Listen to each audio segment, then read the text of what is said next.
Rather than a church, it was more like a museum. The church had religious text that could be read, but it had no souvenirs. Perhaps indicating it was a sacred place rather than a tourist attraction. But because today was not worship day, there was no one praying in the church. Inscriptions on shrines told the vicissitudes history of the Catholic Church. Jiang Chen held Aisha's hand while he briefly glanced around. Is this a Gothic-style building? Aisha with one finger on her lips looked up at the magnificent dome. Should be, I don't really know. Why? Jiang Chen asked. Because. I often see Gothic-style clothing in the magazines, with the tip of her lips forming a curvature. I think it's cute. But this building doesn't resemble cuteness. Jiang Chen forced a laugh and scanned his surrounding. A priest stood under the altar with a couple standing in front of him. The white-haired priest drew a cross in front of his chest and blessed the two. Aisha noticed that the couples had a joyous smile on their faces when they left. What are they doing? Receiving the blessing of the holy light? The couple should be praying or marrying or something. Jiang Chen made something up. The priest seemed to have noticed the two looking at him. He kindly smiled and walked to them. Do you need help with something?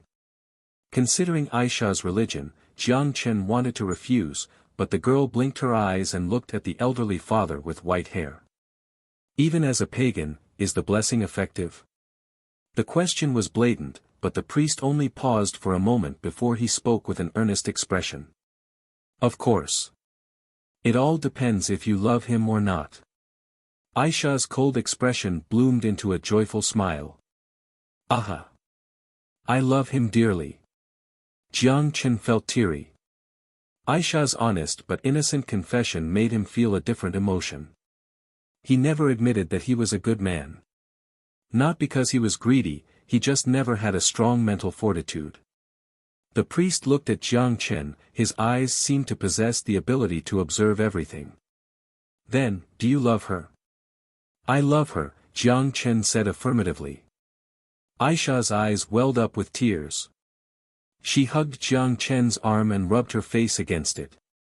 If he had one positive trait, it would be that he never lied about his emotions. Although there was the suspicion of being a quibble, Jiang Chen didn't plan to explain anything. A smile appeared on the priest's face. May the Lord bless you, and you will be happy. He drew the cross and blessed them. When they came out of the church, Aisha dangled her entire body weight on Jiang Chen's arm, and her expression was exuberant. Among the trees, white roses blossomed along the path, but in front of her perfect smile, it paled in comparison. It was rare for her to display such intimacy in public. With how happy she looked, Jiang Chen couldn't resist kissing her tender face. The face gradually turned red as a spoiled smile surfaced on his face. When night began to fall, Jiang Chen prepared to take Aisha back to the hotel. They still needed to catch tomorrow's plane, so they should sleep early. That's right, sleep early. But at the same moment, Jiang Chen heard a familiar voice in surprise. Fei, marry me. A man with roses kneeled in front of a gorgeous-looking girl as he said with deep affection. But the proposal in front of the church didn't seem to move the girl. Didn't we agree that once you settle, we'll then talk about marriage? Yang Yuan. Jiang Chen followed the voice as he looked at the man beside the bench. He didn't expect to encounter his university roommate here. After graduation, the four roommates all chose different paths. While they contacted each other initially for the few months, with the formulation of their new circles, the four rarely contacted each other. Even if Jiang Chen had made a name for himself, the three people still didn't contact him. As to why, Jiang Chen made sense of it quickly, most likely because they didn't want to lose face. Not speaking with people when they are down, and flattering them once they are successful, it didn't sound good. Especially since their relationship was not deep, to begin with, in addition to the lack of contact 2 years after graduation. Since the three all valued their face, they didn't contact Jiang Chen. Without contact, at least they could brag to their friends and co-workers, that guy, we lived in the same dorm. I was tight with him. Jiang Chen still remembered Yang Yuan. Although they were not in the same major, they had a surprisingly good relationship. He was the study god of their dorm and had a good family background. Jiang Chen faintly recalled that after graduated he headed to a renowned university in Australia for a master program. Before he left, he told Jiang Chen to find him if he ever visited Australia and that he would treat him. Of course, Jiang Chen knew it was just out of courtesy. Now thinking back, 2 years passed by and his master should be completed. Since they didn't contact each other after he left, their relationship obviously began to fade. While it was not the first time Jiang Chen was in Australia, he didn't remember to go find him. But today's encounter, the feeling of meeting an old friend in a different part of the world, was indescribable. Jiang Chen just wasn't sure if it would be appropriate to say hi. "Give me some more time, I will definitely find a job." Yang Yuan was a bit anxious as he didn't know what to do. "Did you consider my feelings? You said you were already settled here, so I quit my job in China to find you, but what now?" The girl said accusingly with her eyes turning red. When he saw his old friend was in a tough situation, Jiang Chen let out a sigh and walked toward him in an attempt to make the situation less awkward. "Yang Yuan." When he heard someone call his name, Yang Yuan first paused for a moment. When he saw who it was, he shouted in surprise. "Brother Chen. Haven't seen you in a while." Due to astonishment, his voice cracked. "Haven't seen you for a while." Jiang Chen smiled. "This is, your significant other?" Yang Yuan looked at Aisha. "Aha." "Aisha," she briefly introduced herself. You still recognize me." The smile on Yang Yuan was a mixture of bitterness, excitement, and joy. The person they didn't believe in now became a big boss and the person everyone thought highly upon now couldn't even find a job. The discrepancy made him feel a bit bitter, but the joyful news was, his old friend still recognized him. "Of course, I still remember I owe you 2 cup noodles," Jiang Chen recalled their past. "Don't mention it." Yang Yuan rubbed his nose out of embarrassment. "I always said that I will treat you to lobster. Now that you are so well off, I'm so embarrassed to say it." You are Jiang Chen." Jiang Chen noticed that the girl beside Yang Yuan looked at him in excitement, stars were shining in her eyes. Jiang Chen felt that he had seen her before. Is it an illusion? Whatever. That's right. Jiang Chen laughed and turned to Yang Yuan. "Is this your significant other?" Because Jiang Chen's generation is defined by the single-child policy, during university, they casually referred to each other as brothers, while their girlfriend as brother's significant other.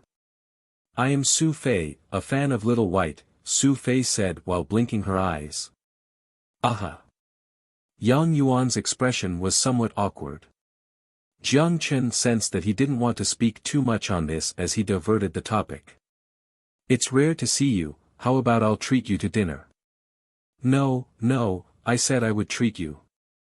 "It's okay. I'm just repaying for the 2 cup noodles," Jiang Chen interrupted Yang Yuan. He could see that Yang Yuan's economic situation was not too great.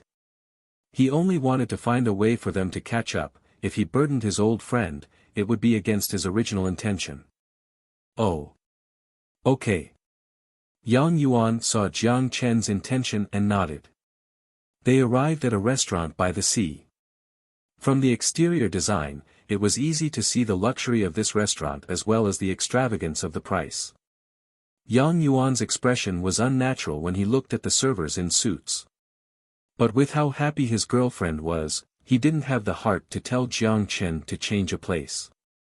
When he saw Jiang Chen didn't look pained or dissatisfied, he finally felt relieved. He was worried that Jiang Chen would have the idea that, "I haven't seen you for a long time and you want me to pay for a big meal," but the worry seemed extraneous. He also had a headache due to the wayward and extravagance of his girlfriend, but he couldn't bring out the courage to restrain her. Yang Yuan was obviously facepalming. Jiang Chen was not stingy to the point where he wouldn't pay for a meal. On the dinner table, other than Aisha not speaking too much, the other three had a great conversation.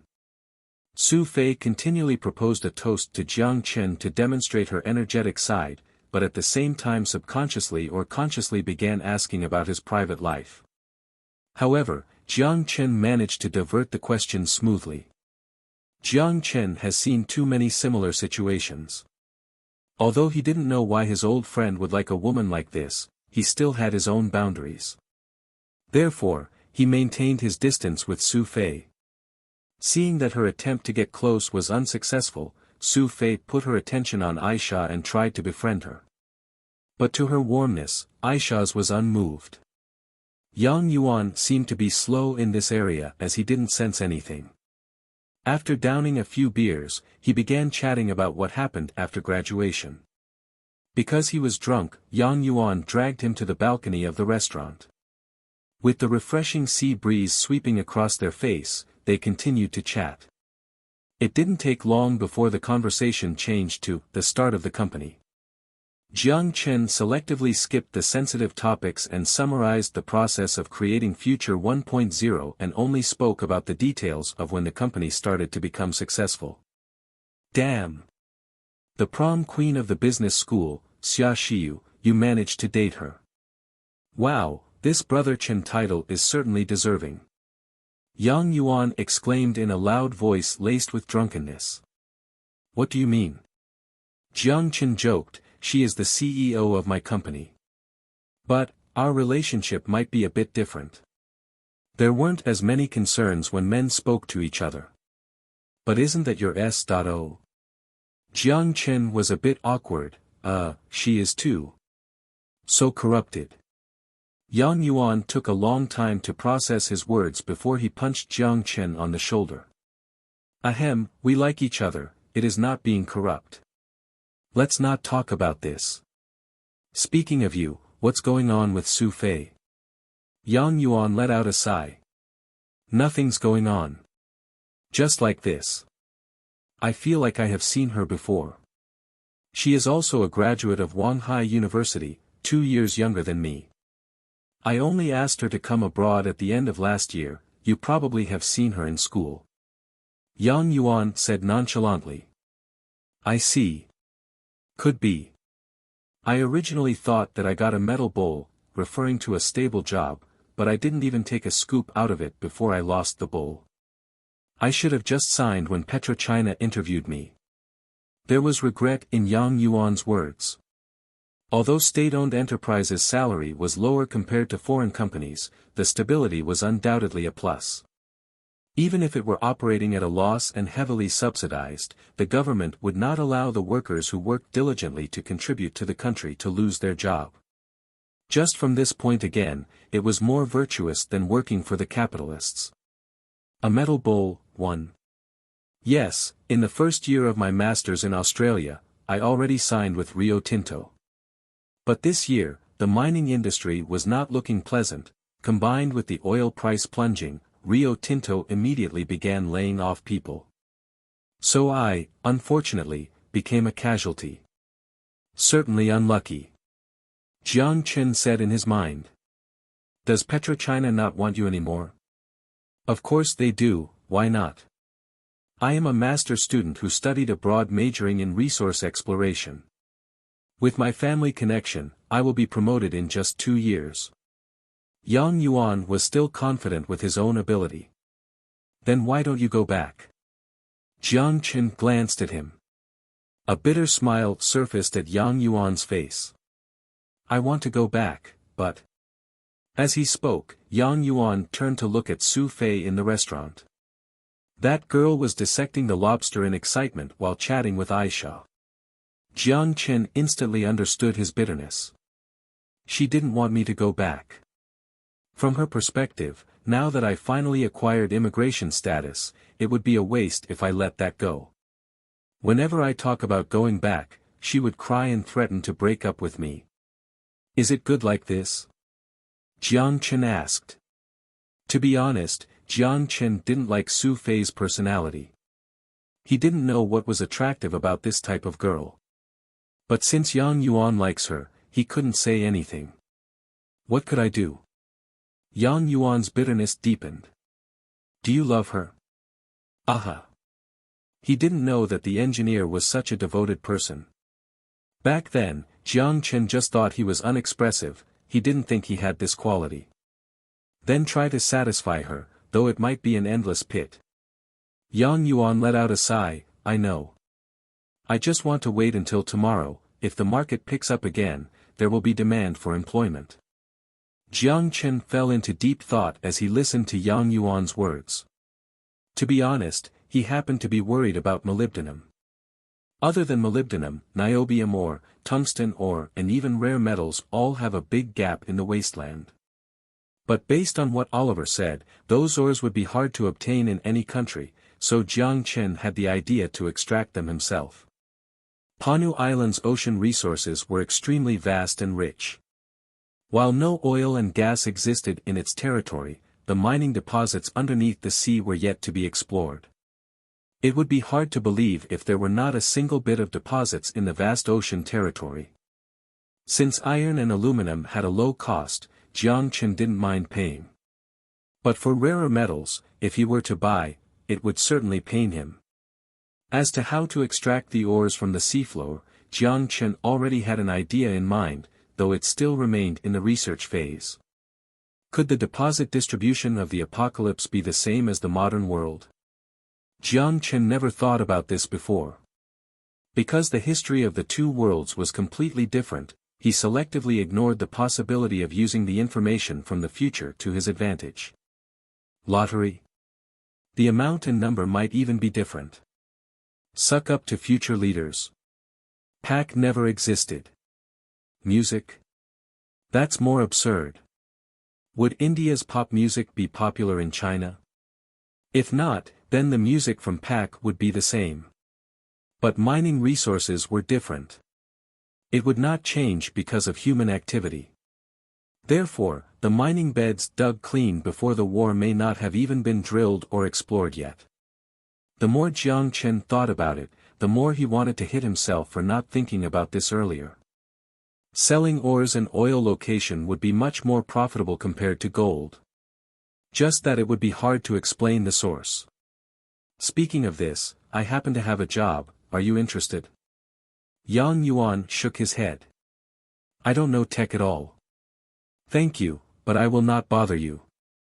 Yang Yuan was an honest person, he knew he didn't have any ability in that area. Who said I wanted you to go to future technology? Asking an exploration major to do tech, it would be asking for trouble. Jiang Chen rolled his eyes. I am talking about future mining, are you interested? Future mining? Yang Yuan was shocked. That's right, Jiang Chen said affirmatively. Although he could just hire a headhunter to do it for him, he trusted the people he knew more. As to technology, the one thing he never lacked was technology. Are you being serious? Yang Yuan put on a stern expression. Of course. But do you know anything about sea exploration? When he talked about his major, Yang Yuan immediately turned ecstatic. Yes, my professor at the university is researching sea exploration, whether it is space mining deposits or space oil deposits, I have studied both. Then let's do this, I will go back to Xian and register future mining. Aha, I will also register one in Australia. Jiang Chen nodded. What, you haven't registered that company yet? Yang Yuan face-bombed. 1. Metal bowl, a stable job from a state-owned enterprise. Yang Yuan's contract was negotiated immediately after. Although he was skeptical with Future International entering the mining sector, he didn't question the truth of Jiang Chen's words. It must be true, would a billionaire trick a poor guy just for fun? Yang Yuan accepted the job without a second thought. He would get a monthly salary of 10,000 AUD with a bonus based on sales. Although Yang Yuan expressed that he didn't need that much, Jiang Chen still insisted on giving him a high salary. One reason being that he wanted to help his old friend, the other reason was to reinforce their relationship. It was always the better deed to help someone in need rather than add on to their success.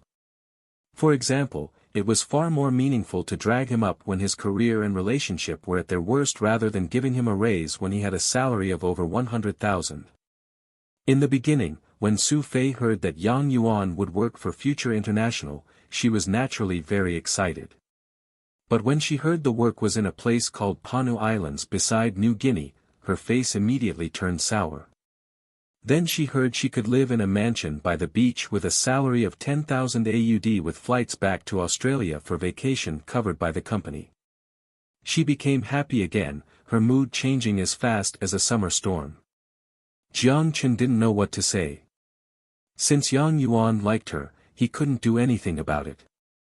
The dinner cost 1,000 Australian dollars, which Jiang Chen paid before taking off. Yang Yuan would report to him at Coral Island 5 days later, so it was his job to register the company in Australia in the next 5 days. Future Technology, Future Biology, Future Mining, the 3 subsidiaries meant that Future International finally had the umbrella of an international conglomerate. In the future, Jiang Chen planned to establish Future Heavy Industrial, Future Communication and allow Future International to expand in all areas of human economic activity. Of course, he had to take it one step at a time. Did you have fun today? On their way back, Jiang Chen tousled Aisha's hair and asked. Very fun. Whenever she recalled the blessing in the church and his, I love her, a curvature known as happiness would surface on Aisha's lips. We'll head back tomorrow. Is there anything you want to do or any place you want to go?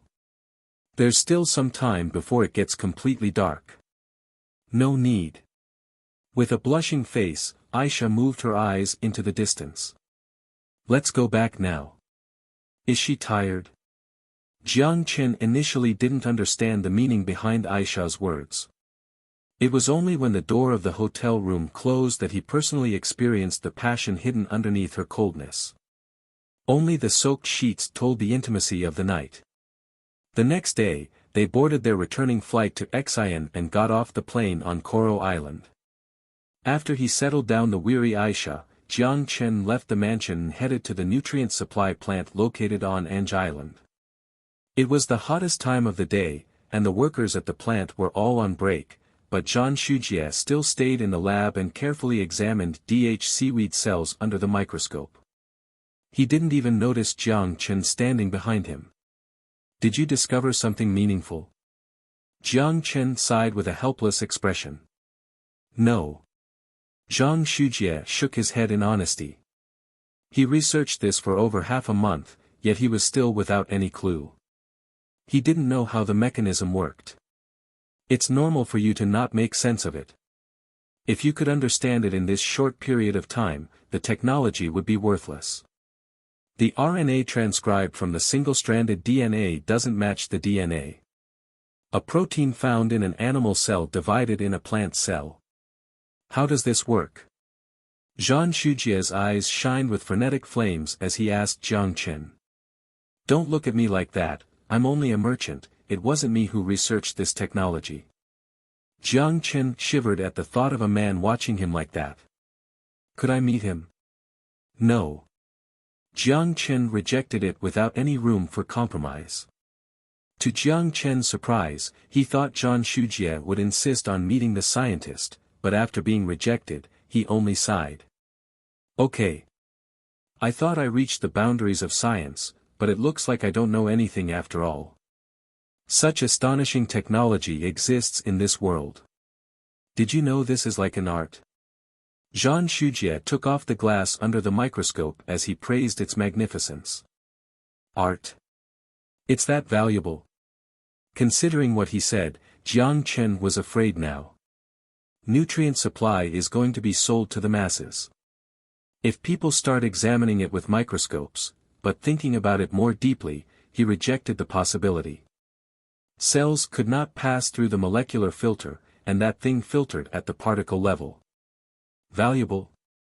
Zhang Shujie shook his head. It's not just valuable, do you know what it means to be able to produce animal protein from plant cells? What does it mean? It means that beef could grow from the ground. Jiang Chen laughed. Even in the 22nd century, it was pure fiction to grow beef from the ground. Let's not talk about these irrelevant things, I'm just here to grab some samples, Jiang Chen interrupted him. Although Zhang Shujie was displeased with Jiang Chen's choice of words, he knew his place, he was still his boss, so he went to the bench and picked up a nutrient supply pack containing 10 tubes. This is it. It tastes weird, would people even want to drink this? Zhang Shujie ridiculed. Jiang Chen began laughing. You don't understand. You're underestimating women's determination to pursue beauty. They could starve themselves for a few days if necessary, so this is nothing, especially since this doesn't taste that bad. After he left Zhang Shujie, Jiang Chen took a boat back to Coral Island. He got off at the port as he headed straight to the Celestial Trade Corporation's warehouses near the port. He calculated that he was away from the wasteland for 2 months already.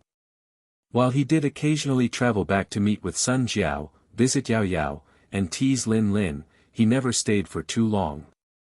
He wanted to test the sample at the fallout shelter to see if there were any errors on the production side, but on the other hand, he needed to grow his force on the wasteland.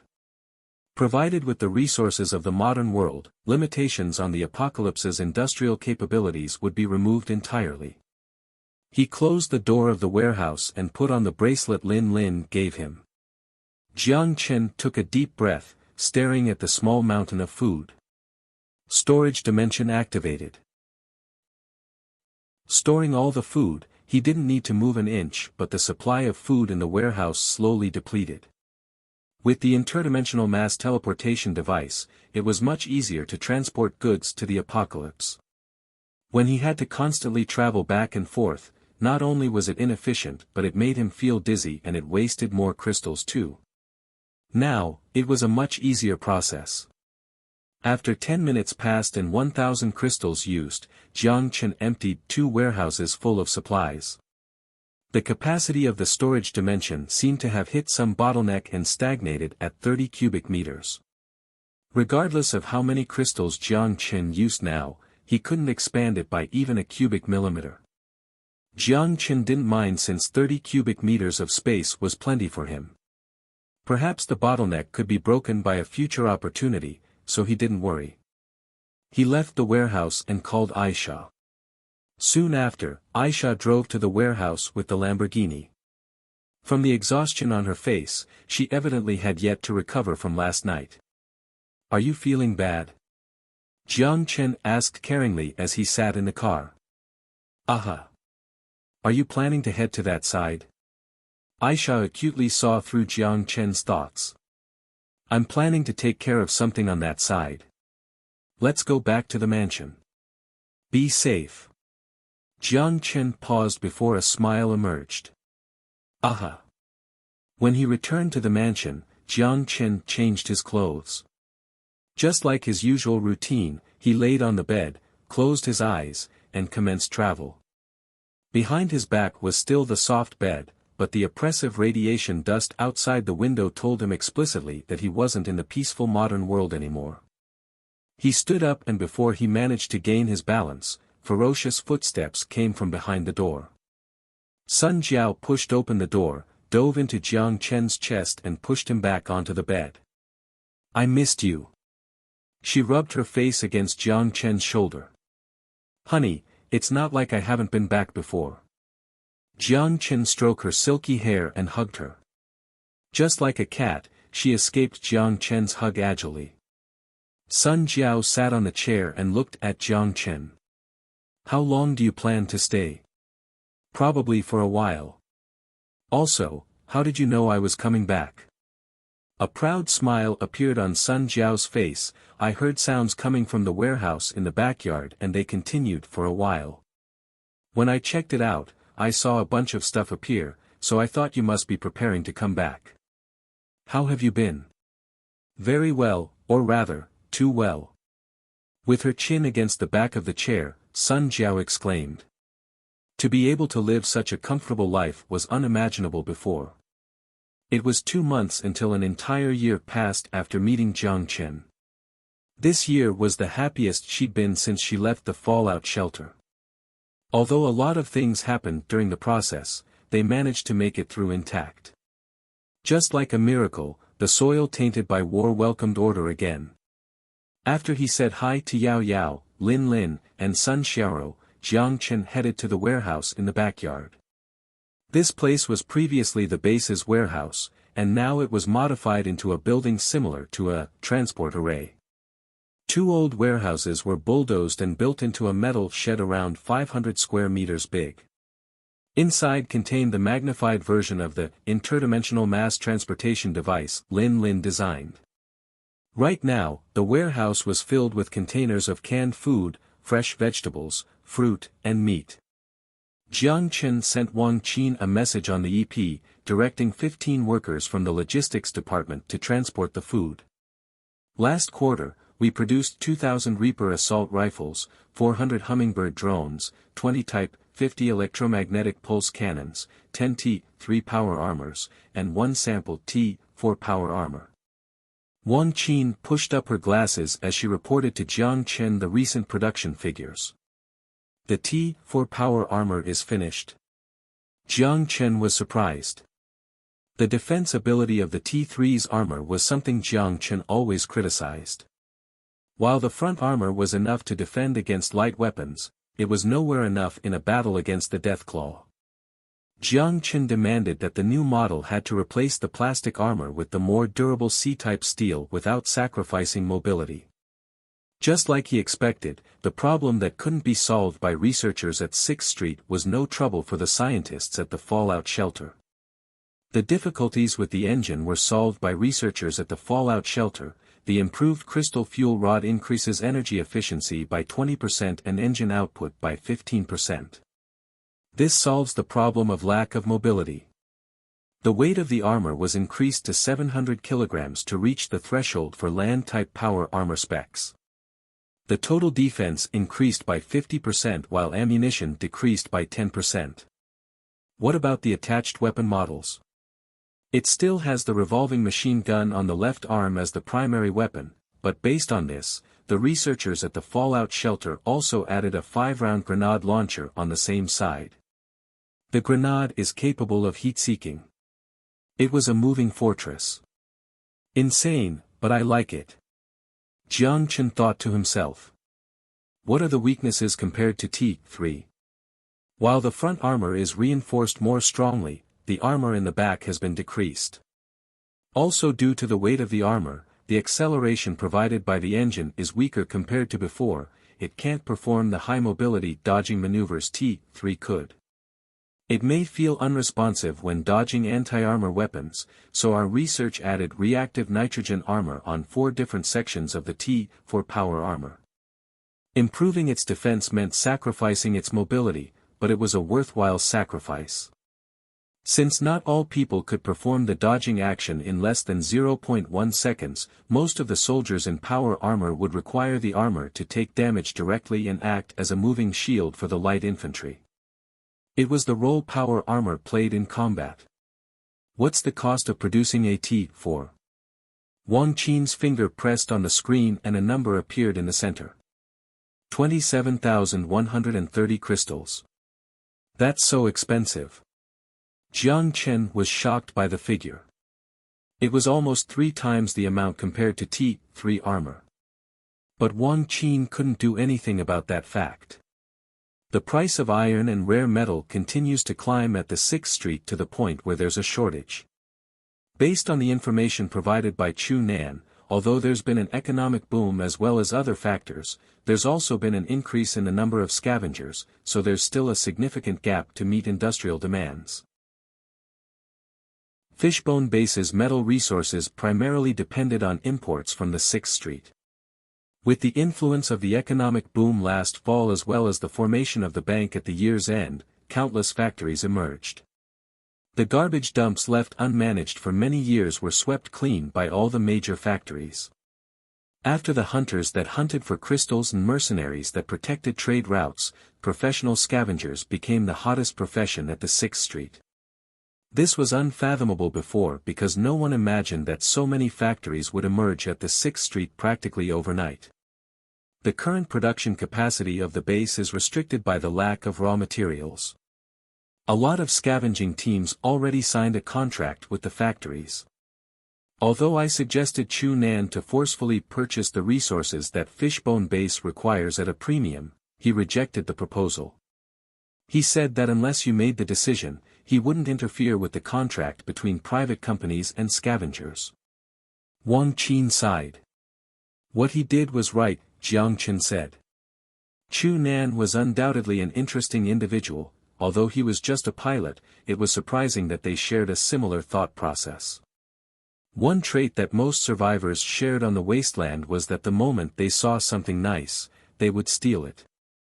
This was the reason why most people spent their life picking through garbage. Of course, looking at the question from another perspective, the actions of the survivors were reasonable. Due to the scarcity of survival resources, they might not even be able to survive without robbing others. Wang Qin looked at Jiang Chen, not understanding. From her perspective, they were already nice enough to purchase the supplies at a premium, at least they weren't trying to rob them. Fishbone Base was the controller of the 6th Street, didn't they have the authority to do whatever they wanted? Only freedom and goodwill can inject the long-lasting energy needed for the 6th Street's economic growth. We would only lose credibility if we attempted to interfere with the economy and its supporting industry. And to a regime like ours, the latter is obviously more important than the former. She didn't understand what the boss said, but she thought it was deep. That was what Wang Qin's expression showed. Credibility, what's the purpose of that? Too useful. Jiang Chen laughed. Let's not talk about this. How much iron and aluminum are we missing? Just give me a list. These two resources will no longer be imported from the 6th Street, I will solve the problem myself. You can obtain iron. Wang Qin's eyes widened in disbelief as she couldn't hide her surprise. But she was quick to realize her rudeness as she covered her mouth with her hands to express her remorse. Jiang Chen didn't mind and answered with a casual voice. That's right, I can transport it starting next month. I can't solve the problem with the rare metals though, so see if you have any solutions. She pushed up her glasses as the surface reflected a cunning spark. Let the scavengers of the base take care of it. We should give up on recycling iron and aluminum and shift our focus to electronic equipment and high-precision devices. These things contain a higher amount of rare metal. Aha, I'll leave it up to you. Jiang Chen nodded. Transportation of goods into the warehouse was almost complete, so Wang Qin saluted before she left. As it was getting late, Jiang Chen took a big stretch before returning to the mansion. He needed to bring the nutrient supply to the fallout shelter the next day and ask Han Junhua's opinion. Then he would visit the 6th Street to examine Chu Nan's current work progress. He pushed open the door to the living room to see Yao Yao and Lin Lin sitting at the table. The two small heads were both deep in thought as they engaged in a discussion about a blueprint. What are you looking at it? Jiang Chen came closer out of curiosity. Ah, Big Brother is back. Are you done for the day?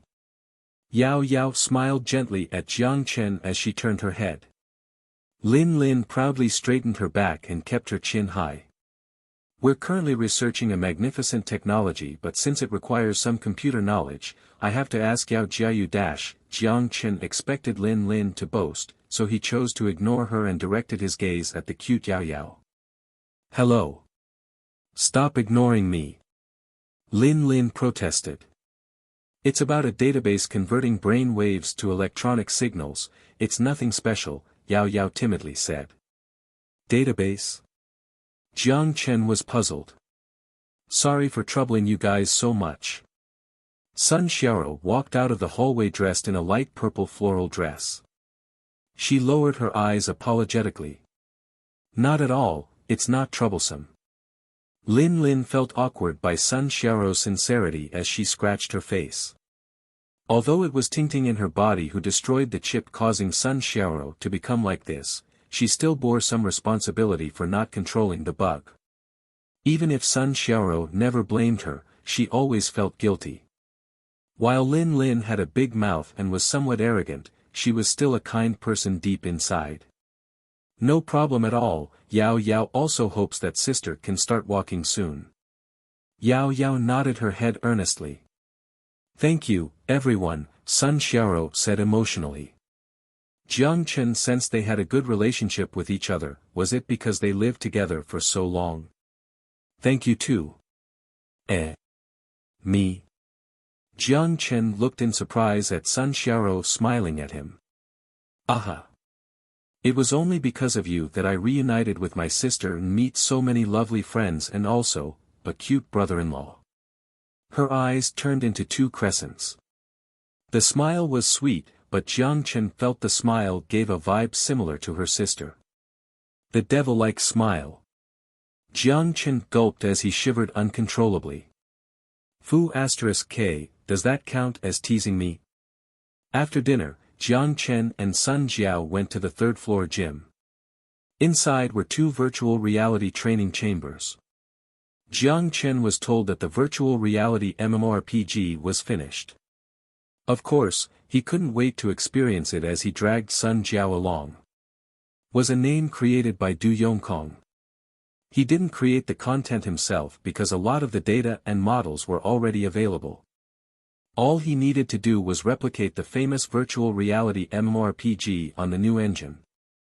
Although it sounded easy, it was a large amount of work. To complete the project, Du Yongkong requested 10-something people who previously worked in game design to assist him. On the other hand, Jiang Chen also increased the difficulty of his work. To better fit the culture of the modern world and people's spiritual needs, Jiang Chen downloaded a library of Xuanhuan web novels and made Du Yongkong read through them. He asked him to try his best to recreate the passion when he designed the game. This troubled Du Yongkong greatly. While Jiang Chen enjoyed the novels, Yongkong didn't understand the fun of them at all since he was forced to read millions of words just to complete his assigned task. Regardless, after half a year of work, the beta version of the game was finally finished. Whether it was fun or not, Jiang Chen was determined to figure that out himself. Although it was an MMORPG, aside from the NPC that possessed basic artificial intelligence, there were only 2 players. The 2 virtual reality chambers connected directly to the server which acted as a private server. The game content was easy to understand and follow. It involved 2 landmasses, for empires, the cultural infusion between the East and West, and a distinct otherworldly land that introduced the background of the world. The opening animation was exquisitely designed, but Jiang Chen didn't want to waste time and decided to skip it and went straight into the character creation interface. There was a variety of classes and races that could be selected, including most of the usual ones covered in MMORPG-type novels. Because it was a Game Master account, Jiang Chen could directly select the hidden race and class that would normally only open after thousands of special conditions were met. Jiang Chen didn't want to spend too much time selecting his character, so he chose the most balanced human as well as the warrior profession with a balance of attack and defense abilities. A few words flew in front of his eyes. The game would be permanently influenced by the actions of users in the game, pushing ahead of the current progression of the gaming world. The progression of the world meant that new classes and even new races would be born. Whether the Steam era or the magical era appeared was based on the actions of the players in the world. The amount of freedom was almost identical to the real world as endless possibilities existed.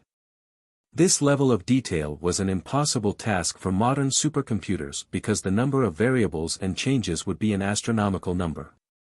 But with the technology of the apocalypse, this level of detail was no problem at all.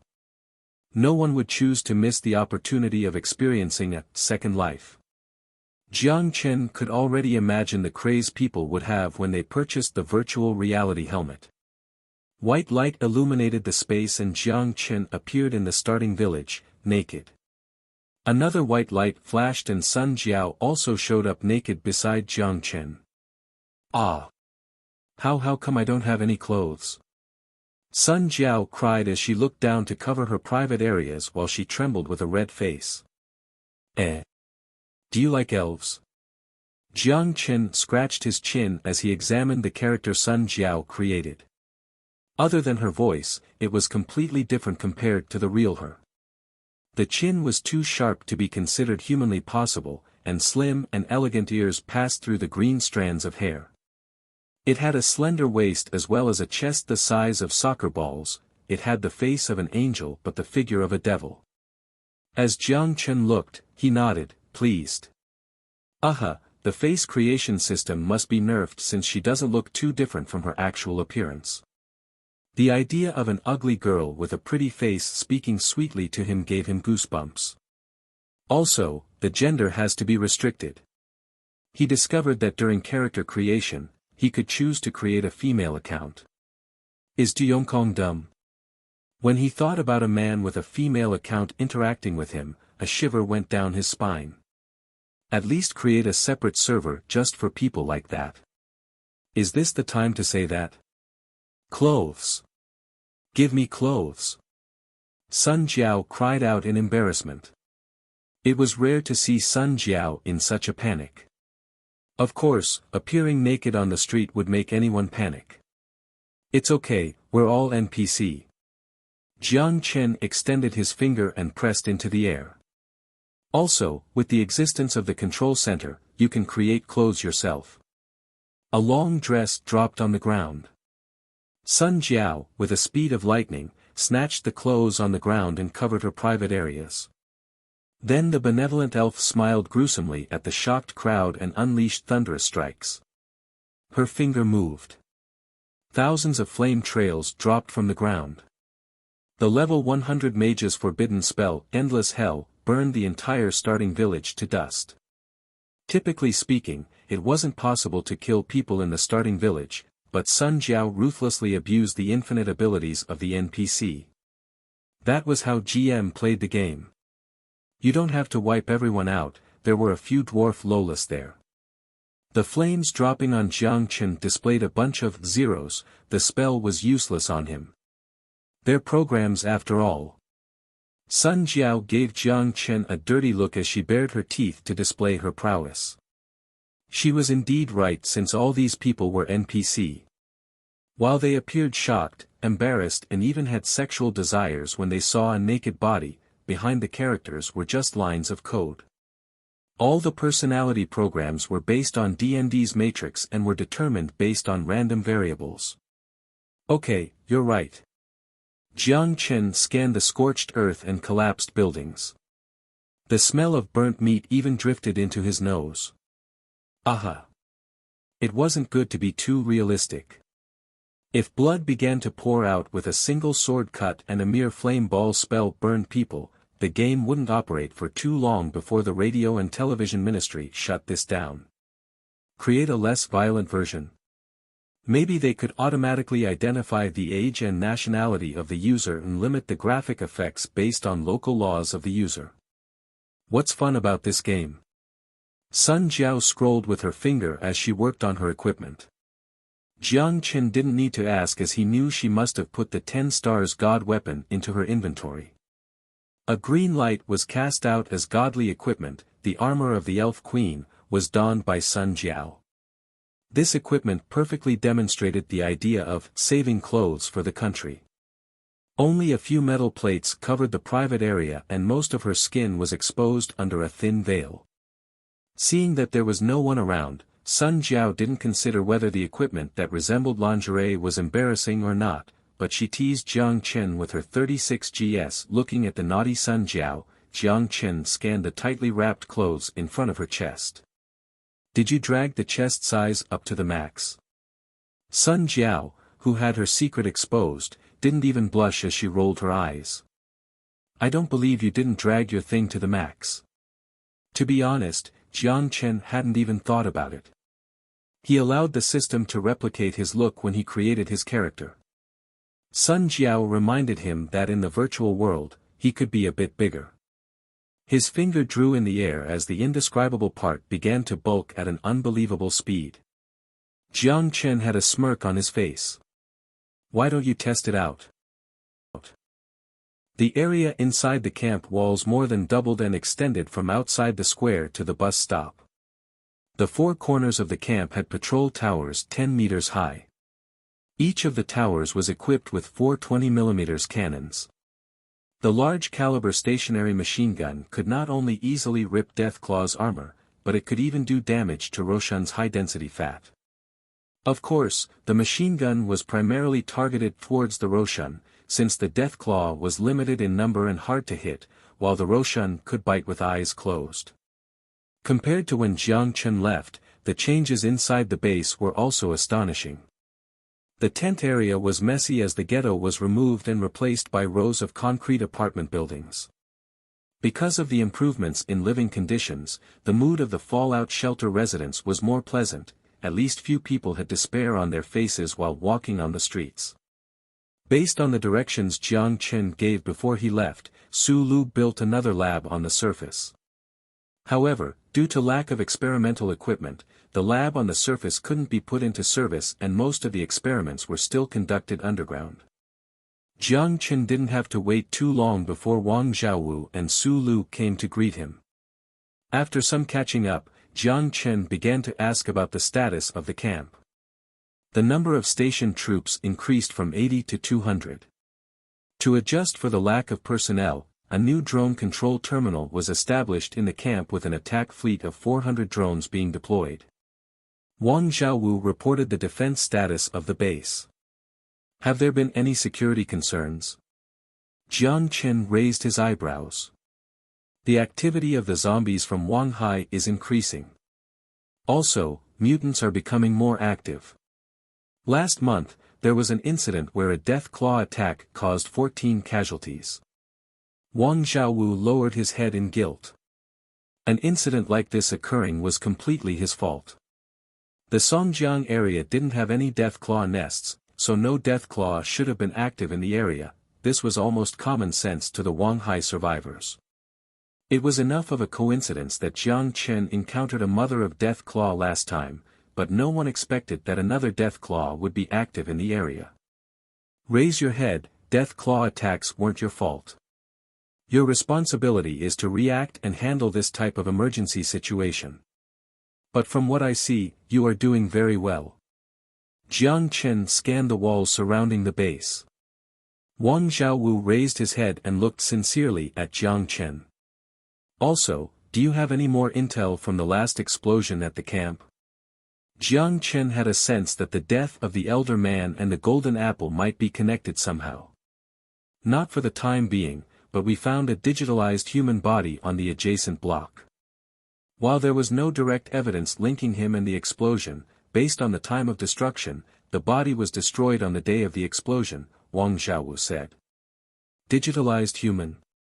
A frown appeared on Jiang Chen's face. Do you have pictures?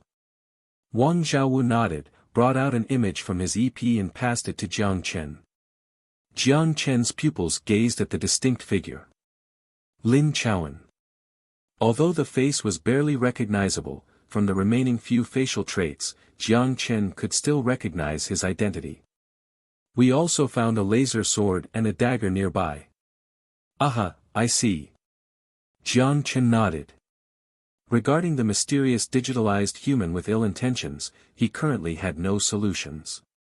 Even with his body destroyed, he could very possibly revive at some unknown location. The bearded mercenary EP provided some clues, but because of their high firepower, the helicopter couldn't get any closer. While Cheng Weigua did try to investigate the issue through drones, they were still intercepted. Let's put both issues aside. For now, focus on the defense of the camp and ensure the safety of the fallout shelter residents. They are highly valued experts in different fields. That is all. Yes, sir. Wang Xiaowu saluted and left. Then Jiang Chen looked at Su Lu. What about the internal affair? She smiled with confidence and said, the research project team has increased from 10 to 17 members.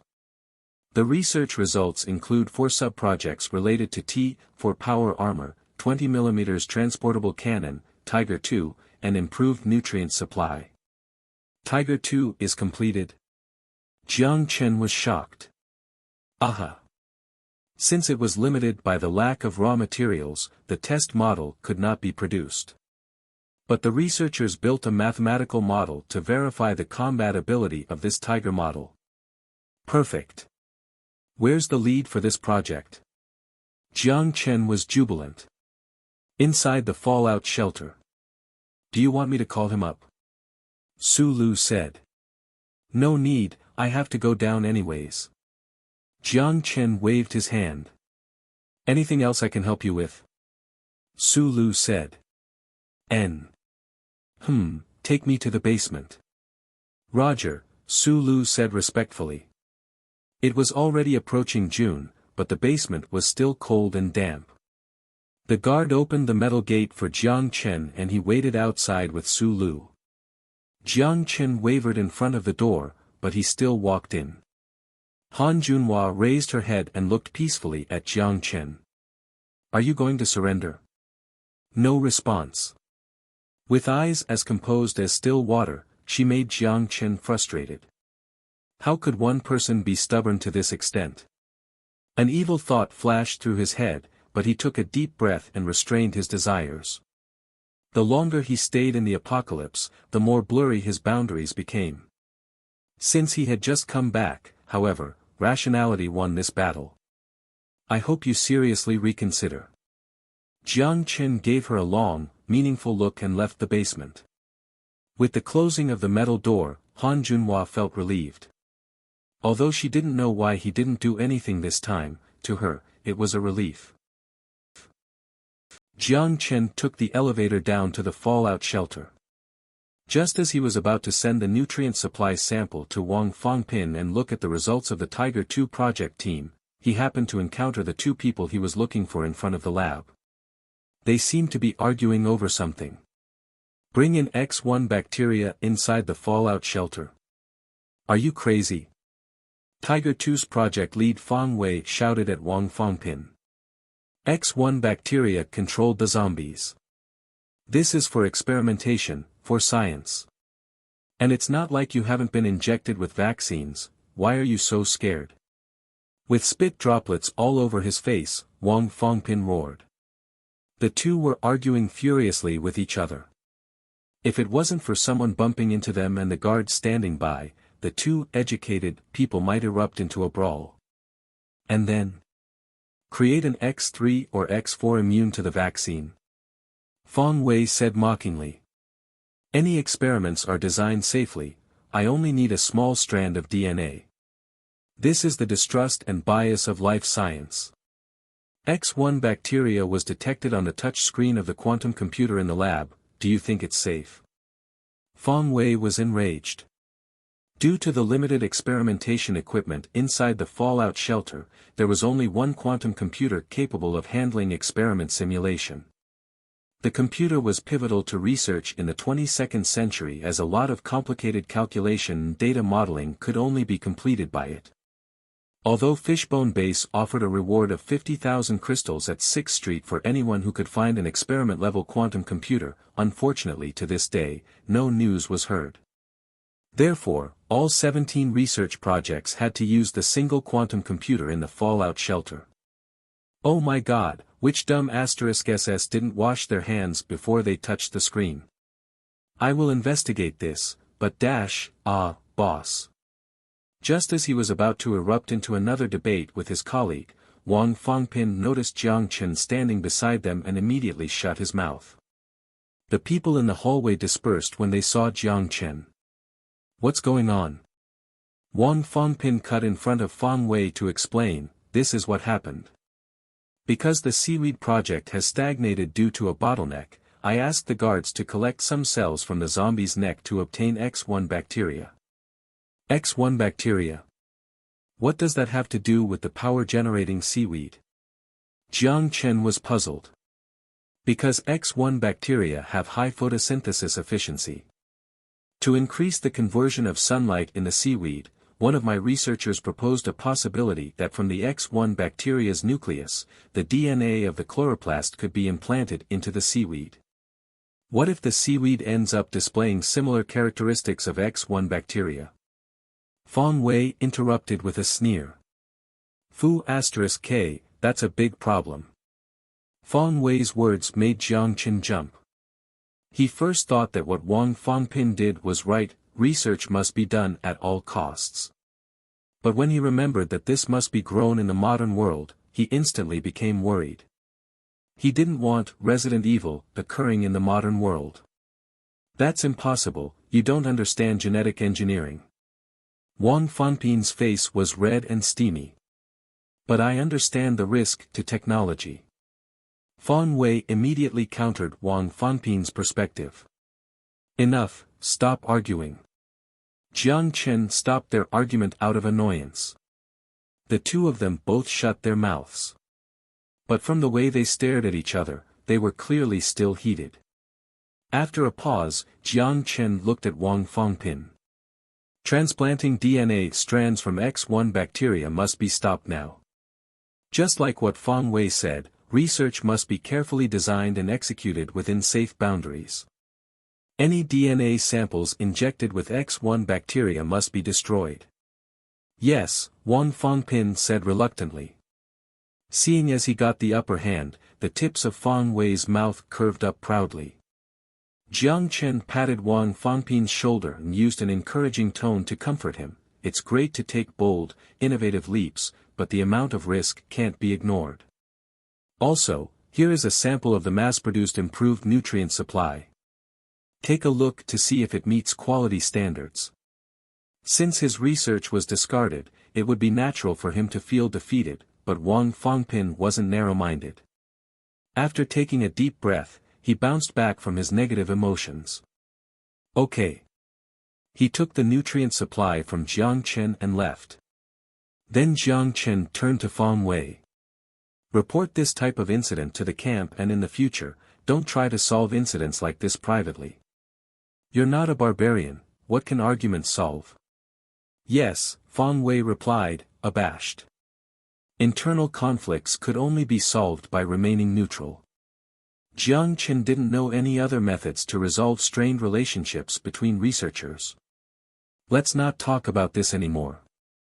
I heard the Tiger II's design is completed, so I'm here to take a look. Could you show me the model? Of course. Please follow me. When he heard Jiang Chen ask about the research project, Fang Wei immediately became energetic and hastily walked to the computer room. Jiang Chen followed him and saw the quantum computer. The quantum computer was similar to the gaming computer he picked up at Fallout Shelter 005, but its computation power was clearly a level above the mixed algorithms supercomputer. The machine was the size of a van and connected by all kinds of wires and cords. Just from its appearance, the quantum computer looked plain from the outside. But considering how carefully Fang Wei worked on it, it was easy to see how valuable this thing was. Quickly, a blue light surfaced from the hologram device and formed a miniature model of Tiger II. Different from the previous Tiger, the Tiger II was designed with a firing cannon. It had a length of 10.7 meters, a width of 4.1 meters, and the vehicle was rectangular in shape. The turret was located at the back of the vehicle with the barrel parallel to the front armor. It had a weight of 63 tons with the armor composed of A-type steel. The Tiger II battlefield positioning is a tank destroyer while also supporting the artillery. Its defense is mainly concentrated in the front and turret armor.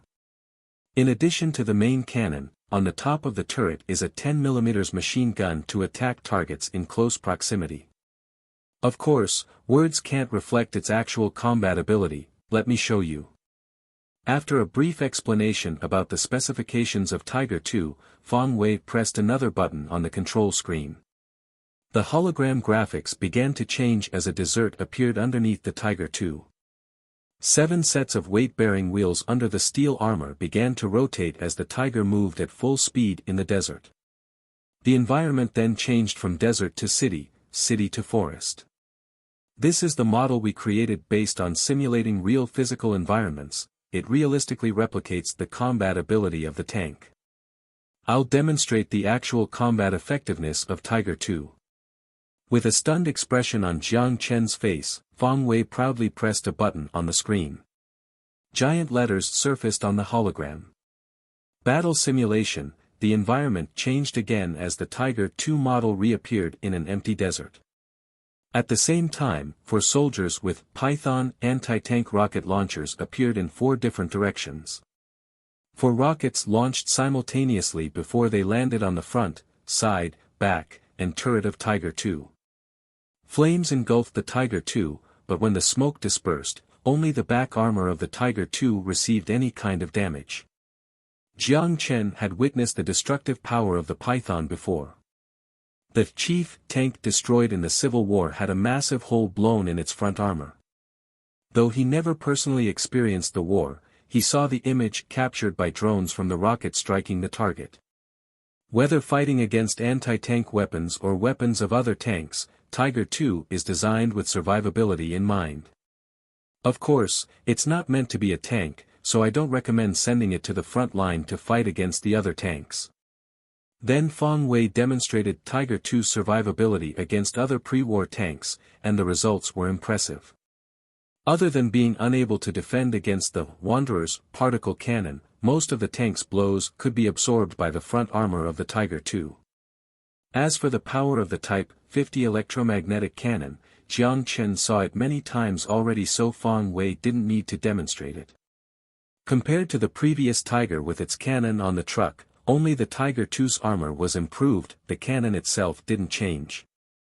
What do you think? Are you pleased with the Tiger II? Fang Wei already knew the answer from Jiang Chen's expression, but he still asked proudly.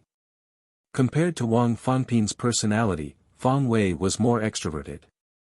He had the pride of a scientist when he handled people and things. Although he restrained some of his personality in front of Jiang Chen, the dictator, his personality still subconsciously seeped through. But Jiang Chen didn't mind. As long as people viewed these traits as a weakness, he could accept it. I'm very pleased. What's the cost? Jiang Chen smiled in satisfaction.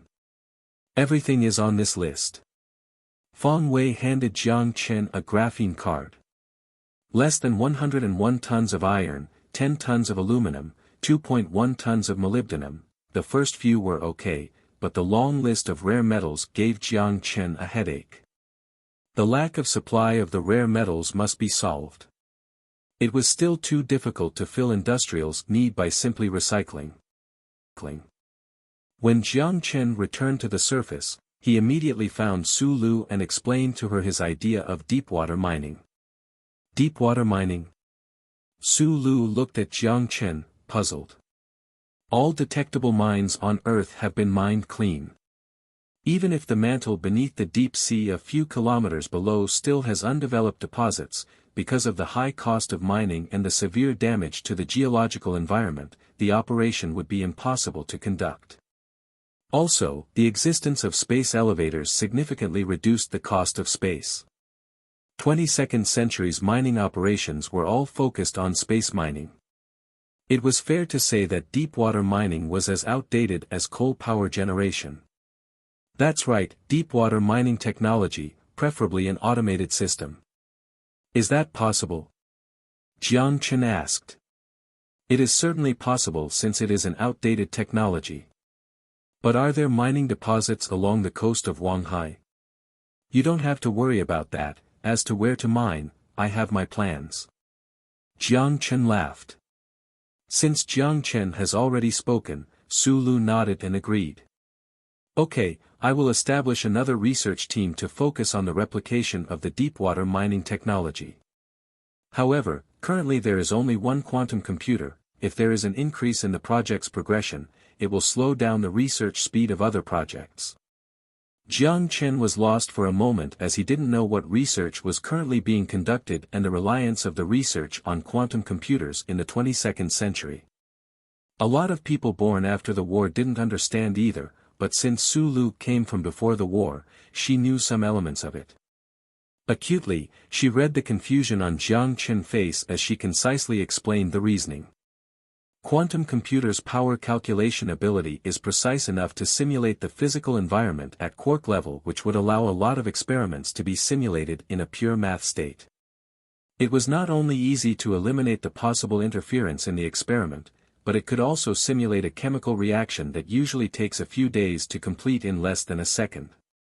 Of course, that's only one of its functions. When Su Lu explained this, Jiang Chen finally understood why all the countries in the modern world dumped endless amount of money in the bottomless pit known as the quantum computer. Once completed, without any exaggeration, the country's research speed would exponentially increase. While a lot of organizations and countries all bragged about completing the initial stage of the quantum computer, with IBM and Google as the frontrunners, they were still far from the actual quantum computer. Also, although they are using quantum algorithm, the computer's computation speed can't even surpass traditional computers. Before material science had its monumental breakthrough, any bragging of the development of the quantum computer was merely gloating. Just like without the invention of reinforced concrete, it was impossible for skyscrapers to be built. What's the ideal ratio of one quantum computer to project teams? Jiang Chen gave it some thought and said in an undertone. From experience, the ideal ratio would be 10 project teams to one quantum computer. But right now it is not feasible. There was only one in the fallout shelter with 17 projects all using it. With an additional project in deepwater mining, crowding would be an understatement. Is there production technology for the quantum computer? Jiang Chen asked. Yes, but we don't have the production capability, Su Lu said with resignation. It made sense. Jiang Chen also revealed a smile with deep resignation. Okay, since another research team cannot be added, the people on the surface shouldn't do nothing. Although it is hard to complete research without the quantum computer, they can still easily handle wasteland technology retrieving and information gathering. Okay. Su Lu nodded. Rural area, north of Wanghai. A man walked along the cracked concrete road. A gray hood covered his face. However, from his torn clothes, he seemed to have experienced an intense battle not long ago. Because of the war, infrastructure such as bridges was mostly destroyed by the blasts. The Binjiang bridge that stretched across Long River was broken into several segments, but it didn't bother him. While throwing a claw out of his right hand, he leaped over unimaginably and agilely swung across. Both feet stomped onto the ground. He gathered his balance and let out a breath. After he crossed the river, it would no longer be a part of Wanghai territory. The screeching howl of Deathclaw came from the distance not far behind his back, but it quickly faded. He attached the claw back on his belt and took off his hood. Phew, of course, it won't chase. The face, it was Lin Chowan. A hologram map appeared 2 inches in front of his eyes, the mechanical eyes slightly turned as he directed his vision to the west. Wanghai rural area's zombie concentration was extremely scattered, but the density of mutants was relatively high. However, the mutants seemed to be different from the ones inside Wanghai. They didn't seem to demonstrate aggressiveness, at least not to the digitalized human. A death claw was wandering among the shambles, hunting for food. When it passed by Lin Chowan, it only sniffed its nose before he gave up on the prey made out of metal and silica gel. A few survivors, hiding in the dark, fearfully looked at the death claw pass by Lin Chowan. They were baffled at the fact that the death claw didn't attack this man. His electronic eyes scanned the survivors, but he chose to ignore them and headed to his destination. Aside from the 2 groups of bandits who wasted a few minutes of his time, he had a smooth journey. He headed west for 2 hours before he stopped in front of a warehouse. A man with a cigarette in his mouth walked out of the shadows. Along with him were a few soldiers holding rifles. From the symbol on their uniform, they were from the Crimson Chamber of Commerce. You are late. The man with the cigarette blew out a ring of smoke. Got caught up along the way, Lin Chowan apologized. The man glanced at the blood yet to dry on his face. He didn't ask for the reason as he took out his cigarette from his mouth. Then let's start. Lin Chowan didn't answer him. He walked around him to the door of the warehouse. He put his finger on the circle on the warehouse panel. Fingerprint identification. The cigarette man asked. Electric signal identification. Lin Chowan corrected him concisely and backed away a few steps. The door opened, exposing the items stored in the warehouse. The man's pupils contracted. A full warehouse stuffed with B-grade steel. By crude estimation, there were at least 1,000 tons. It's hard to imagine how rich you are. Greed flashed across the man's eyes. At the 6th Street, the price of 1 ton of B-grade steel was already 100 crystals. 1,000 tons would sell for 100,000 crystals. But he thought about what his boss told him as the greed in his mind began to cool down. It's the wealth of my father, purchased before the war. He looked at the cigarette man as Lin Chowan didn't seem to mind the expression change on his face. Then he said emotionally, like our agreement, half of the steel's usage will be determined by you. The other half, I need you to follow my demand and produce the parts one need. After a pause, a noble smile appeared on Lin Chowan's face. Of course, if I don't see what I want to see a month later, some unfortunate events may occur. That smile was cruel. Jiang Chen currently had no better ideas in regards to the quantum computer. He could only do his best to collect more information. Before he left, he said a few words to Su Lu. He especially emphasized the research of military technology, the technology of the recovery of man-made islands, space elevator, and synchronous space station. Jiang Chen headed to the 6th Street by helicopter.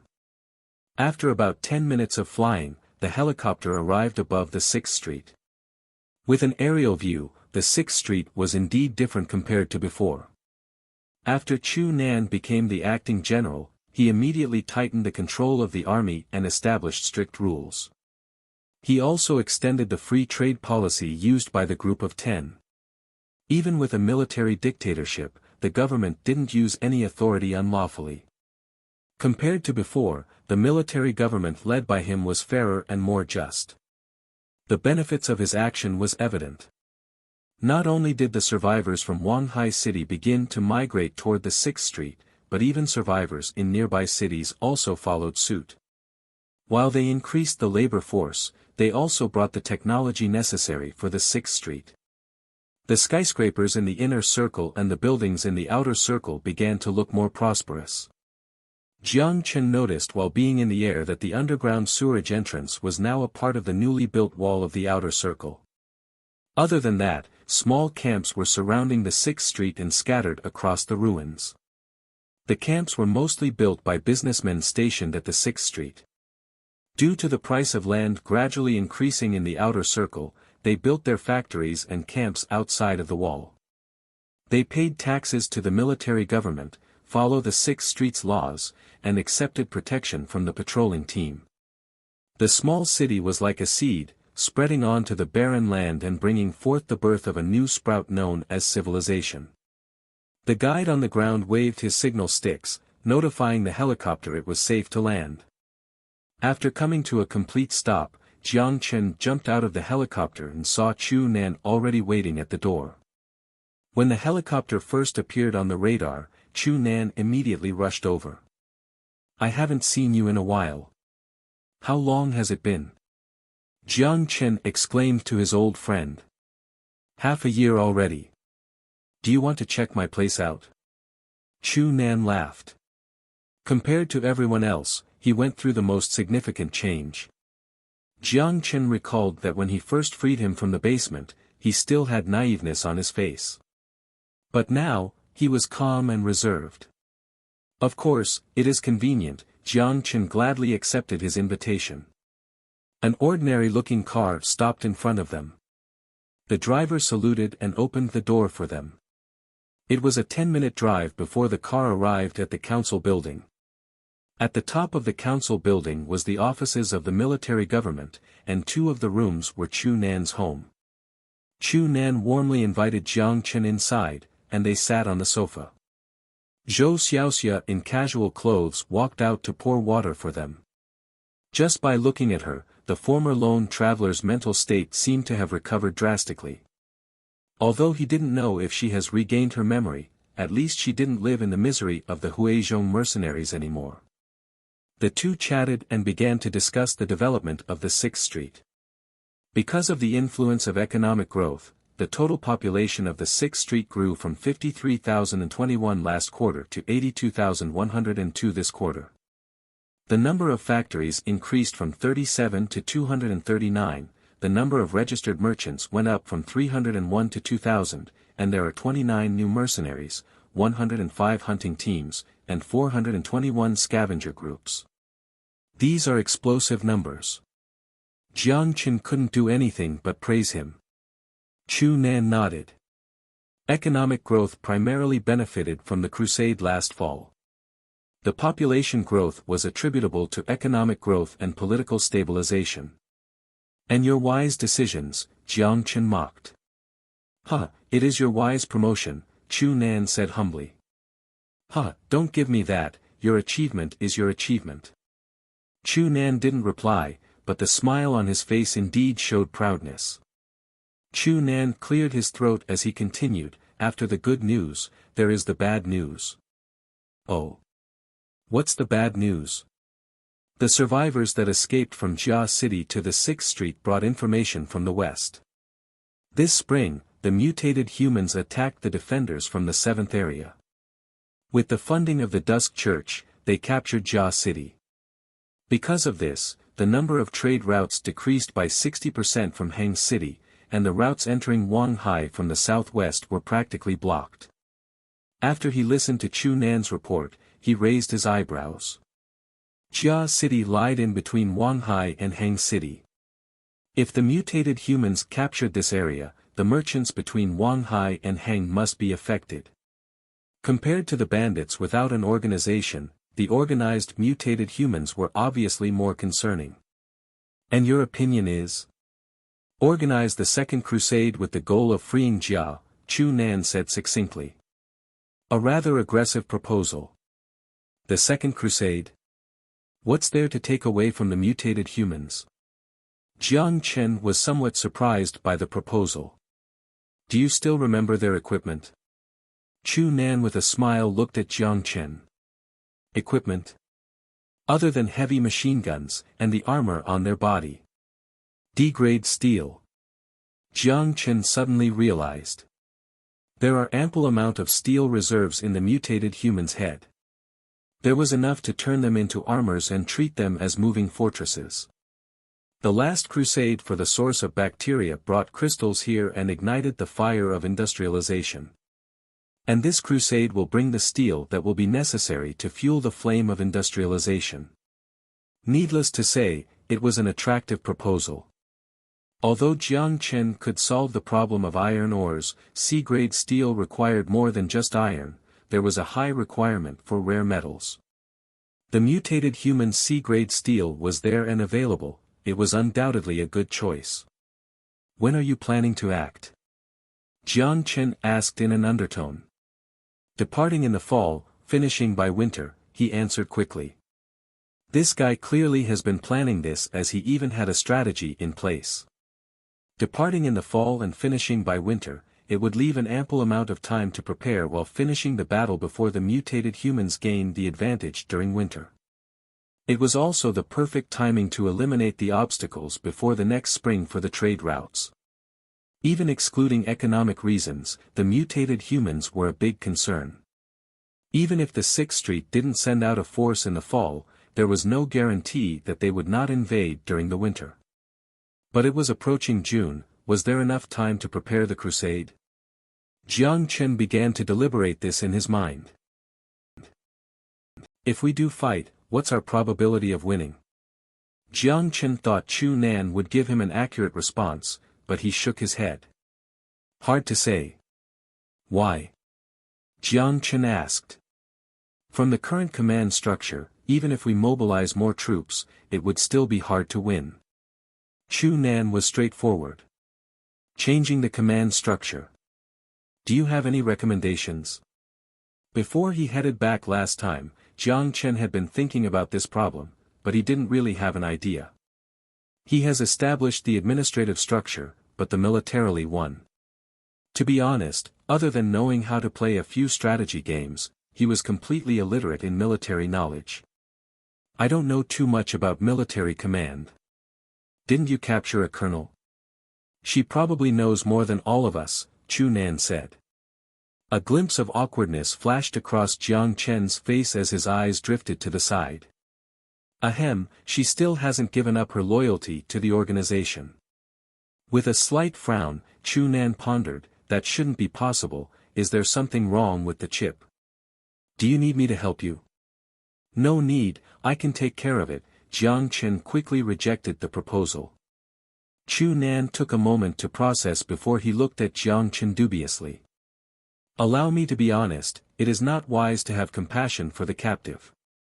Her knowledge is extremely critical to your cause. I hope General can consider seriously. I will. Jiang Chen gave a vague answer. I will do my best to reform the command structure. Do you have a preparatory plan for the crusade? Seeing that Jiang Chen didn't want to continue on the topic, Chu Nan knew it was best to talk about something else, of course. First, is military resources. We can use the bank to distribute war bonds in order to fund the war. The payment will be the supplies obtained from the mutated humans. Then we will use the gathered funding to purchase from the major military factories for weapon and ammo. This will inject some life into the stagnant military industry. At the same time, the funding will be used to hire mercenaries and hunting teams, as well as pay for the salary of the soldiers reporting to duty. Not a bad plan. Jiang Chen praised. A war that wouldn't cost a single cent, but would instead make money. Using the citizens' money to pay for the military bill of the Fishbone base, and using the orders to promote economic growth. It was a brilliant move. What about the soldiers? How many soldiers can we mobilize? Jiang Chen continued to ask. Approximately 1,000 soldiers. A sufficient number, Jiang Chen nodded, pleased. Including the 1,000 slaves Jiang Chen purchased, he will have 2,000 soldiers. Once training is completed, the Fishbone base's military personnel will more than double.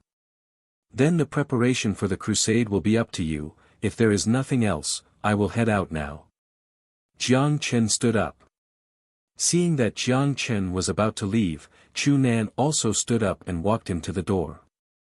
Although he still needed to take care of some things, Jiang Chen was not in a rush. It has been more than a year. He wanted to see how developed the small city has become.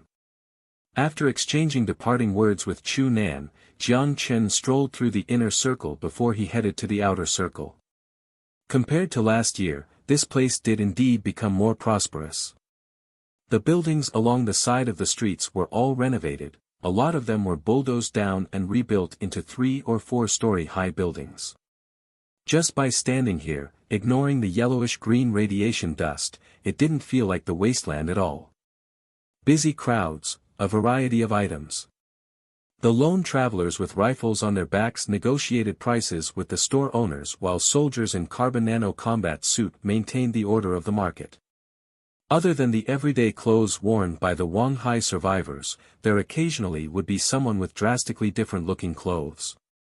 Some were from Luzhou 400 kilometers away, some were from the Wu city, some were even from the North Alliance area. While they brought crystals and goods, they also brought missing technology. For example, a useful smart mechanical dog that could carry up to 100 kilograms of supplies in all terrains eased the scavengers from carrying all the garbage. Another example was the silk from a species of mutated spiders. The silk could be produced into the chemical adhesive and used as a replacement to the commonly used adhesive. A lot of private factories already absorbed such technologies and started to manufacture these new goods. The former ghetto was already bulldozed down with apartment buildings being built. Most were private properties with a small portion owned by the military government as shelters. There were no more malnourished prostitutes. What replaced them were legally operated entertainment centers and sex workers dressed appropriately. There were no more refugees on the street waiting for their death. As long as the person was able-bodied, they could find a job in the 6th Street. The difference here compared to 1 year ago was the idea of civilization. Don't miss the opportunity. Fresh shell grains. Take a look. A merchant's shouting drew Jiang Chen's attention. A not-so-spacious store was crowded with people. Two mercenary-looking workers were packaging the grains on the scale. The merchant in animal fur shouted while accepting payment from the customer and handing them the bags of shell grain. Shell grain? Jiang Chen looked at the bags of grains in surprise. He got closer and asked the merchant. How much is this? 1 kilogram for 3 crystals, no haggling. The merchant didn't recognize Jiang Chen's face, so he must be an outsider. It is similar to the price of a bag of instant noodles, slightly cheaper than rice. Jiang Chen thought. Where are these things being transported from? Jiang Chen asked. The merchant looked at Jiang Chen cautiously and didn't respond right away. He only said, "Are you going to buy it or not? If you are not, then move." Jiang Chen didn't mind his rudeness as he took out 3 grain-sized crystals and threw it in the merchant's hand. "Give me 1 kilogram.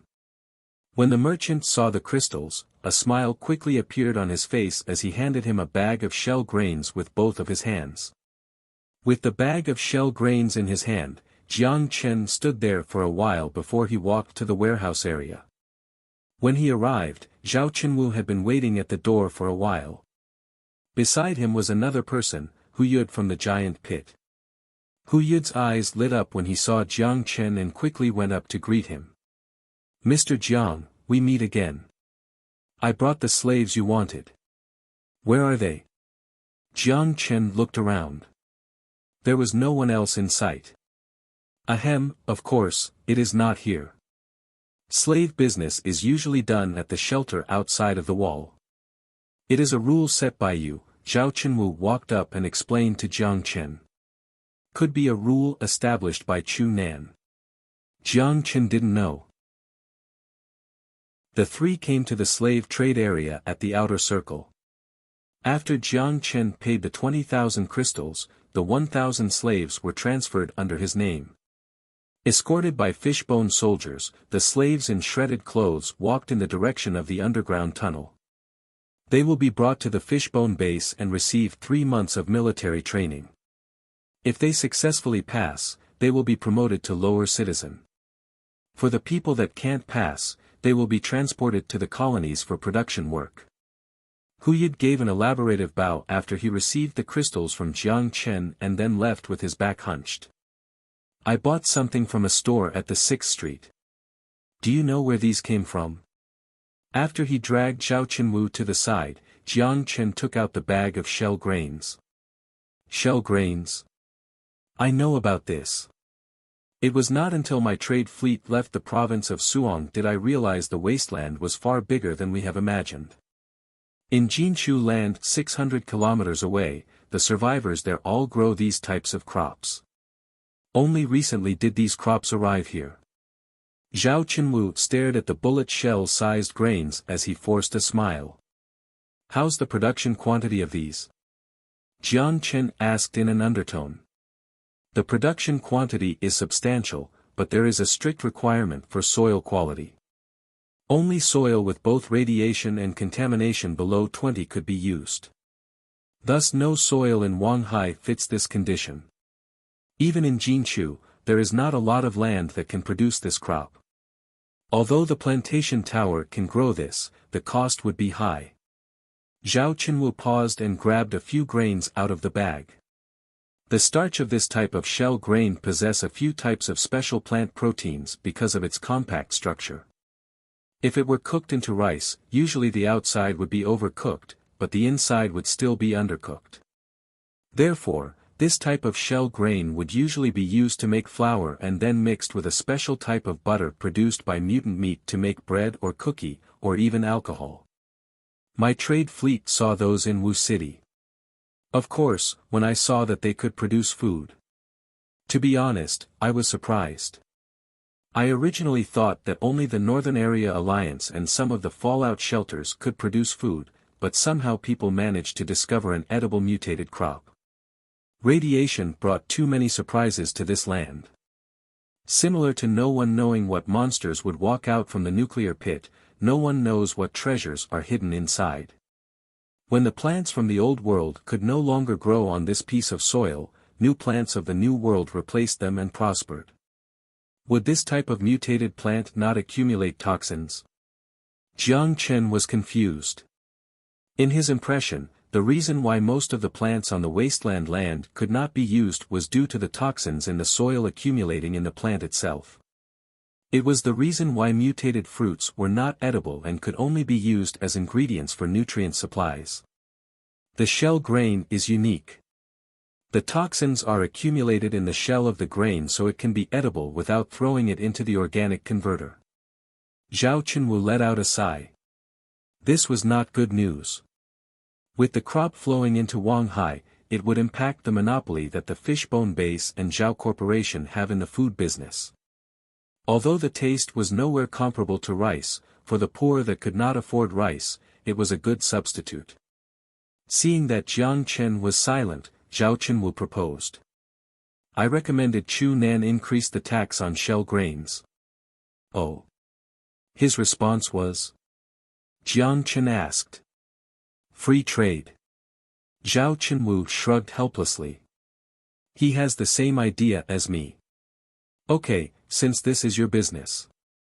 Zhao Qinwu saw that Jiang Chen was not moved, sighed, and didn't insist. Protectionism was meaningless other than making the poor unable to afford the top grain. Even if they didn't eat this, it was unlikely they would purchase the food they couldn't afford anyway. Subjectively speaking, the shell grains existing in the 6th Street would be helpful in boosting the population. Only with enough food could it feed more people. From a long-term perspective, its entry is more beneficial. After he departed with Zhao Qinwu, it was getting late. Therefore, Jiang Chen decided to stay the night at Paradise Island Hotel. The next morning, Jiang Chen took the helicopter back to the Fishbone Base.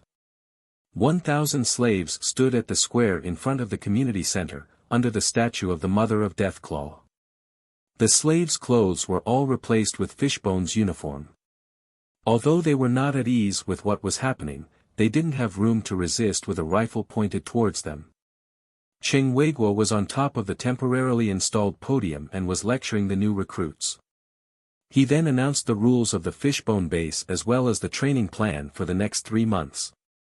Jiang Chen avoided the square and returned to the mansion before he went to Yao Yao's room. The bedroom door was open when he walked in. The lowly was working on a mechanical helmet. Ah, Big Brother is back, is there something you need me for? Yao Yao's eyes immediately lit up with stars when she noticed Jiang Chen. She took off her welding mask and turned around in joy.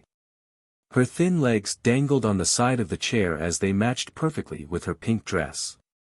Aha, there is something. What is this? Jiang Chen rubbed her head. A brainwave signal converter device. If Sister Xiaoro could put it on, she could walk without a wheelchair, Yao Yao's large eyes as she said in happiness. Really? Then thank you Yao Yao. With a shy blush on her face, Yao Yao smiled. It is all Lin Lin's work, I only worked on the database and chip processing. Lin Lin. He didn't think she would care so much for other people. Jiang Chen was delighted by the thought. Big Brother has something that Yao Yao can help with. Yao Yao blinked her crystal-like eyes as she scanned Jiang Chen's face. Aha, Sun Jiao copied the library's database to your place, right? Could you search for me if there are mining resources deposition maps in there? Mining resources deposition maps. Let me look for them.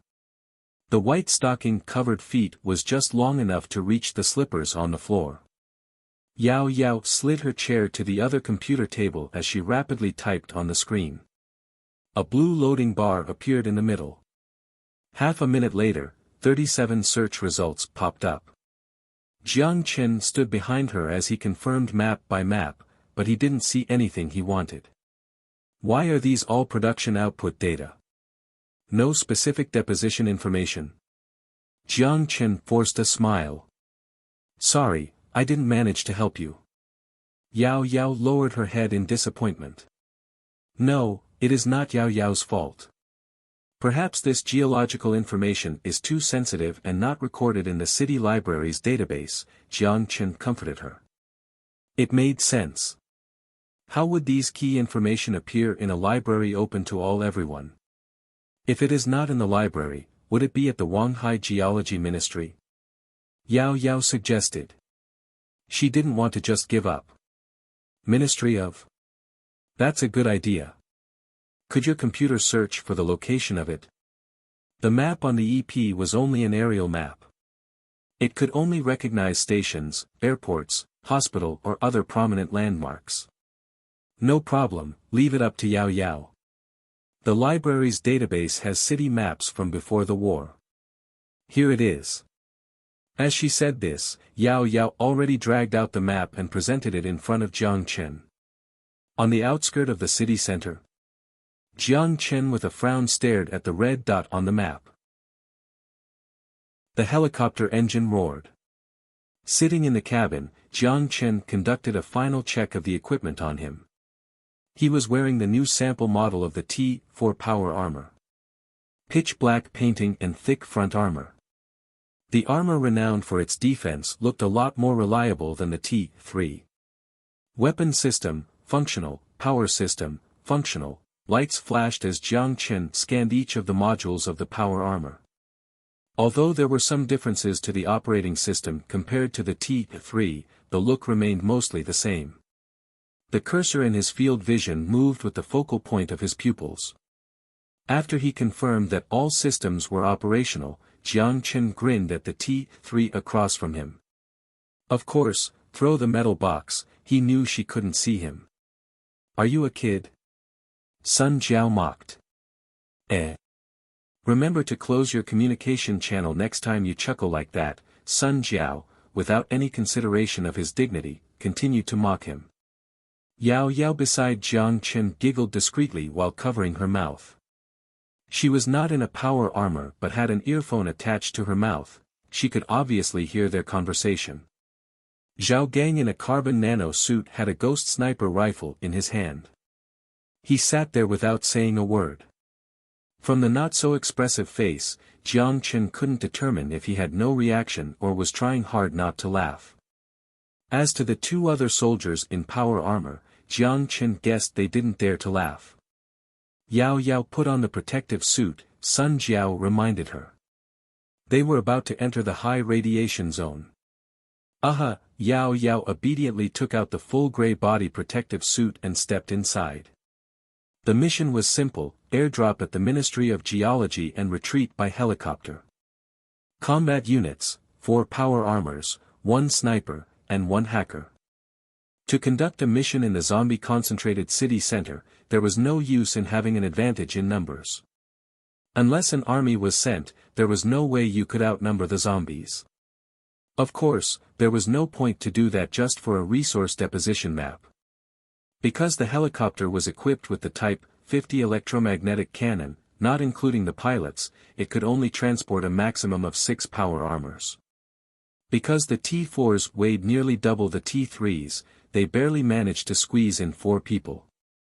With the consideration that they could encounter a death claw or other problematic mutants, the people executing the mission must have strong combat ability. However, while the Fishbone base had a lot of soldiers, most of them were slaves before. They did receive training, but their training was mostly just normal combat. Qingpu's survivors were all experienced hunters capable of hunting mutants, but Jiang Chen never allowed them to learn how to operate a power armor. Based on the information security level of the Ministry of Geology, Yao Yao must follow them. She was young, but her gift in programming was not bad to begin with. After a year of extensive studying, no one had better skills than her in the entire base. Sun Jiao disagreed with Jiang Chen coming along as she stated that she would protect Yao Yao, just like when they robbed the vault together. Nonetheless, Jiang Chen was still worried as it was near the city center. The danger level was nowhere comparable with the banks at Qingpu, so he insisted on going with them. Arriving at the target location, the pilot's voice sounded in the public channel. I am the first post. Zhao Gang stood up, grabbed the descending jetpack on his back, and walked to the hatch. The hatch opened as turbulence flooded in. Yao Yao tightly held onto Jiang Chen's hand and narrowed her adorable eyes. Zhang Gang bumped fist with the gunner inside the hatch and then jumped down without hesitation. He landed on a skyscraper 1,000 meters away from the Ministry of Geology to provide sniping support while guiding the cannon. The hatch door didn't close, the helicopter moved forward another 1,000 meters before it hovered over their destination. Prepare to depart, Jiang Chen spoke in the public channel, then squeezed Yao Yao's hand, and walked to the hatch. First time parachuting? Sun Jiao spoke into the private channel. I have tried countless times in the virtual reality training chamber.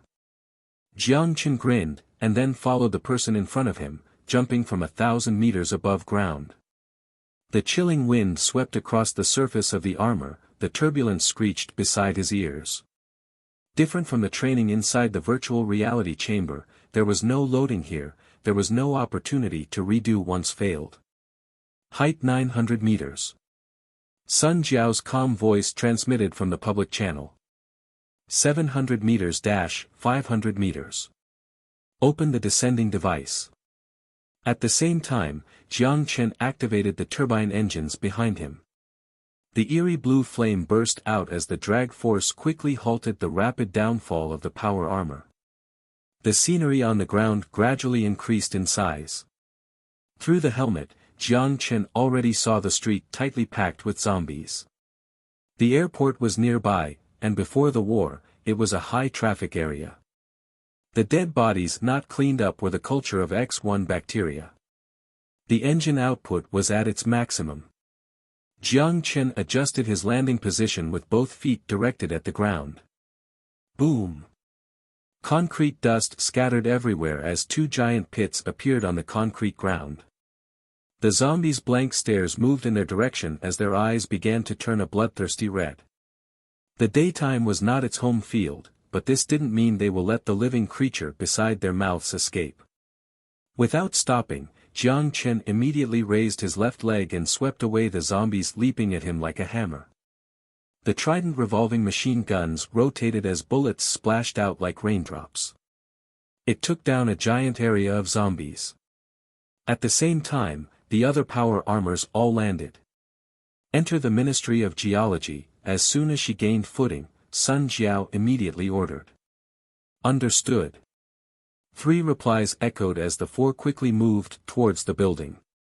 Because it was located at the outskirt of the city center, they were uncertain about the stability of the building. The power armor's landing location, therefore, couldn't be chosen on the roof of the building.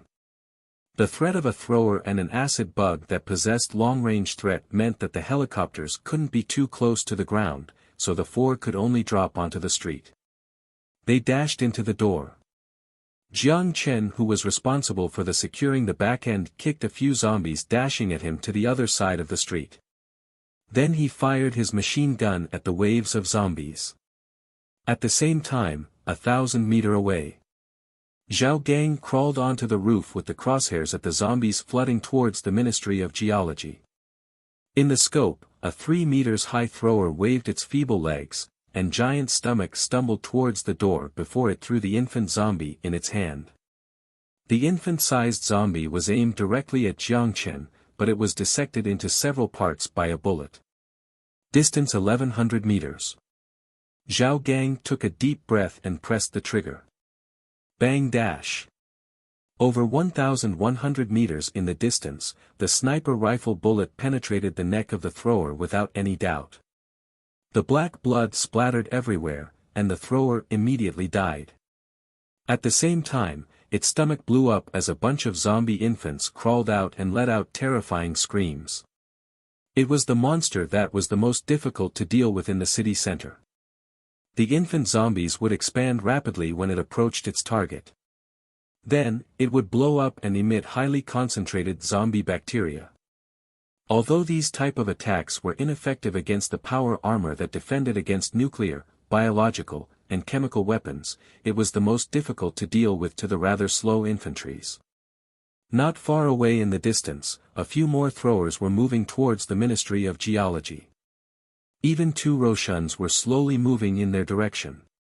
Should be ready. When he saw Jiang Chen's hand signal, Zhao Gang understood. He aimed the crosshair at the waves of zombies as he flipped open the laser mark switch. 10 kilograms mass bomb loaded. Fire dash followed by the rumble that broke through the sound barrier. One bomb landed from the sky and smashed into the middle of the zombies. Boom dash. The shell scattered as it completely swept the area. When the dust faded, Jiang Chen and the team already retreated into the building. The zombies who had lost the target roared for a moment longer before they returned to their slowness. Direct hit, nice shot. Zhao Gang grinned and closed the laser marker. Just like the plan, this mission was not difficult. Using the stairs, Jiang Chen headed up to the roof and placed the airdrop marker on a relatively flat piece of ground. After about 15 minutes, Yao Yao drifted down from the air with the descending jetpack in a trial of blue flames.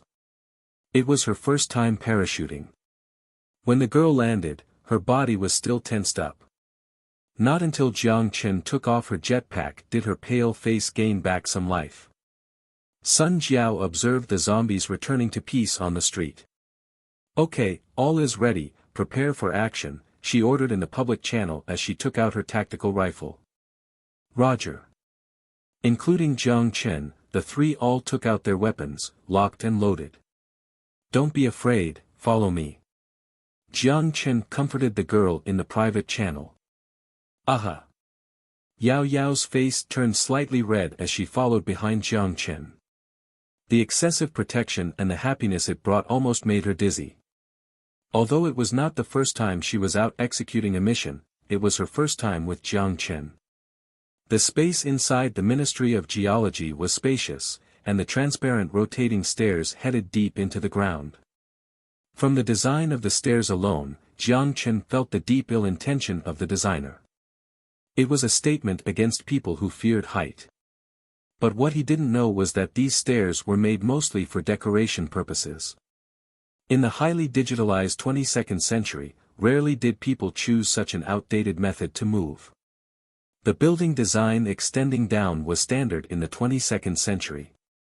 To stuff in the 10 billion people in Pak while retaining arable land, it was a must-choice for history to expand downwards.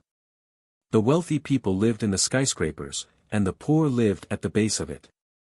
This was the culture before the war.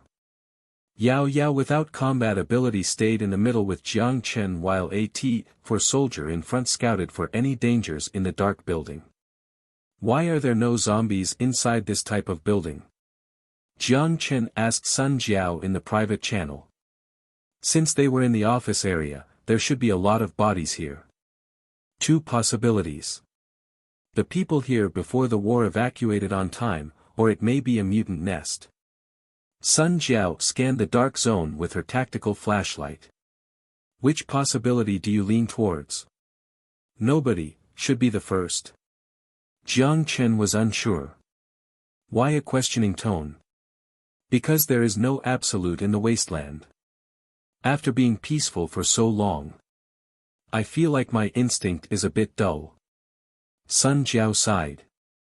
Jiang Chen didn't respond as he was even more alert than before. The mechanical crosshair moved to every corner where danger could arise. For some reason, the underground without a bottom made him feel unsettled. 15th floor underground. When they stepped down the last stair, the five finally came to the bottom. Jiang Chen opened the map to confirm the location of the data center before he walked to the hallway near the wall. Damn asterisk it, what is this? A soldier poked the egg on the wall with his muzzle as he cursed in a small voice. Don't touch anything. Sun Jiao shouted in the public channel as the soldier immediately moved back. What is that? Directing a flashlight towards it, Jiang Chen stopped as he looked at the watermelon-sized eggs along the wall. Sun Jiao went up and examined it carefully. I don't know. I have never seen this before. The database in the EP doesn't show anything yet. Should we collect some for sampling?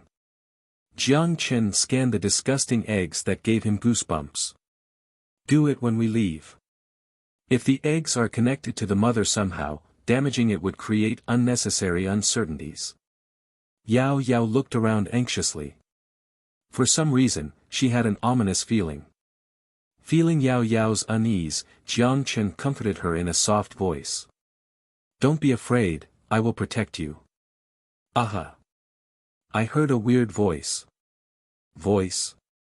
Jiang Chen frowned, he didn't hear anything. Yao Yao said in a low voice, "It's a weird kind of noise. Perhaps it's just my illusion, don't worry."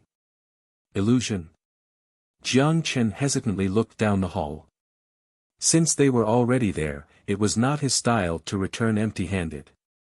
The 5 people continued to move, with Jiang Chen leading.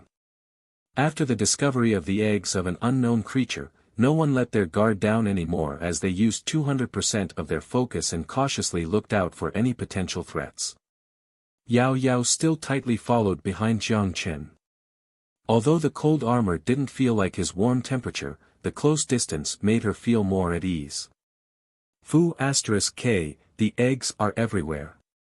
A soldier cursed out as his rifle pointed at the glass down the hall. The flashlight lit up the entire room as the eggs filled the space. "Try not to alert them, finish as soon as we can," Jiang Chen ordered. "Yes." After they passed through the last door, they finally reached the data center. Inside the circular room was 4 screens that pointed in each direction. On the outskirt of the room were computers that stopped functioning. Along the arc-shaped dome, light filtered through. Paper documents and broken touchscreen were scattered everywhere on the floor. Together with the dust. It made a crunching sound when stepped on.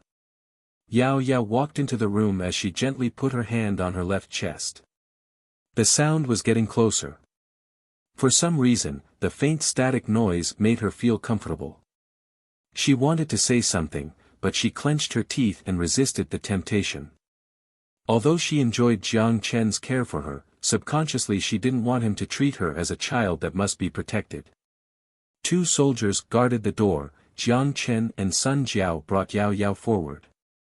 Sun Jiao took out the backup crystal fuel rod and inserted it into the backup power slot of the server.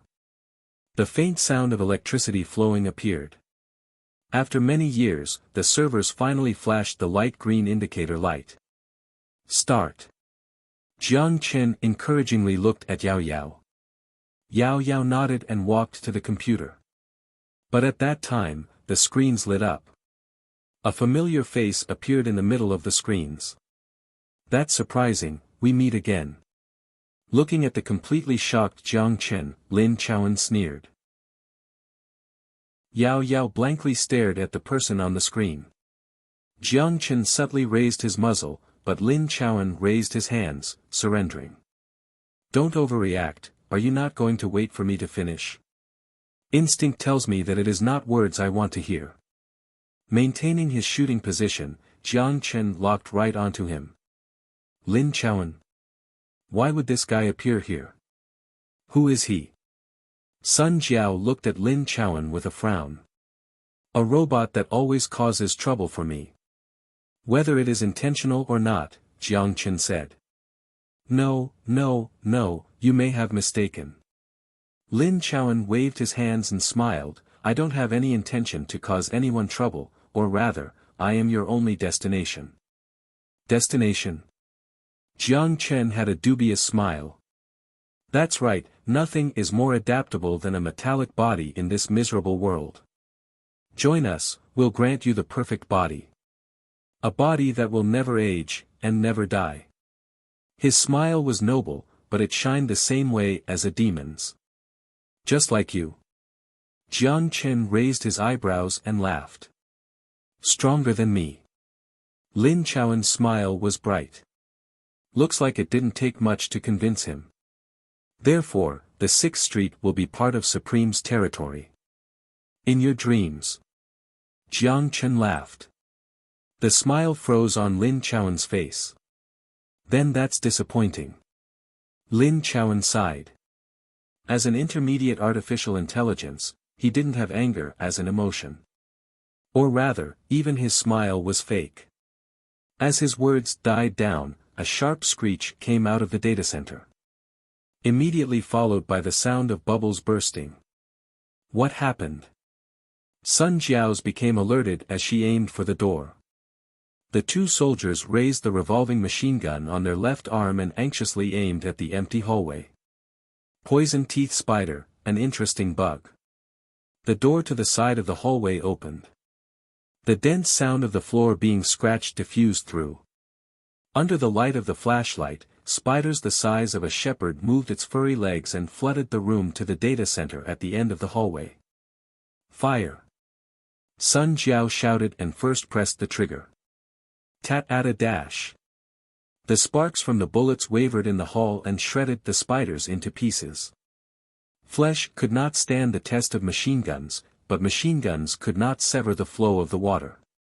The endless amount of spiders like turbulent floods flowed forward, crushing the dead bodies before them. Damn *MIT. Too many. Sun Jiao gritted her teeth, her finger locked on the trigger. At the same time, a grenade was launched, and fire exploded inside the hallway. Dark green blood and severed corpses splattered onto the two soldiers' faces. Four more grenades were launched as flame filled up the enclosed space. After the flame dispersed, the burning smell of flesh filled up the entire hallway. Traces of unextinguished flames still remained on the ground, but not a simple, complete poison teeth spider could be found. Burning grenade, the terminator of all carbon-based creatures. When did robots learn how to breed bugs? Jiang Chen put down the gun and looked at Lin Chaoan in disgust. Although he knew that with the mask of the power armor, Lin Chaoan could not see his disgust. I only closed the subwoofer suppressor that prevented these little things from breaking their egg. If you have time, why don't you give the disgusting but cute pets a new name? Since as intermediate artificial intelligence, I don't have any creativity, Lin Chaoan said courteously. Voice, disappeared. Yao Yao released her hand pressed to her chest and stared at the person on the screen. Because she spent a lot of time on electronic devices, she was sensitive to this type of noise. That's right, disappeared.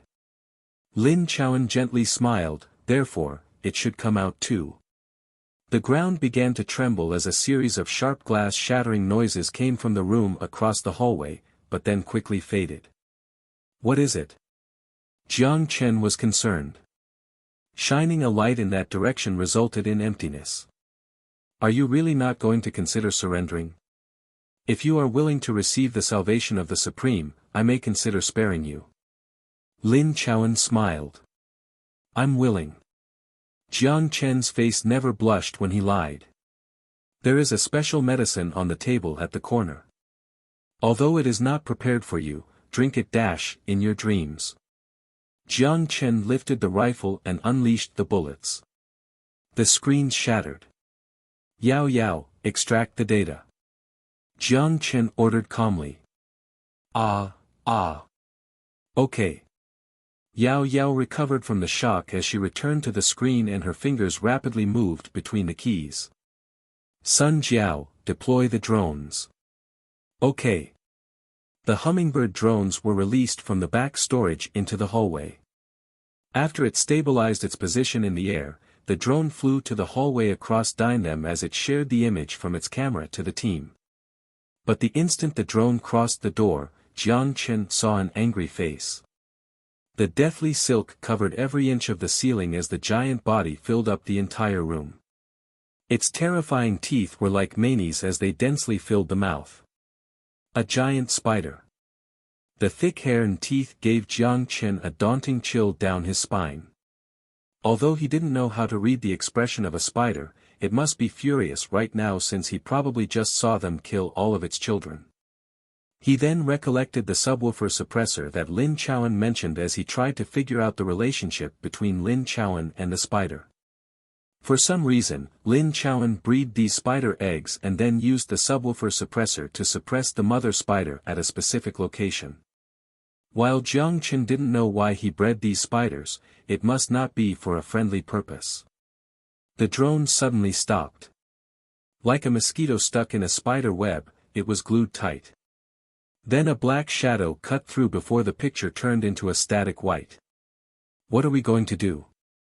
Sun Jiao asked on the private channel. With this type of monster, the power armor is probably not enough. Jiang Chen looked at Yao Yao. The girl was completely calm. Her fingers rapidly moved between the screens, hacking the security software. The data is extracted. It was a young but affirmative voice. Could the subwoofer suppressor be activated? Jiang Chen asked. No, it's already deleted. Yao Yao desperately tried to recover the program, but the opponent completely removed any traces of it. Take the USB and get ready to leave, Jiang Chen reloaded and ordered. But the outside Sun Jiao reminded him. Helicopter, fire at the Ministry of Geology. He connected himself to the pilot channel and immediately ordered. Fire at the Ministry of Geology? But aren't they inside? The helicopter crew only hesitated for 2 seconds before they executed the mission. As Knights of the Fishbone Base, the leader's order is absolute. Target locked. Fire. The gunner pressed the trigger. Buzz dash. The 10 kilograms bomb penetrated through the 3-floor high dome. The shattered concrete crumbled like an avalanche and dropped to the lower underground level. The explosion exposed the deep underground structure underneath. Rocks and debris rained down and penetrated the web and hit the giant spider on the back. Unfortunately, the slightly off-target bomb got stuck on the wall of the B-12 level and didn't directly hit the giant spider. The collapsed concrete debris still destroyed the spider web and pinned the massive beast to the bottom floor. "Ceaseless." The pained screech came from across the hall. The hurt spider moved its fearsome legs in an attempt to stand up. "Are you crazy? If this building collapses, we might dash," Sun Jiao shouted. Jiang Chen continued to order, "Continue to fire." Boom dash. The dust caused by the explosion covered the entire hallway. Jiang Chen covered Yao Yao with his arms. At the same time, the rumbling dust swept through the hallway and inside the data center. The falling rocks made a series of clanking sound on the power armor of the 2 soldiers. There was no more noise from the other side. The spider died. Sun Jiao dusted off the rifle and gave Jiang Chen a hard stare. "You almost buried us." "I didn't, did I?" Jiang Chen shrugged innocently. Yao Yao, hidden behind Jiang Chen, peeked her head out, quivering. "It's okay now," Jiang Chen rubbed Yao Yao's head as he said lightly. "Would dash," but the lowly docked down, covering her head. "Fool, your hands are full of dust," Sun Jiao mocked in the private channel. Jiang Chen had to retract his hand awkwardly. "This girl is getting more naughty, I'll teach her a lesson when we go back." Jiang Chen stared back at Sun Jiao. Though with the mask in between, they couldn't see each other's expression. He ordered the soldiers to take samples of the giant spider as well as the remaining spider eggs, then Jiang Chen ordered the retreat. Although the majority of the structure of the surface had collapsed, fortunately, the collapsed concrete blocks didn't completely drop underground to bury the team alive. The rotating stair was destroyed, Sun Jiao hugged Yao Yao, and the 4 power armors started to ascend with the blue trail of flames. It incident didn't alert the zombies, but the 4 giant metal suits attracted the attention of the throwers. This type of mutated zombie has an acute vision and a natural anti-air unit. It dragged their infant zombies and threw it at Sun Jiao near the shambles. Jiang Chen saw this and took out his tactical rifle instantly. With his right hand holding the barrel, he swung the rifle like a baseball bat at the infant zombie. Followed by a stuffed sound, the barrel hit the zombie infant back into the air. It exploded back to where the zombies were. "Wow, this thing's explosive damage is high." Jiang Chen was caught off guard. "Thanks." Sun Jiao held the quivering Yao Yao as she playfully gave him a flirty look that he couldn't see. "Thank me when we go back." Jiang Chen was aiming at the frightening thrower. Bang dash. A sniper bullet flew by and crushed its neck and managed to secure the kill before Jiang Chen could. Then a few more shots flew from the distance and broke the neck of the throwers that were threatening the team of 5. Realizing what just happened, Jiang Chen gave a thumbs up to the far distance. The 4 power armors cut straight through the ruins. After ascending for 300 meters, they boarded the helicopter before taking off to the skyscraper 1,000 meters away. After Zhao Gang boarded, the pilot closed the hatch and returned. Jiang Chen opened his helmet when they flew out of the high radiation zone and let out a breath. "Did you bring the USB?" "Aha." Yao Yao nodded. "Could you transfer the information to my EP?" "Of course." The power armor opened from the back as Jiang Chen squeezed out. He attached the nylon hook to the armor, extended his right arm, and put the EP in front of her. The loli took out the hologram computer and transferred the USB information inside before attaching the cord to Jiang Chen's EP. Jiang Chen then realized he performed an unnecessary action. If he knew that Yao Yao brought the hologram computer, it would be more convenient to view the data with that. To strive for stability, the screen of the EP was not only small but also without the hologram function. Looking at the world map was inconvenient. As the major economic city of Pak, the Ministry of Geology at Wanghai had a comprehensive set of information. Not only did it include the global mining deposition map, it even included the discovered deposition on the Moon and Mars. Jiang Chen called out the stats with the hologram computer as he found the location of Panu Islands in this world. He filtered the earthquake information and other stats he didn't understand as he selected the mining deposition option. When he saw the series of dense red dots, Jiang Chen's expression instantly turned joyful. Like what he expected, there had to be mining depositions under the vast ocean territory of Panu Islands. East of Eng Island, the area near New Guinea, happened to be a rich deposition. Specifically in the Pacific Ring of Fire. Extending northeast, about 200,000 square kilometers deep of ocean territory contained 17 rich, rare earth depositions. The expected rare metal reserve was 9.8 million tons, which was 1.5 times the amount discovered by Japan in South Bird Island.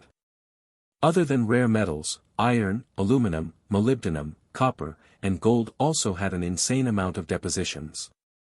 It could not be described merely as a treasure, it was money raining from the sky. Jiang Chen wanted to go back now to make Yang Yuan start the preparation of mining to solve the rare metal problem that has been giving him headaches. Underwater mining was a difficult task with technology level of the 21st century, but it was not a big deal for Jiang Chen. He trusted that the scientists of the 22nd century at the fallout shelter could solve a small problem like this. Of course, he obviously could not return now. If he did travel back while being 1,000 meters in the sky, he would have to experience freefall the next time he returned. Arrived at the fishbone base, Jiang Chen calmed down from the excitement. The underwater mining technology was yet to be finished, so there was no use going back now. He parked the T-4 power armor in the armory and went to find Wang Qin. He handed the giant spider and spider egg sample to her as he asked her to send it to Camp 27 as soon as possible for testing. Then, Jiang Chen stopped in front of the community center for a while as a wicked smile appeared on his face. "Lin Chowan, playing with me? You really think I can't teach you a lesson?"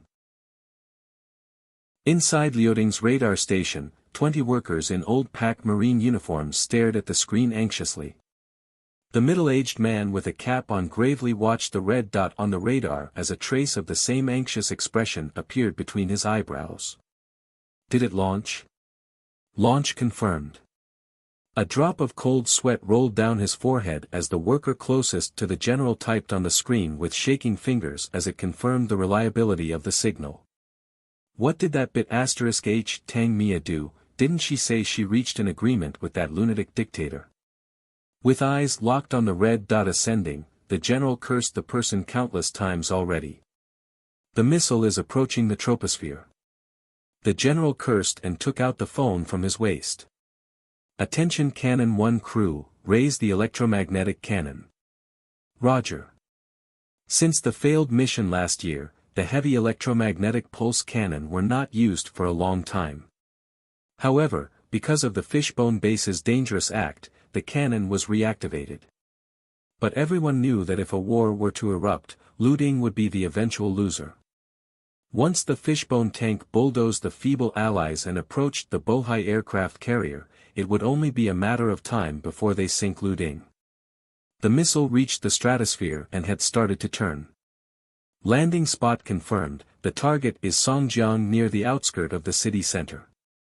Alarm deactivated. In 2 short seconds, there was a comical turn of events. Alarm deactivated. Not target towards Liuding. The general was shocked.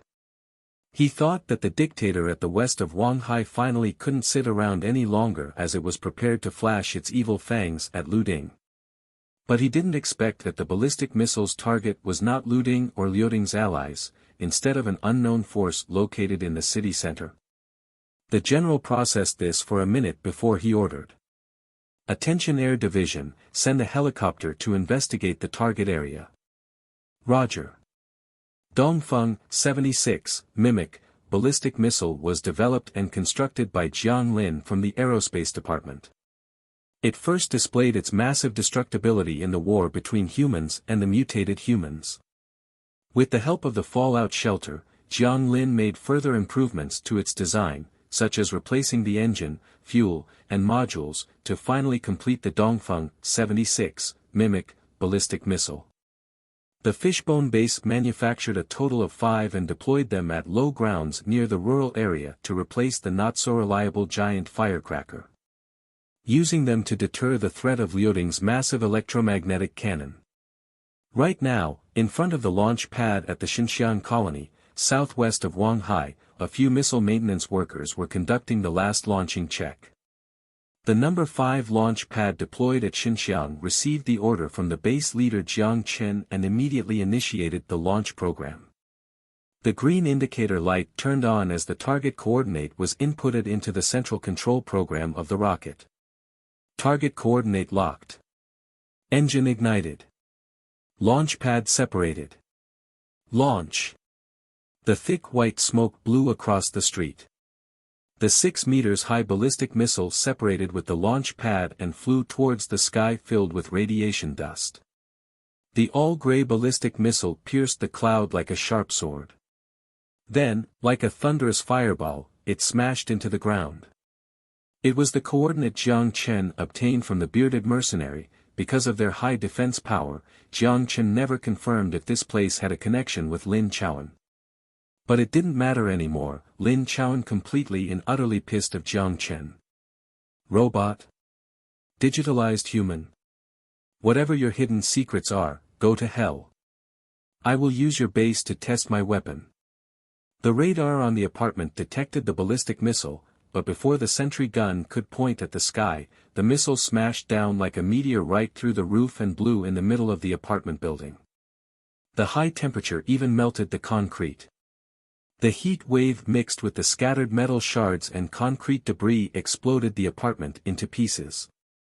The shock wave of the explosion destroyed the structure of the apartment building. 5 minutes later, 2 nearby apartment buildings also collapsed. Standing inside the Camp 27 command center, Jiang Chen watched the ruins on the screen. The shock wave of the explosion even made the drone 5 kilometers away shake. Send a ground force to search the area. Yes. Wang Xiaowu saluted and left the office. Just as Wang Xiaowu left, Su Lu walked in. With a smile on her face, Su Lu opened the tablet in her hand and reported to Jiang Chen, the sample results are back. The toxin inside the spider egg has a hallucination agent which could cause people to display symptoms such as madness and foaming at the mouth. Hallucination agent? Jiang Chen said with a frown. Su Lu nodded and continued. Also, based on pharmacological analysis, the toxin's organic components have many similarities to the drug Happy Time sold by the merchant with an unknown identity. Based on initial deductions, the spider eggs are the primary ingredient to produce Happy Time. The robot wouldn't need this type of medicine, so it would be used for humans. Selling drugs to obtain crystals doesn't feel right. Lin Chowan didn't seem like a merchant. And the dark red Chamber of Commerce, they seemed to have a special relationship with Lin Chowan. Supreme. Jiang Chen leaned against the chair and fell into deep thought with his eyes closed. If possible, he didn't want to start a war against forces with no conflict of interest. In the apocalypse, people have a lot of ideas. Including the Dusk practicing the escapist ideology, the PLA attempting to restore the 20th century power, and the supposedly descendant of PAC, the Northern Alliance area, as well as the force behind Lin Chowan that represents Supreme. From a pure interest perspective, Fishbone had no direct conflict with them. For some reason, he suddenly recalled the conversation with academician Qin. The rebirth of civilization must be accompanied by bloody brutality. Jiang Chen muttered his words. Su Lu, standing not so far away from the desk, silently awaited his instructions. At the same time, the phone on the table rang and interrupted Jiang Chen's thoughts. He picked up as a soldier's face surfaced onto the screen. He saluted to Jiang Chen and reported. Luding helicopter entered the target area. Luding? Jiang Chen scratched his chin. One of the reasons for launching the missile was revenge. The other reason being a deterrence for Luding. Since the Dongfeng 76 was not cheap, using it simply for revenge against the force behind Lin Chowan was too wasteful. Don't mind them, continue to search the target area, Jiang Chen ordered. Yes. The soldier saluted again and ended the communication. The search result came out soon after and Wang Xiaowu was summarizing and reporting the result to Jiang Chen. The search team comprised of 30 soldiers along with an armored vehicle and 2 modified trucks mobilized to the destroyed apartment building at the outskirt of the city center. After 2 hours of thorough investigation, the search team managed to obtain some valuable information. From the shambles of the explosion, they found the remains of 20th-century guns and 2 radars. The actual number would be much higher, but only those could be confirmed. Other than that, there was some special production equipment that seemed to be for the production of a particular type of parts. But due to the severity of the damage, the search team could not identify the purpose of the parts. From the mutated fruits used to produce nutrient supply, there were human activities there. There was another surprise that came out of the investigation. In a collapsed corner, they managed to find a half-damaged quantum computer. From the specification, the quantum computer appeared to be the experiment model. Although they didn't know if they would be able to fix it or not, they still hauled it onto the truck. The helicopter for Luding didn't interfere with Fishbone's search, it only hovered from afar and didn't even send anyone down. The only thing that interfered with the research was the group of zombies that gathered because of the noise as well as a Roshan that happened to wander by. But just as they were about to retreat, the fleet was attacked by a group of militants with an unknown identity. The militants mostly used laser weapons and launched a sudden attack on the fleet when they were retreating. But the captain of the search team reacted quickly as he ordered the troops to take cover and fire back. The crossfire lasted for 5 minutes. Under the high-caliber machine guns' unleashed fire, the search team's firepower was clearly at an advantage. After the militants lost 10-something bodies, they quickly dispersed and fled away. When Jiang Chen heard that the search team managed to find a quantum computer among the ruins, Jiang Chen immediately met with the team's captain Zhu Zheng. He personally granted him the Knight Emblem to honor his contribution to the base. After sending the clearly astonished new knight away, Jiang Chen then looked for Su Lu and used her to find the experts in quantum computers at the base to conduct an assessment of the destroyed quantum computer. Luckily, based on what the expert said, while the hard drive of the quantum computer received severe damage, the most critical processor damage was still within the limit of being fixable. Even with the current technology in the fallout shelter, they could fix the quantum computer. When he heard the good news, Jiang Chen immediately ordered Su Lu to gather all resources and prioritize the repair of the quantum computer.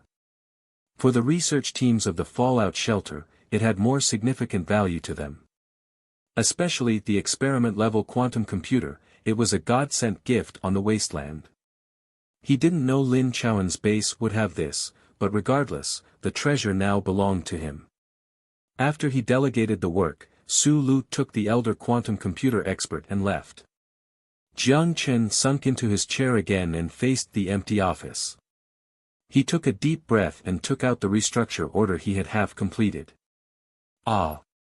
This is more troublesome than I thought. He threw the document on the table as he rubbed his head out of frustration. With law experts at the Fishbone base recommending suggestions combined with the political sense he developed during university while being part of controversial forums, he had already organized the rules and laws. It took him 3 months of work to develop a set of rules that was not too difficult and fitted the society in the apocalypse. The only tricky thing was a reorganization of the command structure. Jiang Chen swept the pile of documents to the side and picked up the tablet at the corner. His finger slid on the tablet before a list of data showed up in front of him. 1517 soldiers, 1,000 recruits, 323 knights. I already knighted this many person. Jiang Chen muttered to himself as his finger continued to scroll. The logistic department leader Wang Qin recorded all the arms information on this list. He had no clue at all. He sighed, got up, and left the office. Jiang Chen pushed open the basement door as he met the defeated female colonel. Han Junhua's face was free of expression. Just like a marble sculpture, he could read the defined edge, but he couldn't read any emotional colors. With the emotionless face in front of him, Jiang Chen lost the ability to speak. What made him feel powerless was not the lack of conversational starters, but the lack of hatred on her face. That's right, hatred. Without the ability to hate, there would be no fear. If fear didn't exist, then there would be no compromise. Jiang Chen began to regret the pointless actions he committed. In the bright and silent basement, time quietly ticked by. Are you just here to see me? Han Junhua was the first to break the silence. I just don't know what to say. Jiang Chen used an uncertain voice. Han Junhua didn't respond, she looked away and seemingly lost interest. If she had any interest. Suddenly, Jiang Chen seemed to have understood something. I can somewhat feel what you feel. Normal people can't. Han Junhua's response was fast. The normal state can't. Jiang Chen paused. Have you heard of genetic vaccines? You must have. People who are injected with it have a chance of developing a special kind of mutation. The strand of DNA usually unexpressed. That's right. Hidden genetic code. Jiang Chen finally remembered the name. So. Han Junhua quietly looked at Jiang Chen. Without emotion, it feels hard, right? Jiang Chen asked with a gentle voice. After he activated his abilities, it was the emptiness of completely removing his emotion from the body. He only experienced it twice, but the feeling would make him feel chilled every time he recalled it. Han Junhua looked at Jiang Chen in the eyes. Rather than hard, empty is probably the better word. Because Pak doesn't exist anymore, right? Not because of her loyalty to Pak, not because of her responsibility, those things vanished the moment she was no longer the leader of the fallout shelter, those things faded away with her duty. But because that was the entirety of her life. Not until now did Jiang Chen finally realize this point. Han Junhua didn't respond directly, but she asked back, have you heard of the Mental Commissar project? Jiang Chen shook his head. Engrave ideology with electricity, and write the doctrine into the soul, Han Junhua continued. No. The Mental Commissar project is targeted at humans, it is known as Commander Mass Production Project in the Army. To put it in simple terms, it is writing the ideology into the brain like a program. The commander that passed through this project had the absolute right ideology and would not make an error in judgment because of personal emotions in any situation, it would also not bear the burden of responsibility because of the outcome. Normally, we would be used to execute some of the mission that can't be revealed to the world. For example, suppressing separatists, taking out protesters, Han Junhua said in a quiet voice. Jiang Chen was stunned. He held his breath. He saw people who wanted to convert computers into human brains, now he has witnessed making the human brain into a computer. This is. He didn't know what word he could use to describe this. Evil? No, there is nothing eviler than the nuclear weapon. The instant war erupted, all morale and boundary became complete jokes. In the digitalized weapon, history may not be written by the victor, but only the victor had the right to judge history. He was born in a peaceful era, he couldn't experience the need for decisiveness people faced. There is no need to have sympathy for me, all the people participating in the Mental Commissar project were self-voluntary. There was no regret on her face, only her eyes began to be covered in loneliness. Just, after I completed the last mission, I don't know what to do anymore. Jiang Chen was silent, looking at the emotionless colonel. He had made a mistake about her persistence. Let's make a deal. Han Junhua looked at Jiang Chen with questions in her eyes. Emotions, although I am not a scientist, I trust that science will solve this problem. Help me achieve my ambition, and I will help you find what you have lost. How about that? Jiang Chen looked at her eyes earnestly.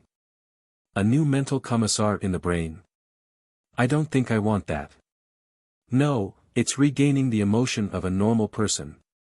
Jiang Chen shook his head. Han Junhua fell into a brief silence. How can I trust you? Even if you don't trust, there are no better choices, right? I want to ask, how can I trust that you can do it? Is it hard to do? When I accepted the surgery, my commander told me clearly that I will become a being more closer to a machine than a digitalized human. Even if we win the war after everyone welcomed a happy ending, I still couldn't accept comfort other than honor. Even with the most advanced technology before the war, it cannot deactivate the mental commissar. Han Junhua shook her head. Then you have more reasons to choose me. Jiang Chen snapped his fingers with a grin. Han Junhua looked at him. I will return order to this piece of land. The technological research structure will be restored. Even if the 22nd century cannot solve your problem, I believe that in the distant 23rd, 24th, or even 25th century, your problem will be solved. Once everything is completed, I will arrange for you to enter the hibernation chamber in the future. Jiang Chen stared into her eyes and said with seriousness. She closed her eyes and gave it a long thought. After a long silence, she opened her eyes. You convinced me. After a week of preparation, the internal reorganization of the military government began. In the morning, under the statue of the Mother of Deathclaw, Jiang Chen read the reorganization plan to all the survivors of the Fishbone base. First was the political structure. The reorganization plan clearly defined the Fishbone base as a military organization. The sole military government will control all jurisdiction and divide the territories into two administrative zones. One is the economic zone, open to all survivors. It will be stationed with a military government force, established at election policy with a parliament. The parliament possesses a degree of rights to create laws, but the military government has the right to veto any laws based on national interest. At the same time, the military government would send out directors to oversee the economic zone. Just like the current structure of the 6th Street. The other is the military zone, closed to non-military personnel, following a militarized management system, and execute the slave-to-knight citizen structure. Everyone must swear their allegiance to the supreme leader and absolutely obey his command. Other than slaves, all citizens and knights will receive vacations of varying length, and they have the option to live at the economic zone during this time. But within the military zone, there is only order and obedience. The military zones were the Fishbone Base, Xinxiang Colony, and Camp 27. This model divided the hoe and sword but kept them dependent on each other. The tax revenue and source of soldiers would provide the necessity for the military zones. In turn, the factories at the military zones would form an independent company to export the excessive production capacity to the economic zones market. Therefore, while it maintained the economics at the 6th Street, it also retained the combat ability of the military zone. Also, to ensure this model operated with stability, while Jiang Chen announced this decision, he also provided another benefit policy to the survivors at the military zone, which was a salary model. Other than the slave class, all other classes will receive a salary per month. The citizens would receive 10 to 20, the knights 50, and based on the functionality of the roles, the number would increase. Before, the fishbone base only provided food and not salary, but following the economic growth of the neighboring 6th Street, continuing their tradition would cause the soldiers at the bottom to have other thoughts. So Jiang Chen used this opportunity to introduce this policy. Although it meant that the military government would have a salary expense of hundred thousands of crystals per month, but compared to the food business and the tax from the 6th Street, Jiang Chen could afford to pay this. To the people loyal to him, he didn't mind that they lived a great life. Then, it was the arrangement in management. The highest position in the military government was general, and Jiang Chen would be taking the role. The highest administration unit position was the office of the general, with Jiang Chen personally nominating people to form it. The office of the general's primary duties was to oversee the operation of other departments as well as the adjustment, promotion, and termination of all governors of each zone. The cumbersome departments were all rearranged with the newly re-established administration department to manage all administrative and construction tasks in the base, while the logistics department was responsible for the production and distribution of all supplies. The administration department was appointed to the previous construction leader Lu Huasheng, and Wang Qin remained as the leader in the logistics department. The two leaders directly report to the general. Then it was the reorganization of the command structure. To avoid confusion in military command, Jiang Chen formed 3 corps as well as the relatively independent Hunter Corps and the soldiers in the base. The 1st Corps commander was Cheng Weiguo, the 2nd Corps commander was Wang Jiwu, and the 3rd Corps commander was Zhao Gang. The number of soldiers per corps was set to 1,000 for now and was formed with soldiers and armor units. The Hunter Corps commander was Ma Zhongchen, and he will be leading 200 soldiers. The units were primarily comprised of scouts and snipers. They were primarily assigned to special missions as well as supporting the other 3 companies' operations during combat time. The soldiers were mostly lone travelers or Qingpu survivors from before. Their ability to survive alone was higher compared to regular soldiers. Working alone would maximize their value, and hence a separate corps was formed. As to Tiger, power armor, as well as other heavy armories, they were distributed to the 3 companies based on needs. The helicopter was assigned to the Hunter Corps to increase its mobility. Out of the 323 knights, the ones with a military position were distributed to each as lower-level commanders. They were all injected with honorary chips. As to the specifics of the corps construction, Han Junhua meticulously completed it for him as she created a command structure from top to bottom. Jiang Chen left everything for her to complete by trusting her ability, and she did not disappoint. Therefore, the soldiers would never be in a situation of not knowing what command to listen to. At the same time, as to the name of the military government, the reorganization plan also clarified further. Since it resembled a country being formed, Jiang Chen could no longer use a canned food name as the name of the military government. Therefore, based on the opinion of senior officials in Han Junhua, he chose the name New Asia Corporation as the name of the military government, or in short, NAC. From the name alone it was enough to demonstrate a corner of Jiang Chen's ambition. These were all contents of the reorganization plan. In the era where civilization existed, the aggressive and invasive political body would obviously not form. But on the wasteland without any human rights and morale, there were no problems. Everyone was thirsty for a strong voice to create laws that must be followed on the wasteland. Even if it was flawed, at least it could bring the stability people desired. But needless to say, the majority of survivors were unwilling to be restrained. They long for stability, but they may not be willing to give up freedom because of it. As to how to balance freedom and order between the survivors, only time will tell. Since the command structure is refined, I can start preparing for recruitment, Chu Nan standing in front of Jiang Chen's office said. Because of the significance of this reorganization, as the acting general of the 6th Street, he would have to personally make a trip back. Of course, his position now was the governor of the 6th Street, but other than the name, his duties didn't change. How many people do you think we can recruit? Jiang Chen asked. It would have to depend on the price we are willing to pay and the number of people, Chu Nan said. Plan to recruit 3,000 people with 5-year contracts. All recruits would automatically receive lower citizen status and enjoy a salary of 10 crystals per month.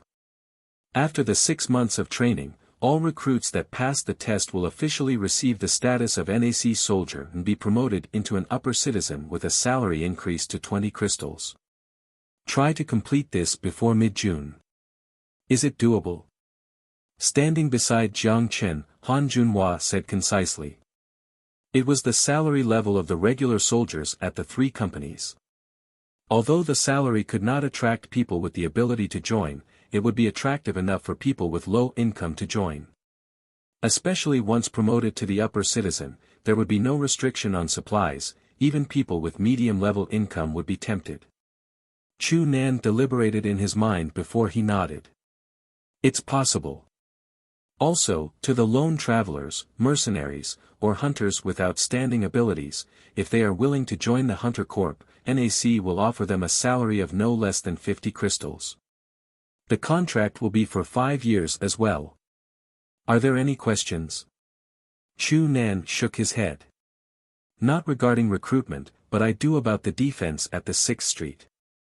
The defense of the 6th Street will be the responsibility of the 3rd Corp. What about the other 2 companies? The 1st Corp will be stationed in Xinxiang town, responsible for border defense. At the same, Chengweiguo will be responsible for training the new recruits. Chu Nan agreed.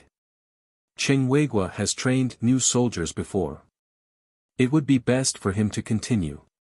The 2nd Corp is responsible for the defense of Camp 27 and Fishbone Base. Hunter Corp will await orders at the Fishbone Base.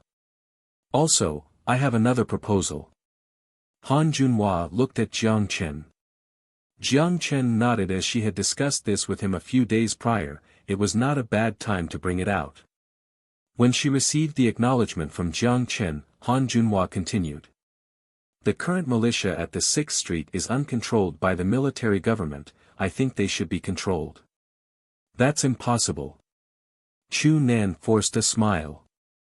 Mercenaries, hunters, and scavengers have already become an inseparable part of the 6th Street's economy. Not even accounting for that, we don't have the ability to incorporate them. Not incorporating, Han Junhua crossed her arms and said emotionlessly, just better management. For example, use the military government's name to establish the Mercenary Association, record the information of all mercenaries, hunters, and scavengers on file, and rank them based on their credibility and mission completion record. For these mercenaries, they would have easier access to the missions and no longer need to worry about the delay in payments. For business people, they would also no longer need to be concerned with questionable helpers. For us, we would obtain the sense of them belonging to the entire 6th Street civil force. Therefore, to retain their credibility, the mercenaries with questionable backgrounds would act less reckless. The capitalists that bully and trick the scavengers would be more prudent with the existence of the Mercenary Association. Without considering the security aspect, just from a purely economic aspect, the proposal had many positive implications. Also, if it was necessary, he could charge a commission for all missions. Jiang Chen added that in his mind. Chu Nan was silent for a long time. He then looked at Jiang Chen, exclaimed and congratulated him. Looks like you found a great advisor. Jiang Chen revealed a bright smile. I think so too. It was deep into the night. Most of the people were already asleep. But the fake leg bar located on the business street was crowded. The mercenaries and the hunters sat together and drank the 3 crystals beer made with shell grains. They played poker, and they gloated about their rewards. The scavengers scattered at the corners chatted about the good looting spots they found. The females in revealing clothes leaned sluggishly against the bar counter while they waited for their prey. Zhou Guoping as the bartender stood at the counter and wiped the glass cups. He would occasionally chat with the familiar females. This boss/bartender was renowned among the people that lived on the knife's edge. To the people that caused trouble in the bar, none of them had a happy ending. Everyone tried to guess his identity. Some people even gave him a street name, the Bald Bartender. Of course, no one would have guessed that his real identity was a spy planted by the actual controller of the 6th Street. "Old Li, you just returned from looting, did you have fun there?" A mercenary in mutant fur asked his old friend while burping. "Same old. It was so boring that it made people want to sleep." The mercenary with a buzz cut took a gulp of his beer and waved his hand. Compared with the prosperity of the 6th Street, Liuting's glory gradually began to fade. "Is that so? Huh, what about your goddess at the screw bar? I remember she was your crush." The mercenary on the side patted Old Li on the shoulder and laughed. "I haven't seen her. Probably not around the Wanhai area anymore," the mercenary known as Old Li said with frustration. "Hopefully she has not been captured by some bandits and is being used as a sex toy." Someone blew a whistle. "If you don't want to have a drink of toilet water, I recommend you close your D***MN mouth." Old Li stood up with a gloomy expression. The other mercenary didn't back down, but rather he blew a whistle to provoke him. "F***ck Old Li, he is only joking, just let him go like a fart." The mercenary on the side immediately dragged him down and discreetly pointed at Zhou Guoping who had stopped cleaning the glasses. While the Old Li still looked pissed, he sat down. He followed his friend's finger. The mercenary with a foul mouth also retracted his neck and sat back down. "Anyone that fight here probably doesn't want to live anymore." Zhou Guoping glared at them as they settled down. He then continued to wipe the glass in his hand but mocked them in his mind. "Dumb **SS, your goddess probably has been played in so many different positions by a rich and powerful." It was certainly a dramatic story.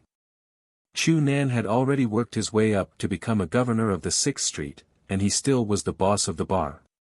He didn't even accept the notification to attend the reorganization plan. Although among the small characters, the name, the Bald Bartender, was renowned among the circle. But only he knew the exacts, as even compared with Zhao Qinwu, who surrendered to Jiang Chen, he was one class lower. To be honest, he was afraid of encountering Chu Nan. Since he did touch Zhou Xiaoxia when he was a bandit in the Huizhong mercenaries.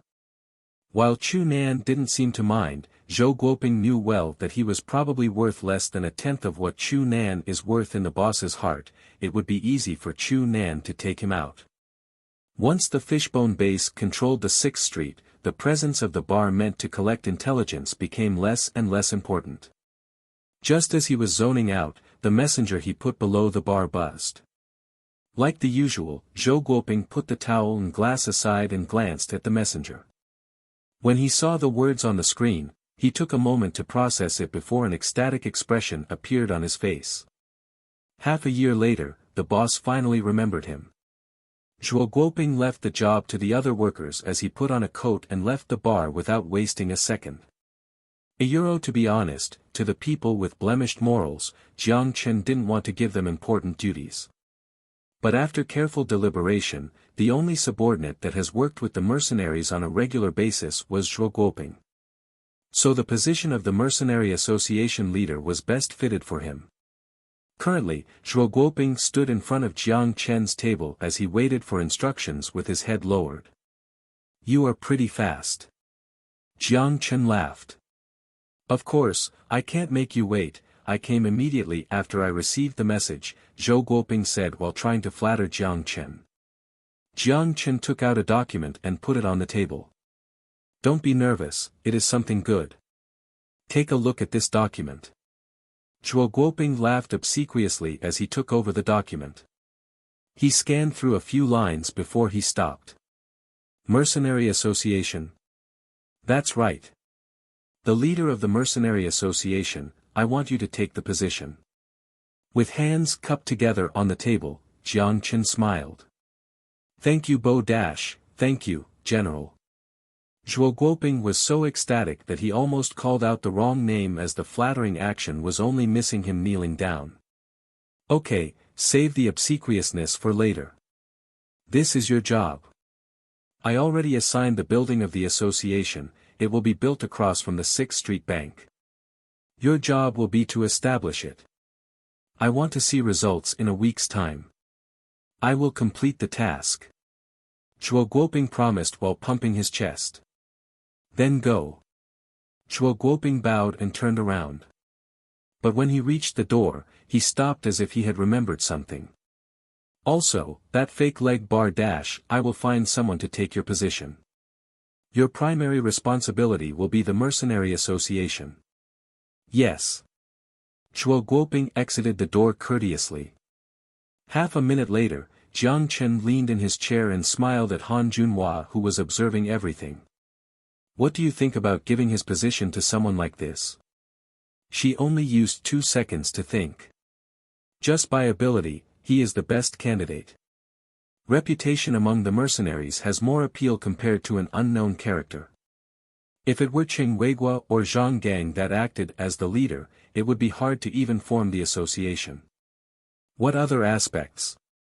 If I could read people's mind, I wouldn't have lost to you, Han Junhua answered honestly. Jiang Chen didn't disagree. Then Lady Luck is on my side. Han Junhua's home was in a separate apartment building. Jiang Chen satisfied her demands and placed her living quarters as far away from crowds as possible. When he asked the reason behind her request, her response was simple. Because I prefer a place that's quiet. Is that so? That's a unique preference, Jiang Chen said nonchalantly. When they finished the work, Han Junhua and Jiang Chen walked out of the community center together. It was the last task in the reorganization plan, so work the next day would be much easier. I always wanted to ask, is this Deathclaw? Han Junhua stopped in front of the Mother of Deathclaw statue and examined the monster. The Mother of Deathclaw. Normal Deathclaw is not so big and not so difficult to deal with. When he recalled the intense fight at the Like Mall, Jiang Chen had mixed feelings. Although the actual killer of the Mother of Deathclaw was the Type 50 electromagnetic cannon, considering how quickly news spread, it quickly became his trophy. Did you kill it? Jiang Chen looked at her with a perplexed expression, but he still answered with a casual conversational tone, to be precise, we were even. The actual killer was the Type 50 electromagnetic cannon. Is this the strongest mutant in the wasteland? Han Junhua continued to ask. Probably. Perhaps stronger mutants existed, but Jiang Chen hadn't seen any. Han Junhua didn't say anything else as she crossed her arms and fell silent. They didn't speak any more along the way. Jiang Chen walked with her for a bit longer before leaving and returning to the mansion. Along the quiet trail, Jiang Chen pushed open the mansion door and hung his coat on the hanger by the door. You're back. Sun Xiaoro, in a long dress, stood at the door and smiled at him. Aha. Your wheelchair-mural bridge. By utilizing a bridge, it circled the damaged brain area and allowed information exchange between the spine and the brain on a circuit board. She turned around and gently lifted her hair covering her neck and exposed a device similar to the neck cover in addition to the whiteness of her skin.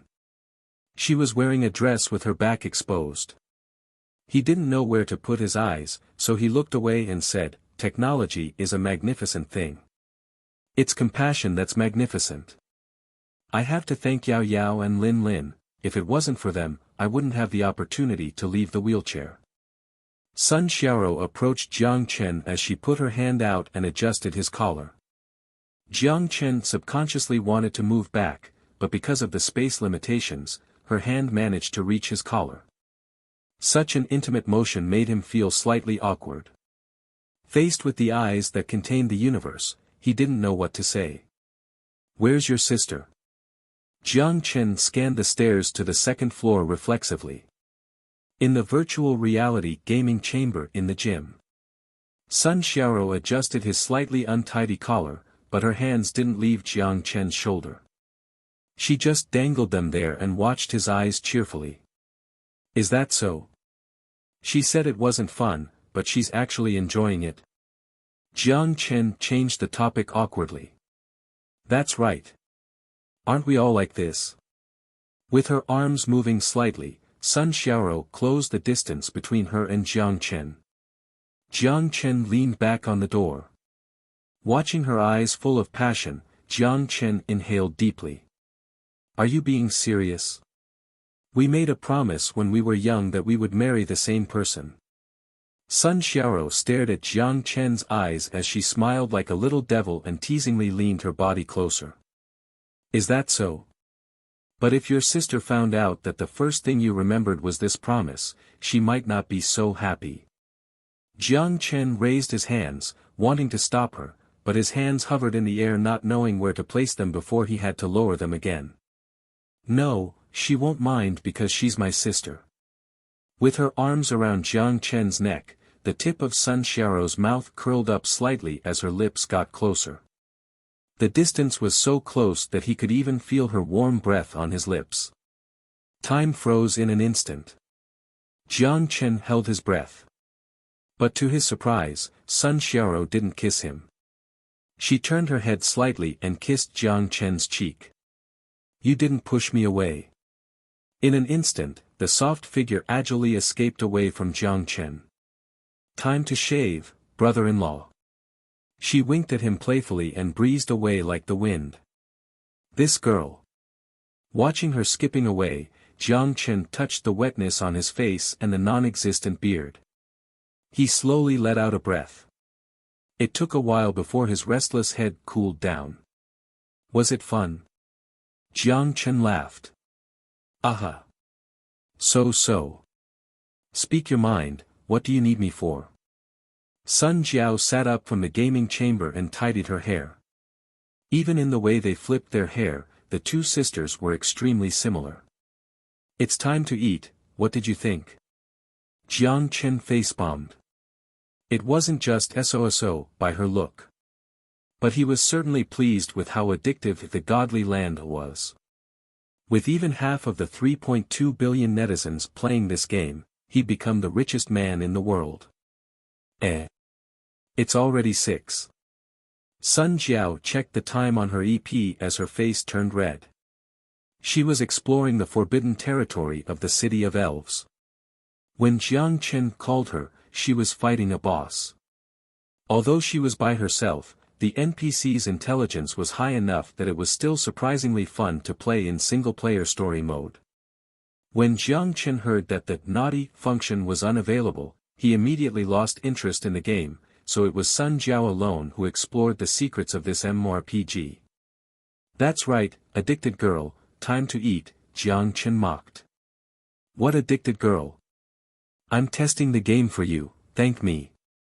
Sun Jiao rolled her eyes at Jiang Chen, displeased. She stretched her body. The curvature of her body, exaggerated by the stretch, was even more seductive. Jiang Chen put his hand around her waist, smirking. "What are the test results?" Sun Jiao, leaning on Jiang Chen's body, asked sluggishly. "Not bad." There's a familiar smell on your body." "Smell?" Jiang Chen paused. He didn't even get a chance to react before Sun Jiao opened her eyes and turned around to sniff Jiang Chen's chest. "Xiaoro." Sun Jiao looked at Jiang Chen with suspicion. Jiang Chen's expression immediately turned awkward. How should I explain? To be honest, he didn't know how to deal with Sun Xiaoro's provocations. But if he acted like he didn't know anything, it would only worsen the situation.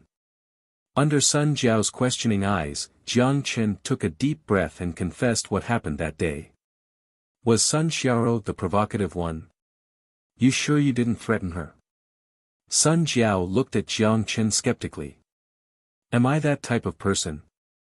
Jiang Chen didn't know whether he should laugh or cry. But as soon as the words came out, he realized it wasn't convincing at all. He took away Sun Xiao's first time, although he didn't know at the time that it was her first time. Then how are you going to treat Xiao? Sun Jiao looked at Jiang Chen with a grin. I don't know. Jiang Chen said, embarrassed. Sun Jiao seemed to have expected Jiang Chen's reply as she let out a sigh. If you want me to reject her, I can no, you're misunderstanding me. Sun Jiao shook her head unexpectedly. Jiang Chen stared at her with a perplexed expression. If she... Sun Jiao bit her lips with words stuck in her throat. If... Because he couldn't make out her voice, Jiang Chen pulled his ear closer. Whatever, This is definitely too weird. Sun Jiao covered her suddenly burning face and hastily left the completely confused Jiang Chen there. At the dinner table, Lin Lin was as noisy as always while she chewed her food with her mouth full while bantering with Sun Jiao. Sun Xiao's seat was right across from Jiang Chen.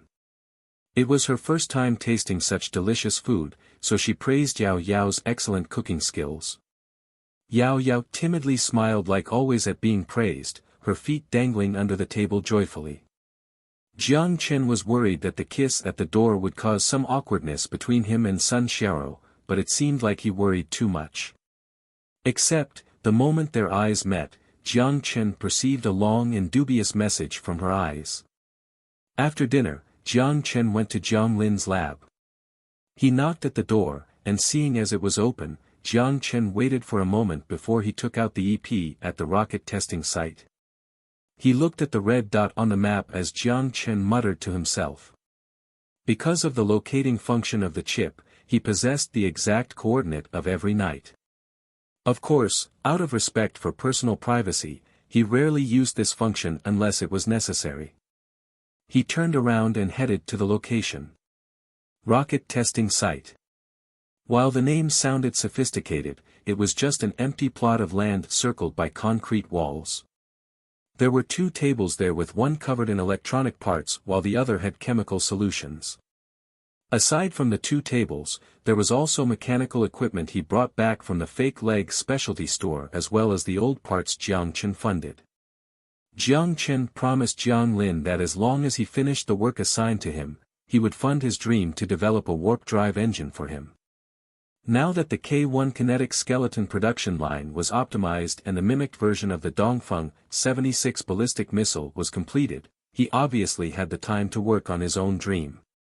This is the warp drive engine. Jiang Chen mocked him as he looked at the large turbine engine Jiang Lin was working on. Without turning his head, Jiang Lin flipped a wrench in his hand, wiped off the sweat from his head and grinned. Not even close.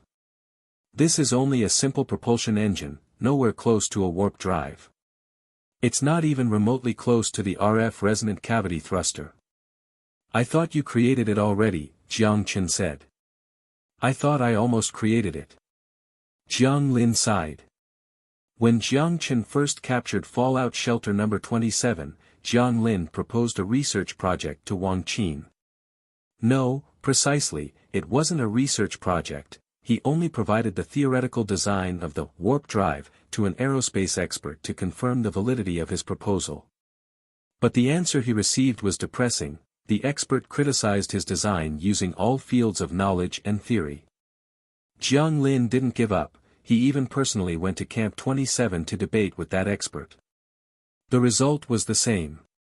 The aerospace expert saw that Jiang Lin didn't believe him, so he personally simulated the design with the quantum computer, comically showing the errors he made in the warp drive design.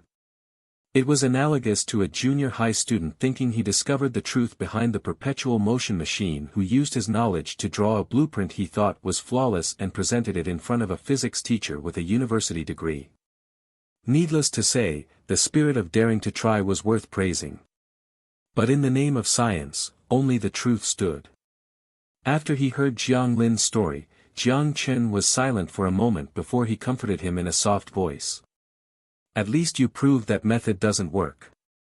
But it wasn't me who disproved it. Back in 2091, someone showed the error in my design philosophy.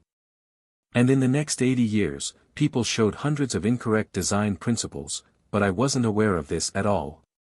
He laughed contemptuously at himself, threw the wrench in the toolbox, and took out a welding gun. Do you feel sad? With sparks flashing, Jiang Chen asked. No, otherwise I wouldn't be working on this. Jiang Lin grinned as he stood up and patted the thing he had been working for a week. Jiang Chen walked beside him and examined the metal, 3-person tall object. This is RM-320 rocket engine, mimicked plus miniature version. Jiang Lin had a proud expression looking at the art he created himself. Although it's technology from the end of the 21st century, don't you think it's like a piece of art? Technology from the 21st century. That's right. Based on the explanation of the aerospace expert, the propulsion rocket technology had been abandoned by the end of the 21st century. Space elevators could conveniently send spaceships into orbit from the ground. Spaceship arriving in orbit would then use the RF resonant cavity thruster to boost itself to the Moon, or Mars, or someplace even further. Jiang Lin grinned. Are you planning to start from the fundamentals? But this was certainly useful for Jiang Chen. Propulsion or not, it was technology light years ahead of the modern world. Or it could still be a great booster for the ballistic missile in the apocalypse. What's the cost of this rocket engine? Jiang Chen asked. Plus the cost of solid fuel, 20,000 crystals. Damn, this rocket booster would eat the salary of 1,000 people, Jiang Chen cursed. Seeing that Jiang Chen didn't look pained, Jiang Lin smiled along and didn't respond. After a moment, Jiang Chen examined the rocket engine again and abruptly said, I plan to establish the Aerospace Technology Research Institute with you acting as the director. Do you have any suggestions? Aerospace Technology Research Institute. Jiang Lin was stunned. From the shape of his lips, Jiang Chen could tell that he was asking in shock, why me? Because I believe in you. Jiang Chen was direct. But Jiang Lin wanted to say that compared to scientists before the war, his abilities paled in comparison, but Jiang Chen interrupted him. I know what you want to say, but I want a response now. Jiang Lin held his breath. Okay. Excellent, your response is what I wanted to hear. Jiang Chen smiled. Seeing as his expression was still perplexed, Jiang Chen paused to explain to him. The director of the research institute doesn't have to be the one who has the best research skills. Even if your knowledge level is nowhere close to the old experts, I still believe that you will be the one who leads a group of people with the ability to achieve important results.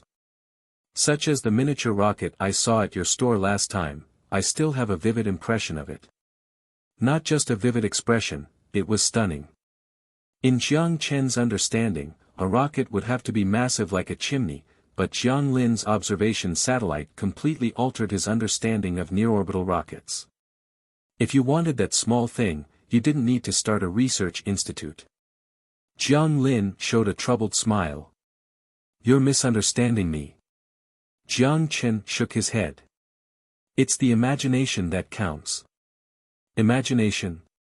Jiang Lin raised his eyebrows. That's right. Jiang Chen took out a piece of crystal from his pocket. Look at this, do you know what it is? A crystal? Correct. Jiang Chen smiled and threw this crystal in Jiang Lin's hand. But before I told the blue skins, they didn't know what it was. Jiang Lin looked at the green crystal in his hand as thoughts began to emerge in his head. The entire Wanghai city, or the entire wasteland. The world is no longer the world we were used to. Past ways of thinking wouldn't be adaptable on this wasteland, whether survival or research. I need you to use your creative imagination, your extraordinary vision to develop aerospace technology suitable for this wasteland. Jiang Chen stared into Jiang Lin's eyes as he spoke with seriousness. It was far more challenging to build a space elevator on the wasteland compared to the modern world. Just in terms of the dangers of the ocean, there was a vast difference between the two. Although he'd never been to the coast before, Jiang Chen heard some stories from Chu Nan. Looting Town was on the better side because it was close to land, so sea mutants were uncommon. But once in the deep ocean, the dangerous level of mutants would rise exponentially. Regarding the battle on Earth, only a small portion of the total launched nuclear, biological and chemical weapons actually struck the land. Where did the rest go? It didn't disappear but was intercepted by the ocean.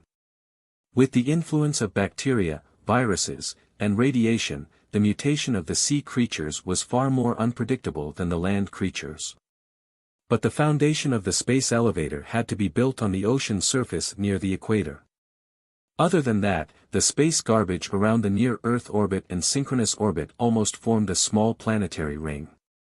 These factors had undoubtedly increased the difficulty of aerospace exploration. Extraordinary vision. You gave me a hard problem. Jiang Lin smiled, troubled again. If it wasn't hard, why would I need you? Jiang Chen glared at him. After a moment of silence, Jiang Lin inhaled deeply. Could you give me a general direction? The NAC or space technology you require is leaning toward which area? Jiang Chen thought momentarily. Start with collecting the garbage. What? Jiang Lin looked at Jiang Chen dumbfounded, he didn't know the meaning of this sentence. Jiang Chen pointed up in the sky. Design a rocket that can be sent to the near-Earth orbit or the synchronous orbit. Whatever you do, I need you to bring the stuff in space down, fix it, and send it up again. This is rather an unscrupulous thought. Jiang Lin showed his third troubled smile that day. It is possible from a technology point of view, right? Yes. But no one would want to bring the satellite down to the surface, they'd rather fix it in the space station or just launch a new one, I said, don't look at the present problem with the past ways of thinking. Jiang Chen waved his hand in disagreement. Do we have a space station? He patted Jiang Lin on the shoulder. I believe you can do it. But first, I need you to create something small for me. Should be really easy for you, just a dumb small missile that can be launched. I need you to create 4 for me to send communication satellites up. Space junk? No, you don't need to consider that, just design it based on the most ideal conditions. Just as Jiang Chen and Jiang Lin were discussing the Aerospace Technology Research Institute, there was also a negotiation in the mansion. It was a discussion about life. Xiao, can I ask you a question? Sun Jiao squeezed the body wash in her hand and evenly rubbed it over her sister's back. When her sister was paralyzed, she was responsible for bathing her. Although Sun Xiao could wash now, she was still worried. What if that thing malfunctioned or came off, wouldn't that be terrible? Imagining her sister being stuck lying in the water, Sun Jiao only gave it a quick thought before her hands turned cold at the idea. She finally found the only family she had in this world, she didn't want to lose her again. The cold but soft sensation on her back made Xiao narrow her eyes in comfort. Sun Jiao gently bit her own lip, but she still asked. Do you like Jiang Chen? Xiao took a second to process it, then she turned around with a smile. Of course, he's a great brother-in-law. No, I'm talking about from a relationship point of view. Looking at the smile on her sister's face, Sun Jiao asked with seriousness. The smile was gradually replaced with a hint of melancholy. Finally, Sun Xiao let out a sigh. Did brother-in-law tell you? Sun Jiao knew what her sister referred to, what happened a few days ago at the door. Sun Xiao thought Sun Jiao was asking about what happened that day in her bedroom. The two coincidentally misunderstood each other. Sun Jiao nodded. Are you planning to blame me? Like a kid that did something wrong, Sun Xiao buried her head. The bubbles in the bathtub reflected her sad face as well as her gorgeous figure. No, I just wanted to know your opinion. Sun Jiao hugged her sister from behind, closed her eyes, and whispered. Feeling the warm hug of her sister, Sun Xiaoro suddenly felt like she was selfish. She couldn't tell if she actually liked Jiang Chen or if she just liked the person her sister liked. Her heartbeat pumped insanely because of the gray moral territory that made her do things she shouldn't have done. But just as she thought, a sour feeling emerged from the bottom of her heart. It was him that took my first time, why do I have to bear the guilt? Perhaps driven by some kind of emotion, she spoke out without processing the emotions in her head. Even if they're rather fickle. Aha! Sun Jiao put her chin on her sister's shoulder and whispered into her ear. Sun Xiaoro leaned forward, turned around, and faced her sister. She lowered her bead while she gently bit her lip. Suddenly, she got closer to her sister's ear and spilled the emotions in her heart. In the morning, a bustling crowd gathered in front of the bank. Merchants, mercenaries, hunters, even scavengers, everyone surrounded the bank. People's emotions were heightened with excitement evident on their faces. Under the ushering of the security forces in 1st Division uniforms, people formed a long line as they waited for the 6th Street Bank to open at 8. The reason why people were so excited was because of an inspiring speech yesterday. Everyone, in the past 21 years, we used our hands to prove our prosperity. Zhao Qinwu stood at the podium in front of the council building as he used a passionate voice to speak to the crowd gathered. From being abandoned by the pack to facing the mutant waves alone, to the bacteria that swept across the city, to the despairing betrayal. He gradually lowered his tone. But we won against all odds. He tightly clenched his fists and raised his voice again as he used a compelling voice. We used the new order we established to give the middle finger to the old authorities. We used our high walls and cannons to fend off zombies and mutants. We used our tanks to eradicate the bacteria source that affected our entire city. And we used the laws of the council to punish the traitors. And we welcomed radiance. He slowed down again as he looked at the crowd with a stern but proud gaze. The listeners all held their breaths. But just as we were about to celebrate our prosperity, an unfortunate and remorseful event occurred.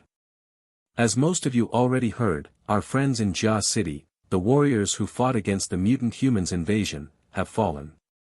And right now, the barbarians in the West are swinging their clubs and challenging us, look, we caught your little neighbor and cut off his D*K. Are you afraid? We'll be doing the same thing to you soon. Right now, tell me, could you all accept this kind of humiliation? Could you?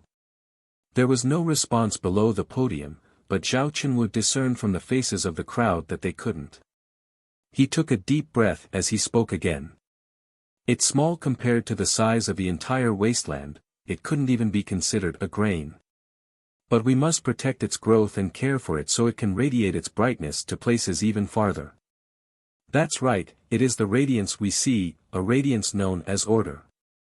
And the first step to reach this great cause is to lubricate the road of our tank with the organs of those bastards. Then, we will free our friends. His voice changed from deep and somber to high and enthusiastic, completely igniting passion in all the bystanders. Long live the 6th Street, people shouted and roared. Long live the NAC. Kill those D*Class bastards. He raised his hand to signal the crowd to settle down as he flipped his script to the next page. Ing, right now, I'm announcing the decision on the council's behalf. The 6th Street will declare war on the mutated humans in the 7th area. While he said that, he looked at Chu Nan by the side. As the governor, Chu Nan represented the military government. According to the constitution of the 6th Street, the military government had a veto right for motions passed by the council. Of course, it was just ceremonial since the impassioned speech was arranged by the military government. Chu Nan stood up and looked solemnly at the crowd below the podium. Granted. Thunderous applause erupted. With unified public opinion, Zhao Qinwu took the opportunity to announce the war bond and recruitment motions. This show went far more smoothly than he imagined. The crowd outside the window formed a long line from the bank to the council building.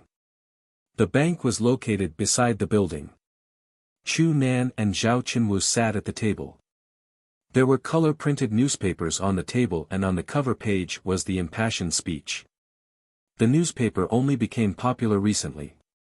People love to gossip, and in an era without the internet, the newspaper could meet the needs of the people. Other than occasional announcements of 6th Street Council decisions, the newspaper published stories of survivors, experiences of hunting mutants, job postings, or advertisements. 5 minutes before the bank opens. Zhao Qinwu narrowed his eyes to look at the clock on the wall before he glanced out the window again. He didn't need to line up with ordinary people. As a big capitalist on 6th Street, before bonds were publicly sold, he already purchased the portion that belonged to him. Looks like people are passionate about the war that will happen 4 months from now. Chu Nan smiled. It was 8 o'clock.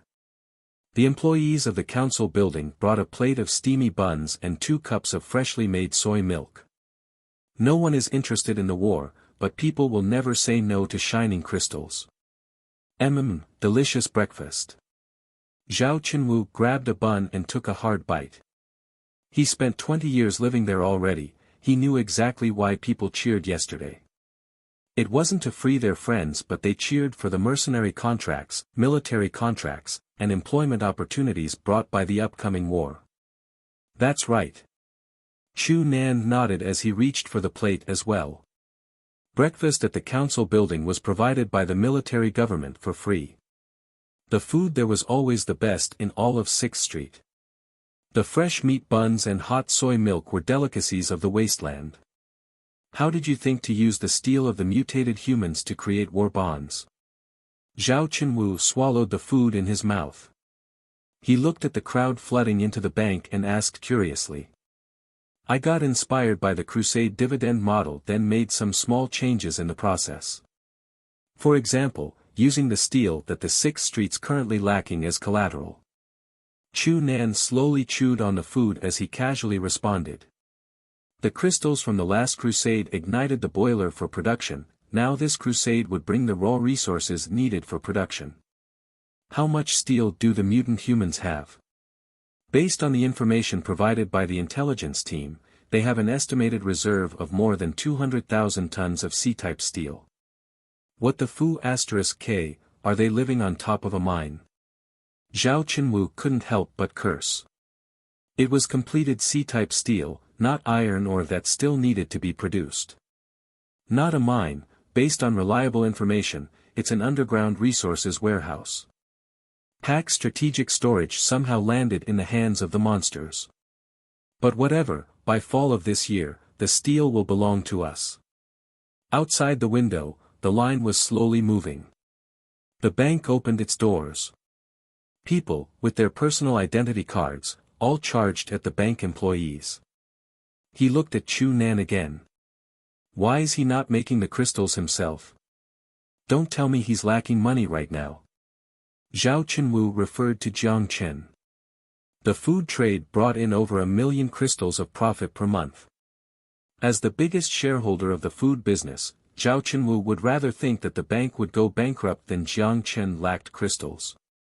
He's not really lacking money, but council member Zhao must know the saying that in order to collect the grain must be planted first. Chu Nan laughed.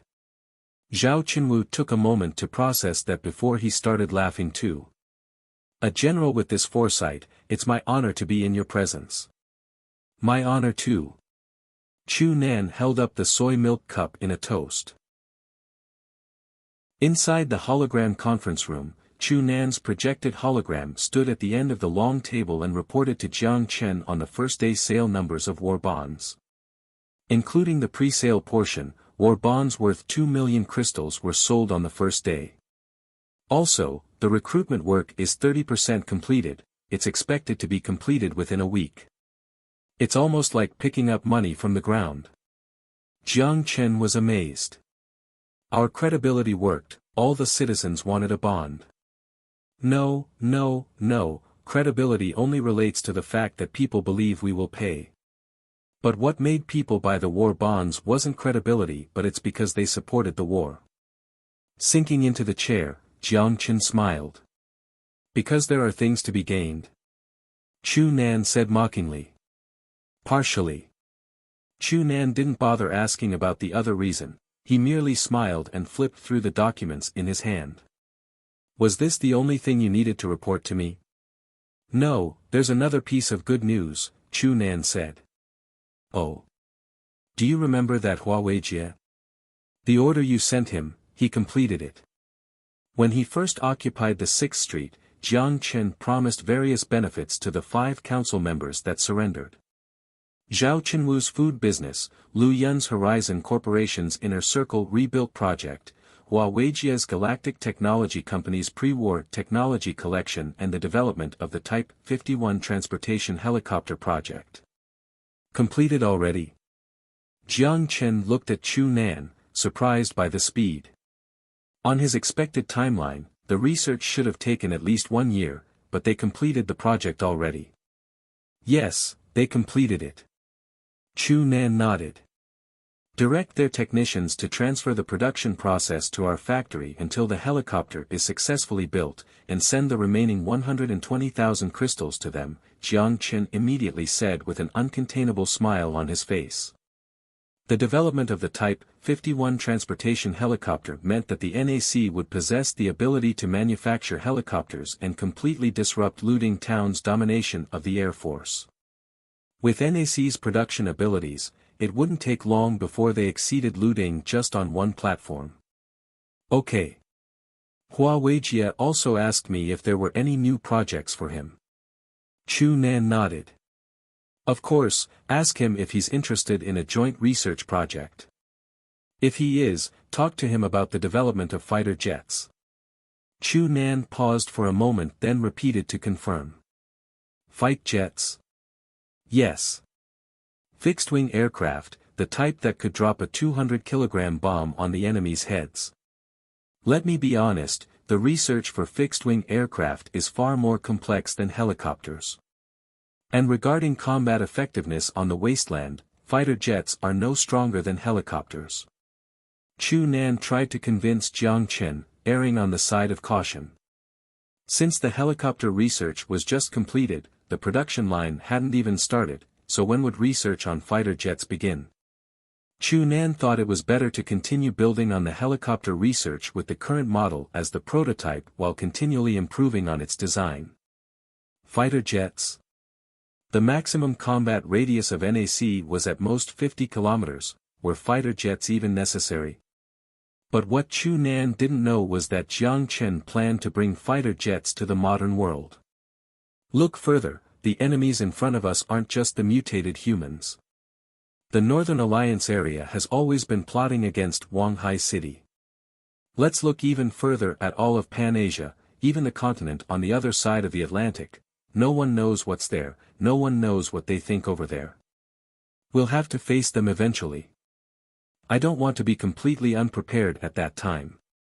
Now, do you think it's unnecessary to research fixed-wing aircraft? You're right, General, Chu Nan immediately responded.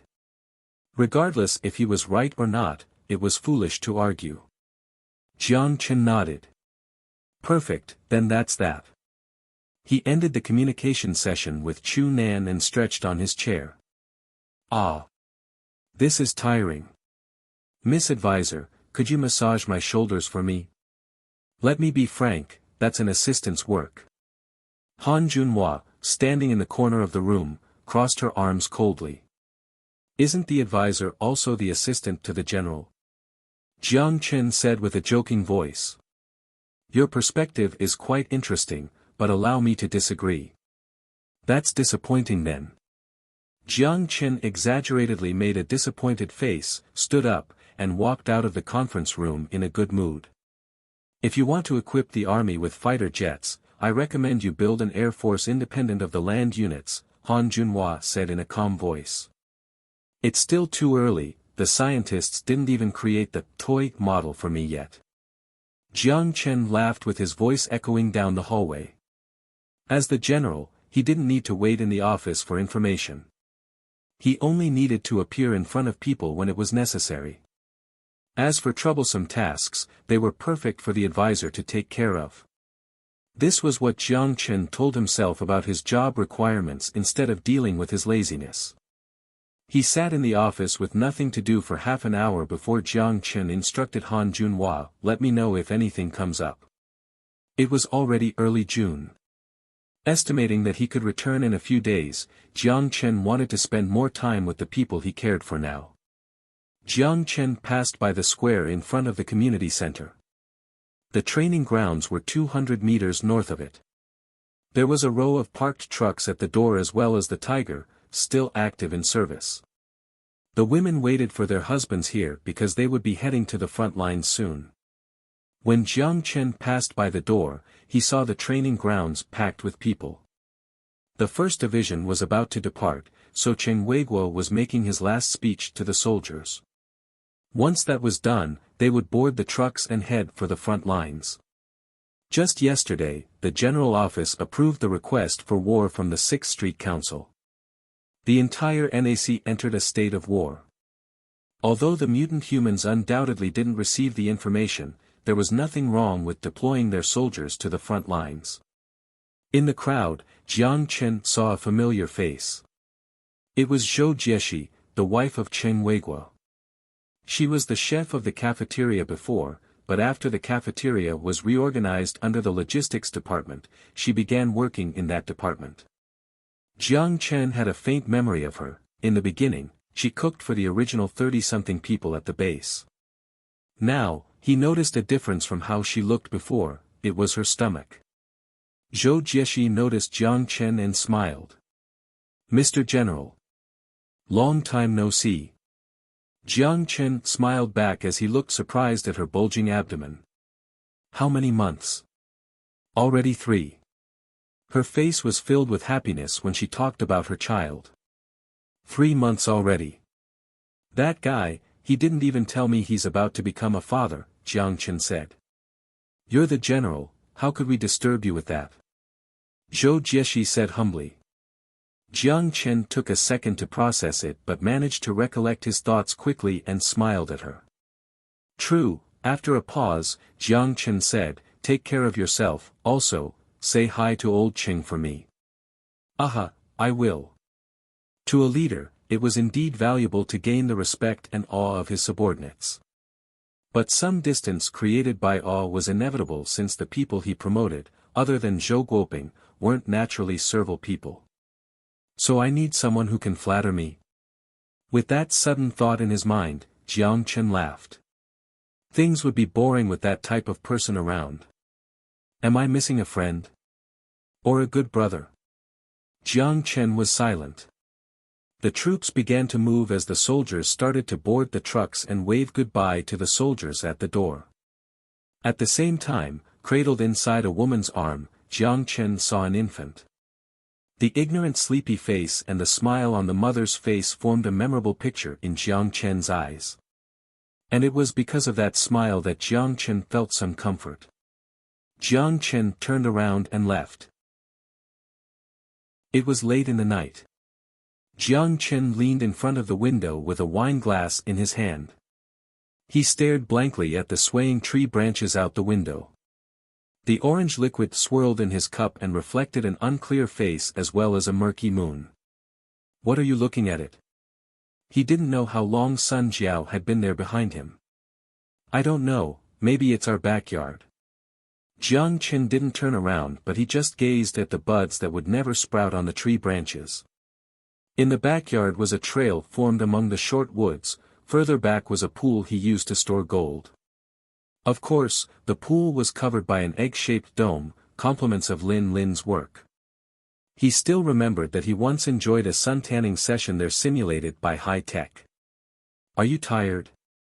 Her rare caring side peeked through as Sun Jiao gently hugged Jiang Chen from behind and leaned her face on his broad shoulder. Feeling the softness behind his back, Jiang Chen smiled wearily and drank all the remaining alcohol in his glass. "Sometimes." Jiang Chen poured himself another cup as he gave an answer that didn't seem to match her question. But Sun Jiao seemed to understand his answer as she whispered to him, running back and forth between two worlds, must be tiring. A bit. The wine glass was filled again and Jiang Chen swirled the transparent liquid. Through the orange color, he gazed at the beautiful face as he muttered to himself.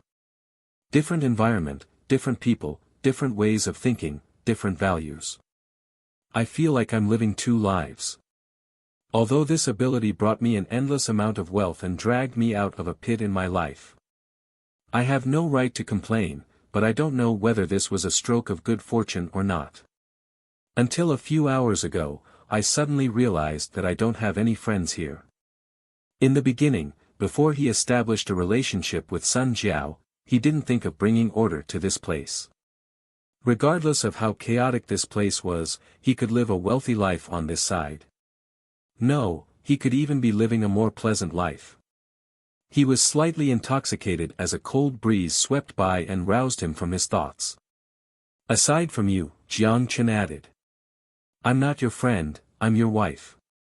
Sun Jiao bit Jiang Chen's ear, displeased. Ahem, sorry, I'm a bit tipsy. He put the wine glass down. With one hand on the window, he used the other to wipe his face. Yao Yao is also not. I know. Then why don't you eat her? Sun Jiao's teeth let go of Jiang Chen's ears as she mocked him. Although he had so many opportunities when he almost ate that cute rabbit, he didn't end up doing it. Perhaps because she looked too young. It wasn't the primary reason though. Sun Jiao was his first woman, so he cared how she felt. Jiang Chen didn't respond as he simply put his right hand on the hand around his waist. Because of me? Jiang Chen responded lightly. I already said I don't mind. Also, it's not like you haven't been eating out secretively. Sun Jiao rolled her eyes at Jiang Chen. Jiang Chen's expression turned awkward.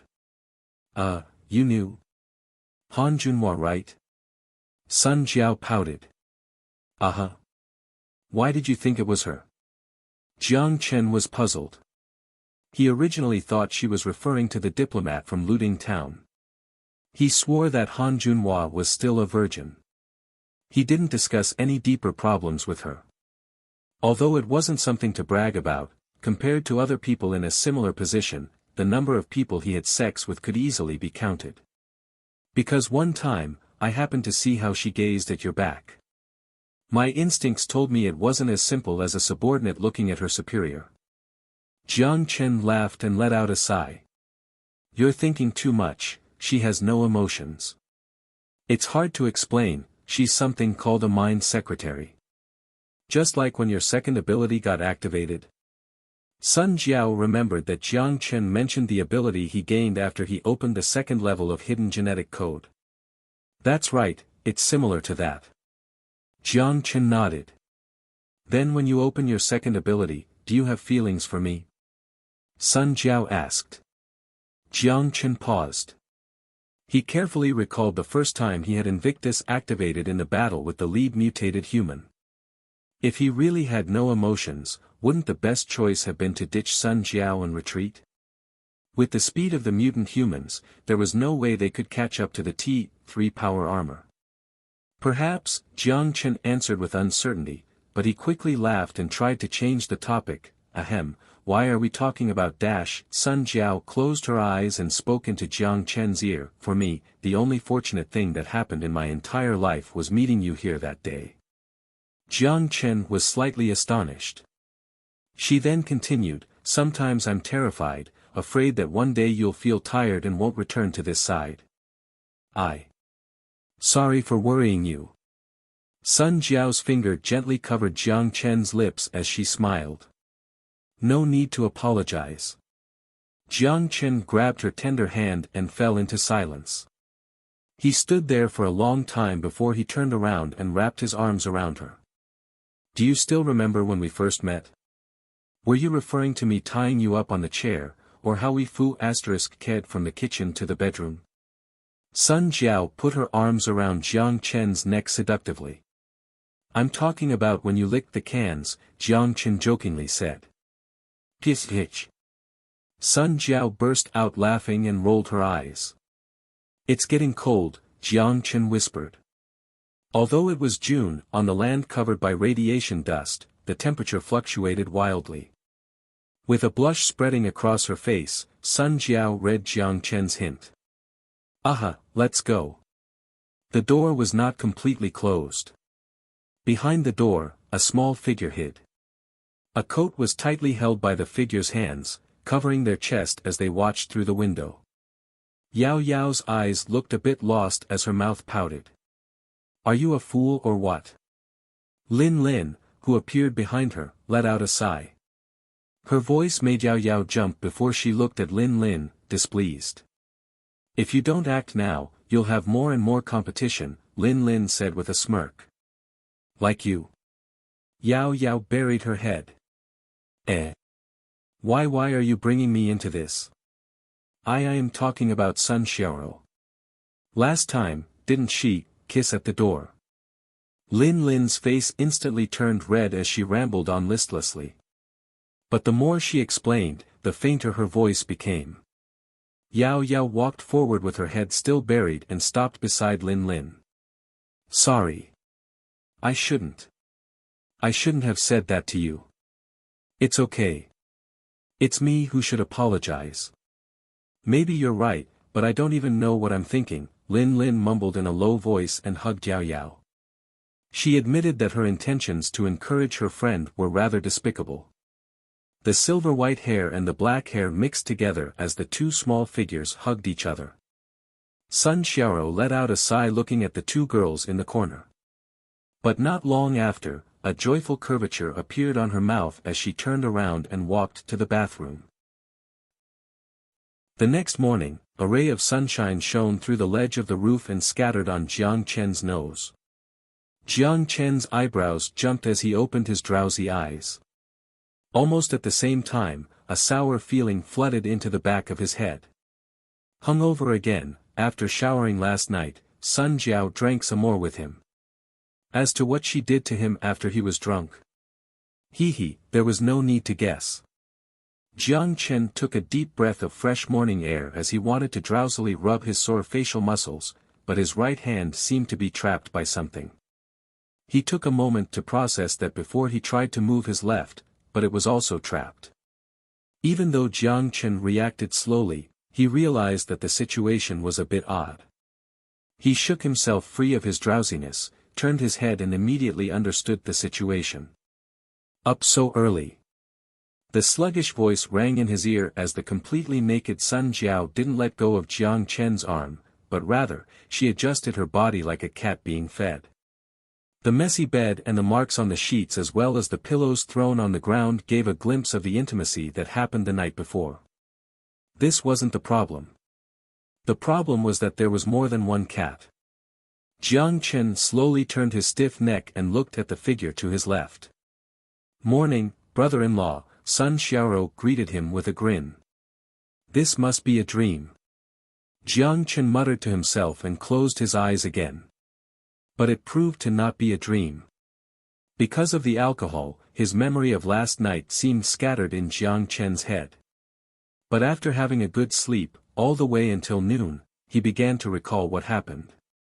First, he held hands with Sun Jiao, but somehow a third person joined in. With the sheets around her chest, Sun Jiao confessed to Jiang Chen what happened last night. Sun Xiaoro kneeled by the bed and confessed her affection for him from the bottom of her heart. A few days ago when Sun Jiao was washing Sun Xiaoro, Xiaoro poured out her feelings for Jiang Chen. When Sun Jiao heard this, although she was hesitant at first, she still expressed understanding of her sister's feelings. At the same time, a question that had been bothering Sun Jiao came back to her.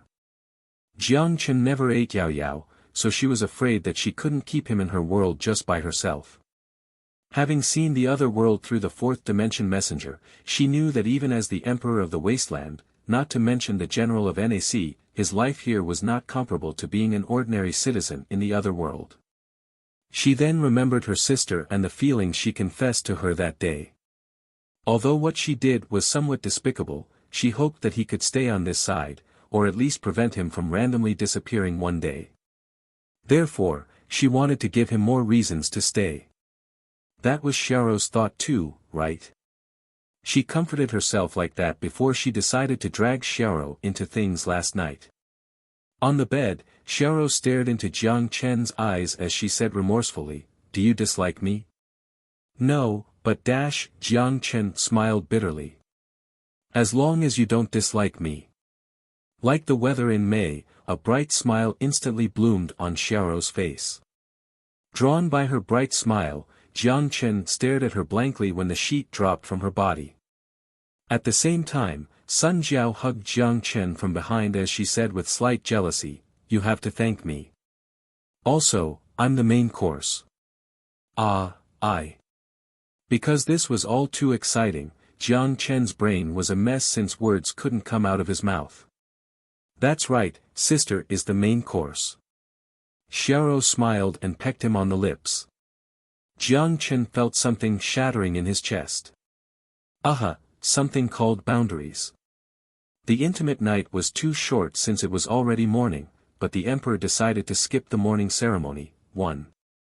Although this saying described consort Yang, Jiang Chen felt that it applied to him too. The weariness of the past days completely faded as Jiang Chen walked into the community center feeling completely energized. Han Junhua, standing beside the office window, saw that Jiang Chen had arrived, so she walked over with her arms crossed. She didn't ask why Jiang Chen didn't show up in the morning as she took out 2 document packages and put them in the middle of the table. The administration department lead, Lu Huasheng, delivered 3 construction designs of the general's office. Jiang Chen opened the document Han Junhua pointed at and took it out along with 3 graphene chips. The graphene cards stored the 3D models. The 3 designs each had unique aspects, he couldn't tell which one was better. "What do you think?" After putting the 3 chips on the table, Jiang Chen asked Han Junhua for her input. "I don't have any opinion on the exterior appearance, but the office should be reinforced as much as possible. In any circumstance, the commander's office would be the primary target of the enemy," Han Junhua said. Jiang Chen scanned through the document and wrote Han Junhua's recommendations in the box for suggestions. "Okay, then this one." He picked the card that looked the most pleasing to the eye and stuffed the documents back into the package. With the 2 cards that didn't get picked, he threw them into the garbage. Then Jiang Chen reached for the other package. There was a stack of documents inside. The logistics head, Wang Qin, came in the morning to submit a colonization expansion proposal. The specifics included requesting Xinjiang colony to expand in the direction of Jianshan Lake with an estimated 15,000 acreage of land to be used for the planting of karm trees and mutated fruits. "She wanted me to let you know that if we initiated this proposal, we become the biggest supplier of karm tree sap and mutated fruits at 6th Street, Han Junhua described. 15,000 acreage. Let me see, it would hit Jianshan Lake directly. We have a battle with the mutated humans in the fall, are there any problems with expanding at the front lines? Jiang Chen took out a map and looked at the land circled in red with a frown. From a war strategy perspective, there's no problem at all. We're on the offensive side with the battle centered in Jia City. Without any surprises, the mutated humans wouldn't be able to reach Xinjiang at all. In terms of the economics, it's not my specialty, so I won't give an opinion on it, Han Junhua said concisely. It's also not my specialty either, but if there's nothing wrong with it strategically, then I trust my talented staff. Jiang Chen laughed and signed the proposal. Karm tree was the primary raw ingredient for the production of plastic on the wasteland. Kinetic skeletons and rifles all needed it. Han Junhua quietly watched Jiang Chen stuff the signed document into the package. Are you planning to leave? Seeing Jiang Chen was about to go, Han Junhua asked. I need to go find Du Yongkong. If Lu Huasheng and Wang Qin are here, just give the packages to them, Jiang Chen instructed her as he stopped at the door. Okay. Han Junhua crossed her arms and nodded. Thank you. Han Junhua paused then shook her head. No problem. At the end of the hallway in the community center was a large office modified from a conference room. The discussion behind the half-closed doors didn't seem to stop, it looked quite busy inside. Although the reorganization that happened a while ago affected most departments, this was the only department that hadn't changed.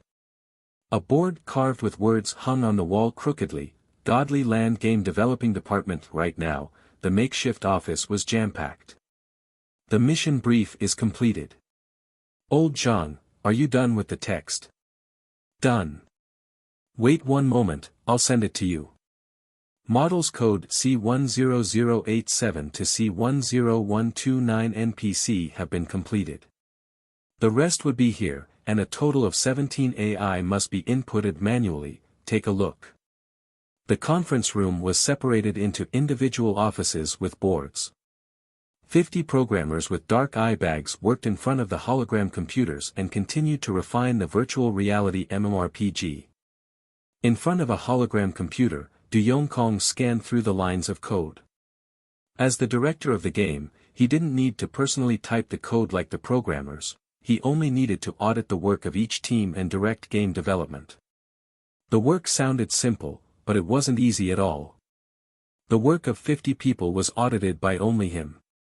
It was easy to see the impact his workload had on him from the deep eye bags on his face. But he didn't mind the tiring work, or rather, he enjoyed it. He was just a chief engineer before the war and never acted as a game director. But life pulled a big prank on him as he finally got his dream position after the war. He hadn't shut his eyes for 24 hours already.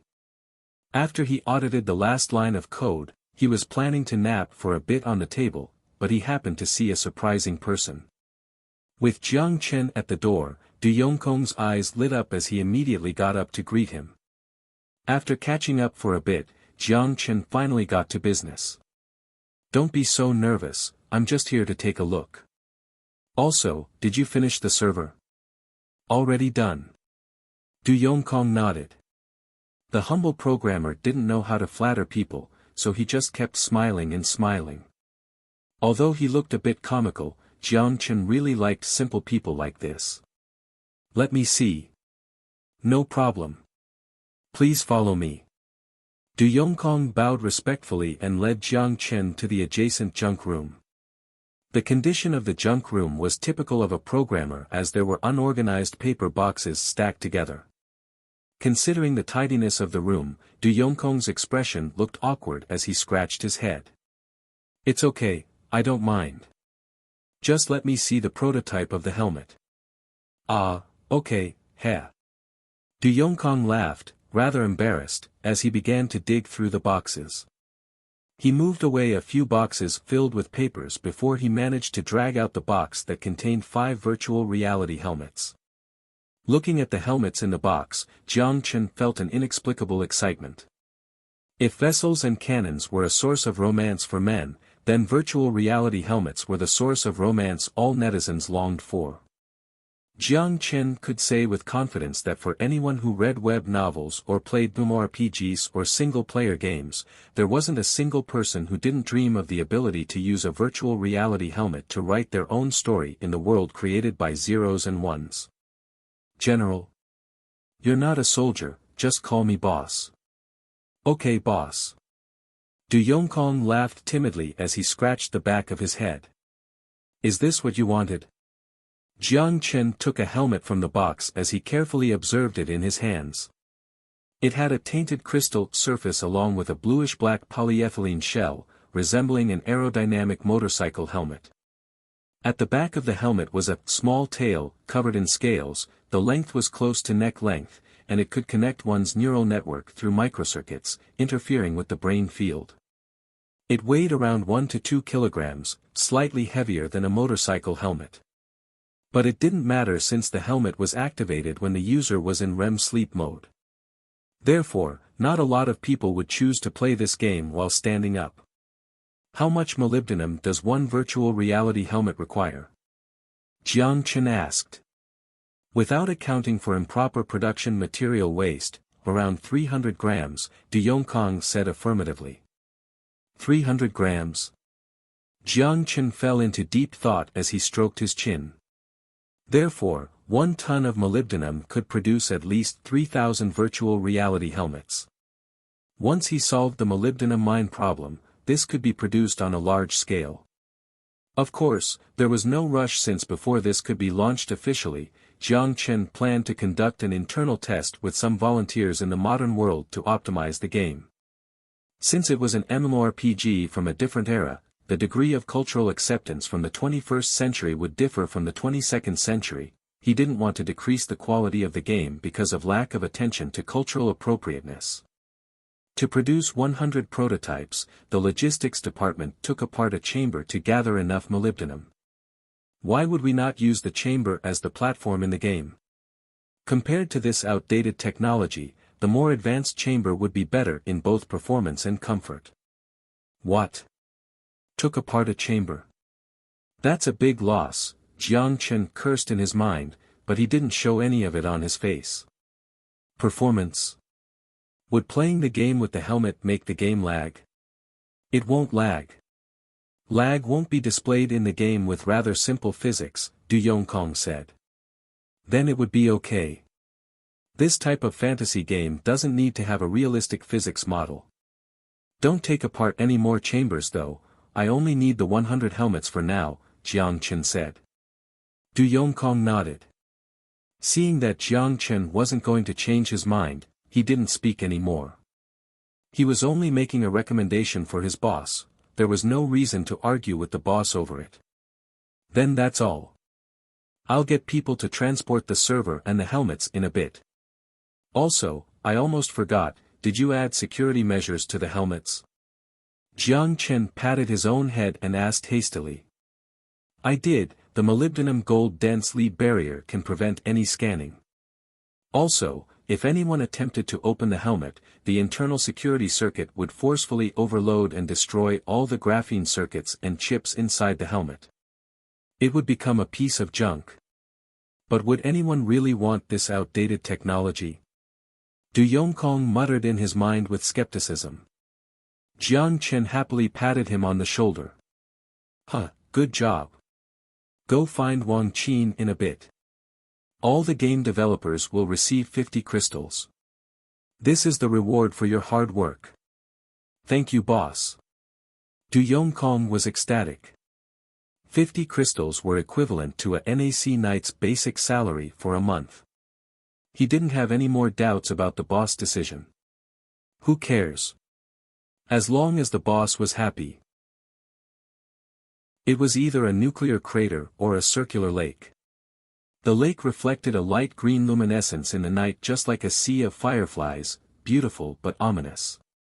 The lake was clear but thick like a gel, the occasional wind wouldn't cause any disturbance to its stillness. In the middle of the lake, a small mountain floated in the middle. It was a small mountain formed by dark red chunks of meat. The blood vessels on its surface wriggled as they sent nutrients to the other parts of its body. The massive body rested on dense tentacles like an octopus or an enormous tree with deep roots in the middle of the lake. A tree formed by flesh.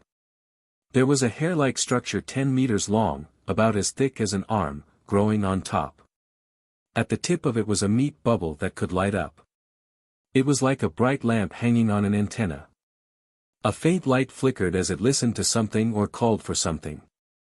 No one had visited this place for 20 years since no one could access this place, it was the forbidden territory of life. But still, a few mutants could approach the area. The Death Claw was one of them. Perhaps guided by the faint light, a Death Claw slowly moved toward the nuclear crater. It moved while it swung its spike-covered tails as its sharp claws clamped on a feeble survivor. The survivor's face was disgustingly ugly, his festered skin had mutated spores growing on top, the high radiation levels mutated every single cell in his body. His bloated mouth moved slowly and murmured undistinguishable words. Following the movements of his facial muscles, skin began to fall off his face. His face was miserable, but he was also solemn. Just like it was practicing a mysterious ceremony, the Death Claw lifted him up. Following the frightened howl of the prey, it threw him into the lake. The thick wave spread and quickly engulfed the person. Just like usual, after the death claw made a tribute, it left. But suddenly, something unexpected occurred. The thick liquid became turbulent as giant bubbles emerged under the surface just like boiling water. The survivor who sank into the lake was the last match that ignited the entire lake. The death claw suddenly turned its head as its bell-sized eyes narrowed into a line and its gaze shifted in shock between the rising radiance and the restless chunks of meat. At the same time, in a mansion far away, the asleep Lin Lin suddenly opened her eyes. Her breathing was still rhythmic as if she was still in a deep sleep. But the crimson red in her pupils was particularly visible in the darkness. It was mid-June already, so Jiang Chen wanted to return to the modern world soon. Since everything on the wasteland had been taken care of and the last group of recruits headed to the front lines yesterday, there was no point in him going to the office. As the wife of the general, Sun Jiao would take care of small tasks for him. If there were larger tasks, Lin Lin would message him with the fourth dimension messenger. But he still had to go to the office today as a representative from Hang City wanted to see him. Yawning, Lin Lin rubbed her sleepy eyes and walked out of her room. Did you stay up late? Jiang Chen, who was above to leave, asked with a smile. No, I don't know why I'm so tired. Hungry too. Lin Lin rubbed her flat stomach and walked to the kitchen drowsily. Jiang Chen didn't know why but Lin Lin had been tired for the past while. Jiang Chen initially thought she was tired the way regular humans got tired, but Lin Lin told him that digitalized humans didn't get sick. Jiang Chen stared at her back, puzzled, but he didn't say anything as he left. The sky was exceptionally clear today, perhaps the seasonal wind from the Pacific blew away some radiation dust that covered the wasteland. When he arrived at his office, a man in a suit was already waiting for him. When he saw Jiang Chen, his eyes lit up as he extended his right hand. Jiang Chen shook his hand with friendliness. Kong Jie, the president of the Hang Merchant Alliance Commerce Chamber. The man shook Jiang Chen's hand for a long time as he introduced himself. Judging by the calluses on his hand, this guy didn't seem like a merchant at all. Although he'd never been to Hang before, Jiang Chen heard of the Merchant Alliance before.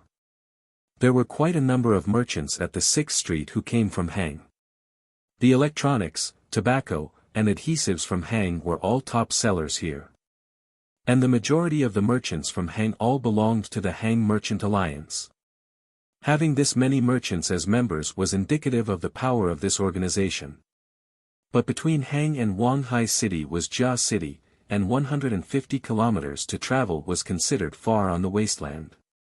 Jiang Chen, NAC General. Why don't we sit down before we talk?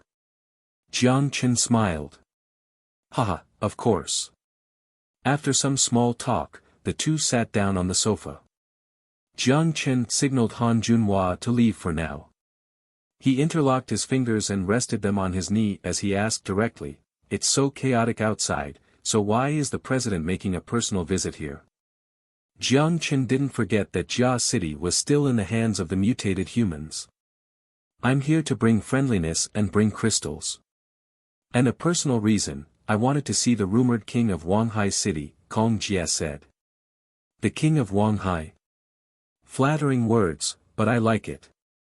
"Huh, is this how people in Hang refer to me?" Jiang Chen laughed. "Of course, the merchants that returned from the 6th Street all praised you. A dictator who recognized the importance of merchants and who could follow the rules of the game he established. To be honest, when we heard that the group of 10 council was replaced by a dictator, we assumed the worst and thought we lost the brightest market, but you proved us wrong," Kong Jie said with humor. Seeing that Kong Jie was still not getting to the point, Jiang Chen's eyebrows raised as he continued, "It's an honor to receive such praise from your merchants. The Hang merchants will always be our friends. But I think before we flatter each other, we should get to the point." Kong Jie laughed. "To be honest, before I came, I had a great proposal." "And now?" Jiang Chen asked. "I changed my mind." "Could I hear the proposal you abandoned?" Jiang Chen leaned on the sofa as he stared at the president with a shrewd face. My proposal was for both parties to send out a force to take out the nail that's blocking our trade route. What about now? Jiang Chen laughed. Now I realize that you don't seem to need us, you can take out the nail yourself. As he said that, Jiang Chen sensed a trace of concern hidden deep in his eyes. That's right, Jiang Chen said with straightforwardness. He didn't hide the power of NAC because there was no need. Once the NAC flag flew above Jia City, the survivors, merchants, and mercenaries would naturally circulate the unknown but powerful name to the entire wasteland. Jiang Chen was observing Kong Jie while Kong Jie was doing the same thing. I sense danger from you. Could I interpret that as a compliment? Jiang Chen crossed his legs as he said in a joking voice.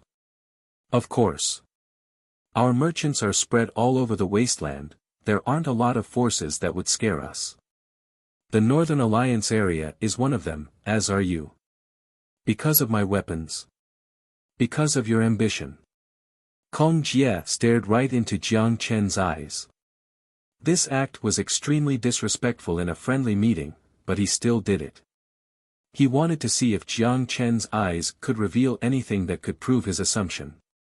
In actuality, he did it because Jiang Chen didn't bother to disguise his ambition. How so?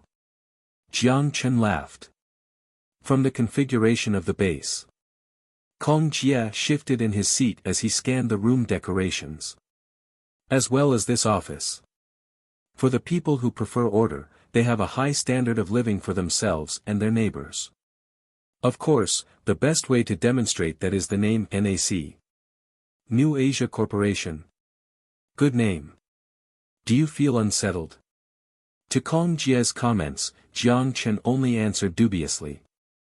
That's right, Kong Jie said directly.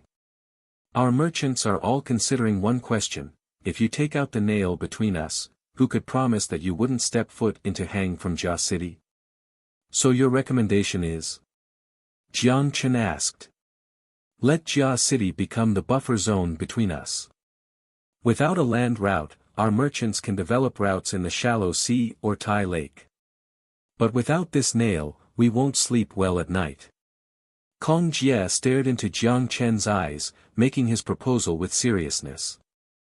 That's impossible. Jiang Chen rejected it right away. Even if we don't attack them, the mutated humans will launch an attack on us.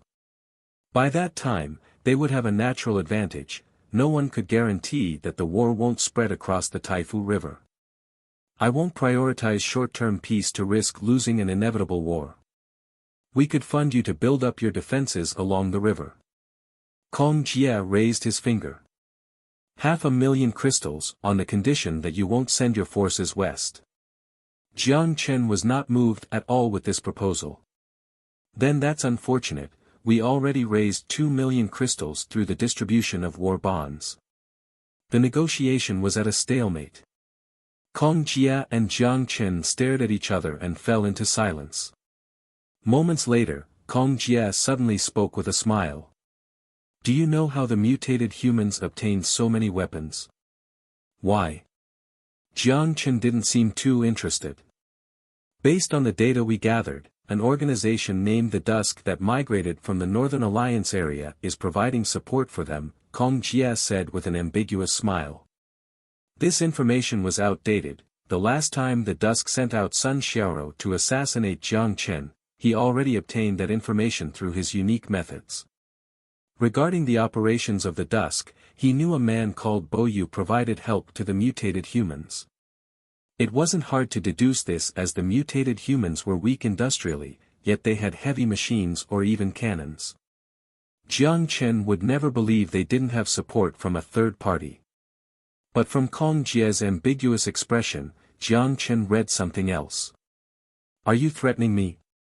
Jiang Chen said dubiously as he looked into his eyes. I didn't say anything. But as merchants, we retain the right to invest in any projects that can offer a return. Kong Jie shrugged. Jiang Chen sneered. Since it was already so obvious, why was he still afraid to admit the truth? You're playing with fire. I am looking for an opportunity to work together, Kong Jia corrected him without backing down. Jiang Chen suddenly stood up. A trace of anxiety flashed across Kong Jia's eyes, but he quickly calmed down. If you think you can fund the mutated humans to prevent us from removing them from Jia City, you can go ahead. Jiang Chen walked in front of him. He stopped and stared into Kong Jia's eyes from above as he said, but I can tell you now that if you support the mutated humans. Unable to breathe because of the oppressive atmosphere, Kong Jia held his breath and waited for the next sentence from the dictator. Jiang Chen grinned and spoke the words Kong Jia didn't want to hear the most. Then there would be war. The atmosphere in the office froze, but it quickly faded by the next sentence from Jiang Chen. Of course, I trust that your party's foresight, you wouldn't make such an ill-advised decision. With his eyes wavering for a while, Kong Jia finally nodded in hesitation. Excellent. Welcome back to the negotiation table then. Jiang Chen smiled and sat back down. With the tension alleviated, Kong Jia finally breathed fresh air again. Suddenly, he realized his entire back was drenched in cold sweat. The negotiations ended peacefully. Jiang Chen didn't plan to discuss the details of military operations in the fall but rather, he began talking about how to share trade routes after Jia City was captured. Although the war hadn't started yet, Jiang Chen already considered the city his. Kong Jia still expressed concern with the fact that if Jia City was captured by Jiang Chen, Hang would be surrounded by him. But with Jiang Chen's firm position, he couldn't do anything about it. After they reached an agreement with the trade routes, supply stations, and patrol stations, Kong Jia hastily left. Seeing that Kong Jia had left, Han Junhua walked in. Why don't you just detain him? Because that would serve no purpose. Jiang Chen yawned and waved his hand. This is the annoying part about negotiating with such a loose organization, even if you killed its leader, it would just select a new one. Or rather, the leader itself is basically like a mascot. When I shook hands with him, I knew he wasn't a professional merchant.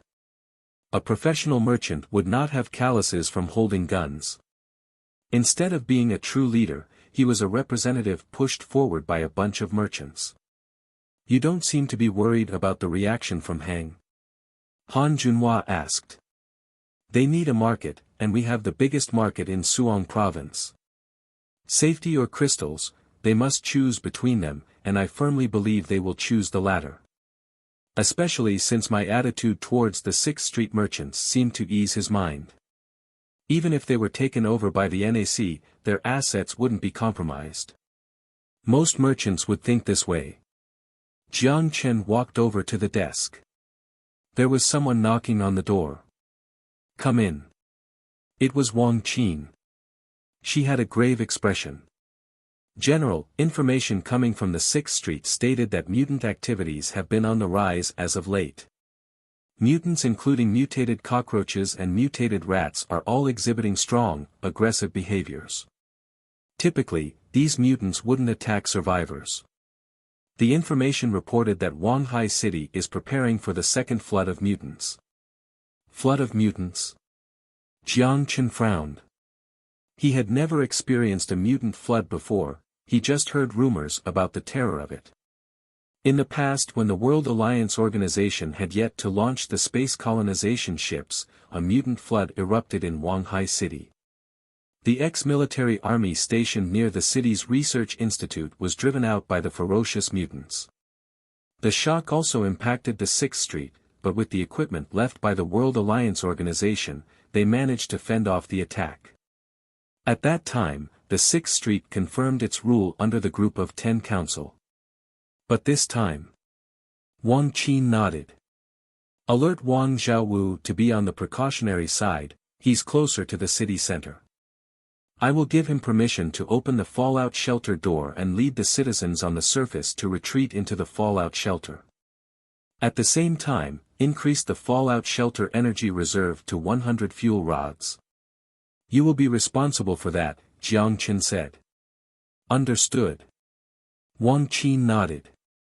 The time between each fallout shelter opening varied. No one knew when the other fallout shelters in Wanghai City would open.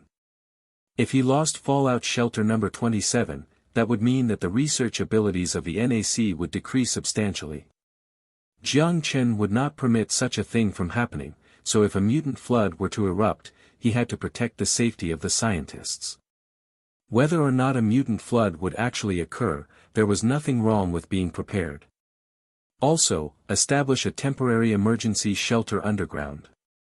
Prepare necessary barricades, beds, nutrient supplies, and heaters. Although we know these things probably won't be used, prepare these things just in case. Okay. Seeing that Jiang Chen had no further instructions, Wang Qin quickly left. After a brief pause, Jiang Chen looked at Han Junhua again. For the next few days. Perhaps for half a month, I have something to take care of elsewhere. Just discuss things with Sun Jiao for now since she takes on my responsibilities when I'm away. If the mutated flood does erupt, I'll come back immediately. Jiang Chen thought Han Junhua would ask where he was going, but surprisingly, she only nodded. Okay. But my recommendation is that if the mutant flood was to erupt, as the general, you shouldn't return to the areas with high danger. I will return because there are people who are important to me here, Jiang Chen said with seriousness. I will protect them for you, Han Junhua promised calmly. Thank you. But don't be too worried, they may just be rumors. Jiang Chen patted her on the shoulder and left the office. The door closed. Long after watching the door close, Han Junhua squeezed her own face.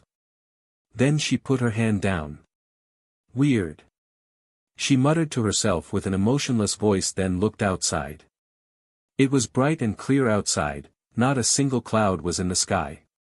But the brightness gave her a surreal feeling. This feeling was just like the calm before the storm.